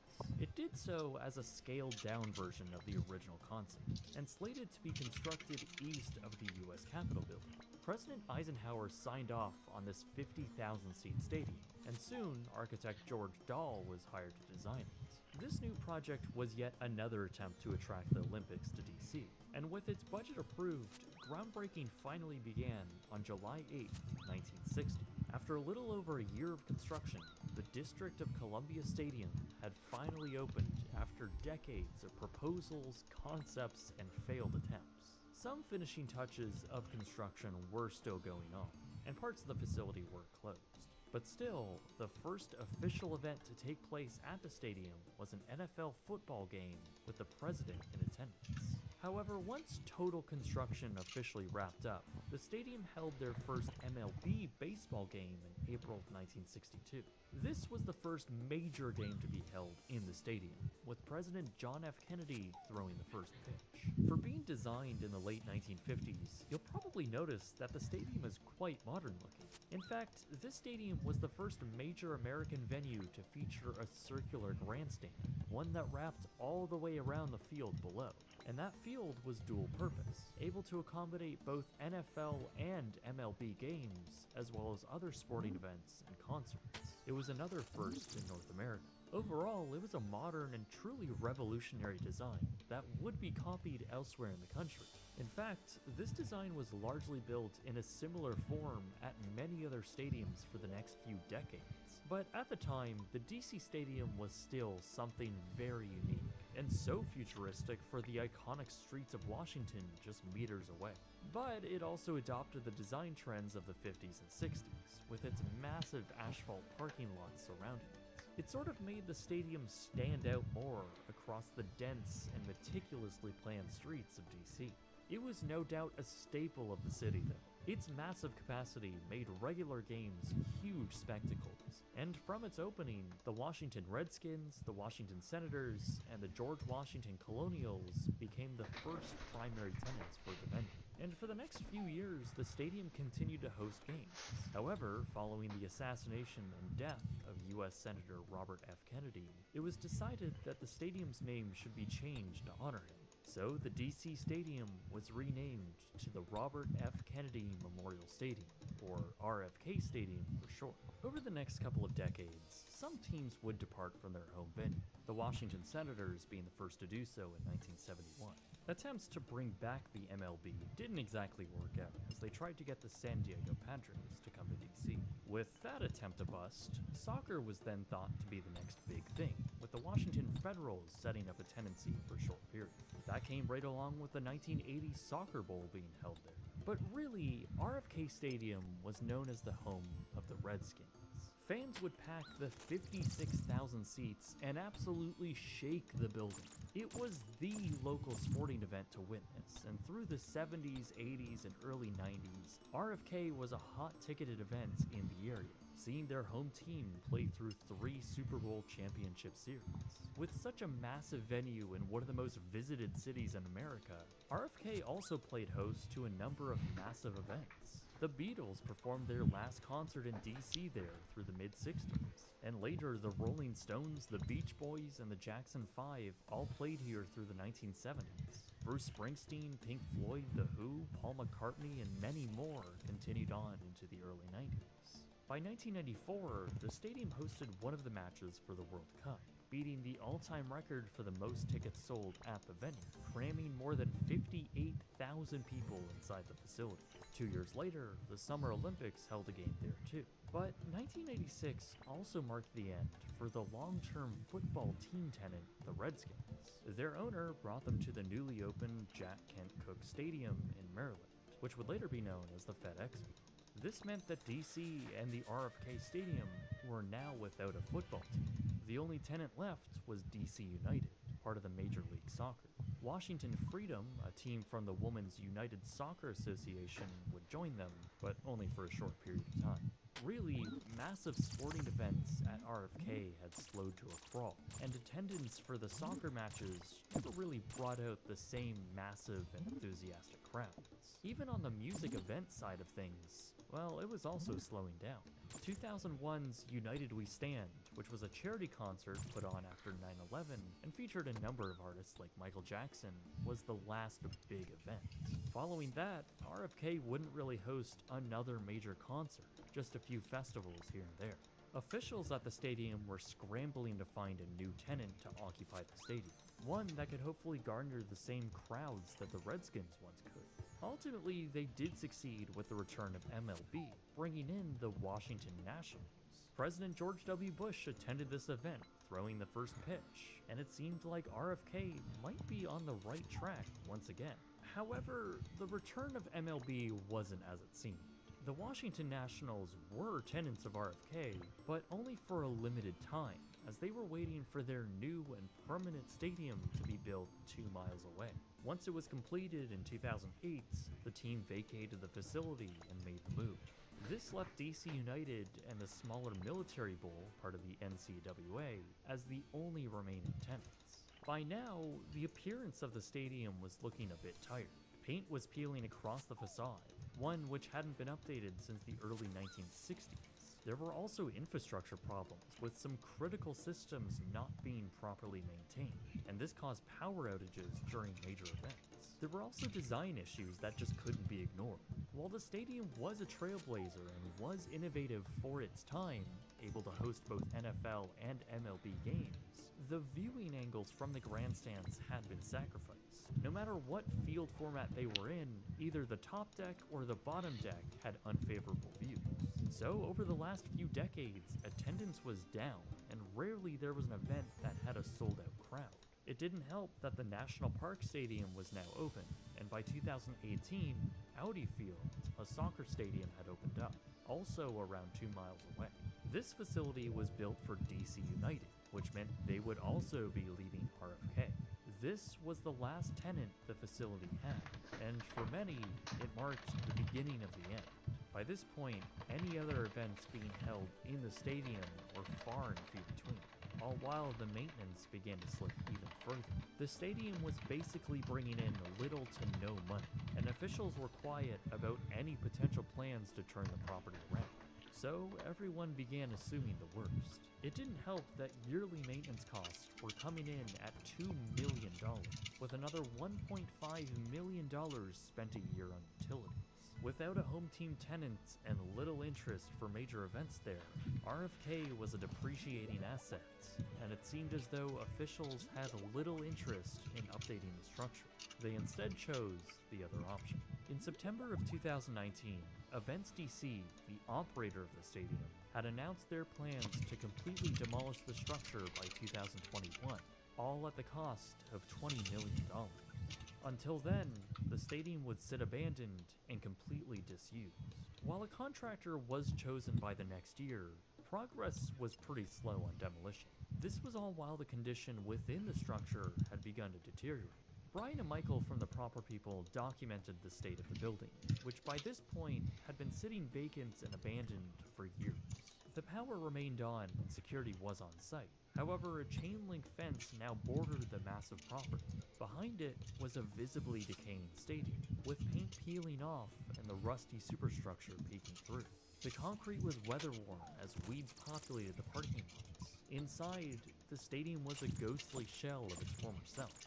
A shocking state that's really representative on how far it's fallen. And it is hard to imagine this place as the same stadium where the Beatles played to tens of thousands of people, and several presidents across recent history sitting in the grandstands. The skyboxes were now filled with cobwebs, and the center field overtaken by weeds. It's certainly no Pontiac Silverdome, but it was a sad sight for many who remember the vibrant and eye-catching facility it once was. What was most striking about the property, though, was its incredible location, just a mile and a half away from the nation's most iconic structures. RFK's design was supposed to be a symbol of America's modern architecture, a beacon of what engineering minds can do, especially during the infrastructure optimism through the 1950s. Washington has always been a little bit about showing off, and the RFK Stadium was part of it. It's perfectly framed coming across the Whitney Young Memorial Bridge, and at the very end of Capitol Street. So having an abandoned 50,000-seat stadium was pretty jarring. Progress on the demolition was moving along though, albeit very slowly, as the hazardous materials, including asbestos, needed to be carefully extracted. The 2021 demolition date came and went with no significant work, but that all changed in late 2022, when Events DC began liquidating some of the interiors, mainly the seats, sold to private individuals as memorabilia, priced between $350 to $500. By December, the owners went even further. Those who had requested special items from the stadium, like elevator panels and air ducts, had actually received them. You know what, that's actually really cool of them to do. And in the same month, the final orange seats had been removed during a press conference. This marked the beginning of major demolition work. Through early 2023, work began removing all non-structural debris and plastics from the building. By the end of 2023, the entirety of RFK Stadium is scheduled for complete demolition, ending the building's 62-year-long life. That 62-year-long career was something special for a lot of people. Millions of fans from all over packed the grandstands, literally shaking them with their sheer enthusiasm. Many described it as a sense of community, a massive gathering for one uniting interest. A lot of people remember their time at RFK fondly, and between its innovative design and iconic events, it is a historic structure. But it's also one that never garnered the same amount of attention by big sports teams. Once the Redskins left, it struggled to keep a permanent mainstream tenant. Despite its prominent location, other new and better designed stadiums opened up, built for the teams that essentially used RFK as a temporary home. Those new stadiums also attracted the large events in DC. That left a massive and somewhat redundant structure from a different time. It had equally massive upkeep bills, and with little interest to keep it around, the decision was to ultimately tear it down and figure out a new use. At this point, there really isn't a concrete plan on what will replace it. Some have suggested a large gateway park, while others have considered a new stadium for the Commanders. Whatever it might be, the District of Columbia will be in a unique position to have almost 100 acres of cleared land at the eastern end of downtown. So perhaps instead of repeating the past, which has turned out to be a disposable structure, it'll be interesting to see if the district actually puts this land to good use. You might have noticed that Brightson Films has seen a bit of a refresh with the logos, typeface, and colors. It's something I started working on a while ago. That's enough RuneScape for now. Legitimately on Skillshare. Skillshare is the perfect place to explore You just stop playing RuneScape? I can at 3 a.m. Goodbye, stream. It's not 3 a.m.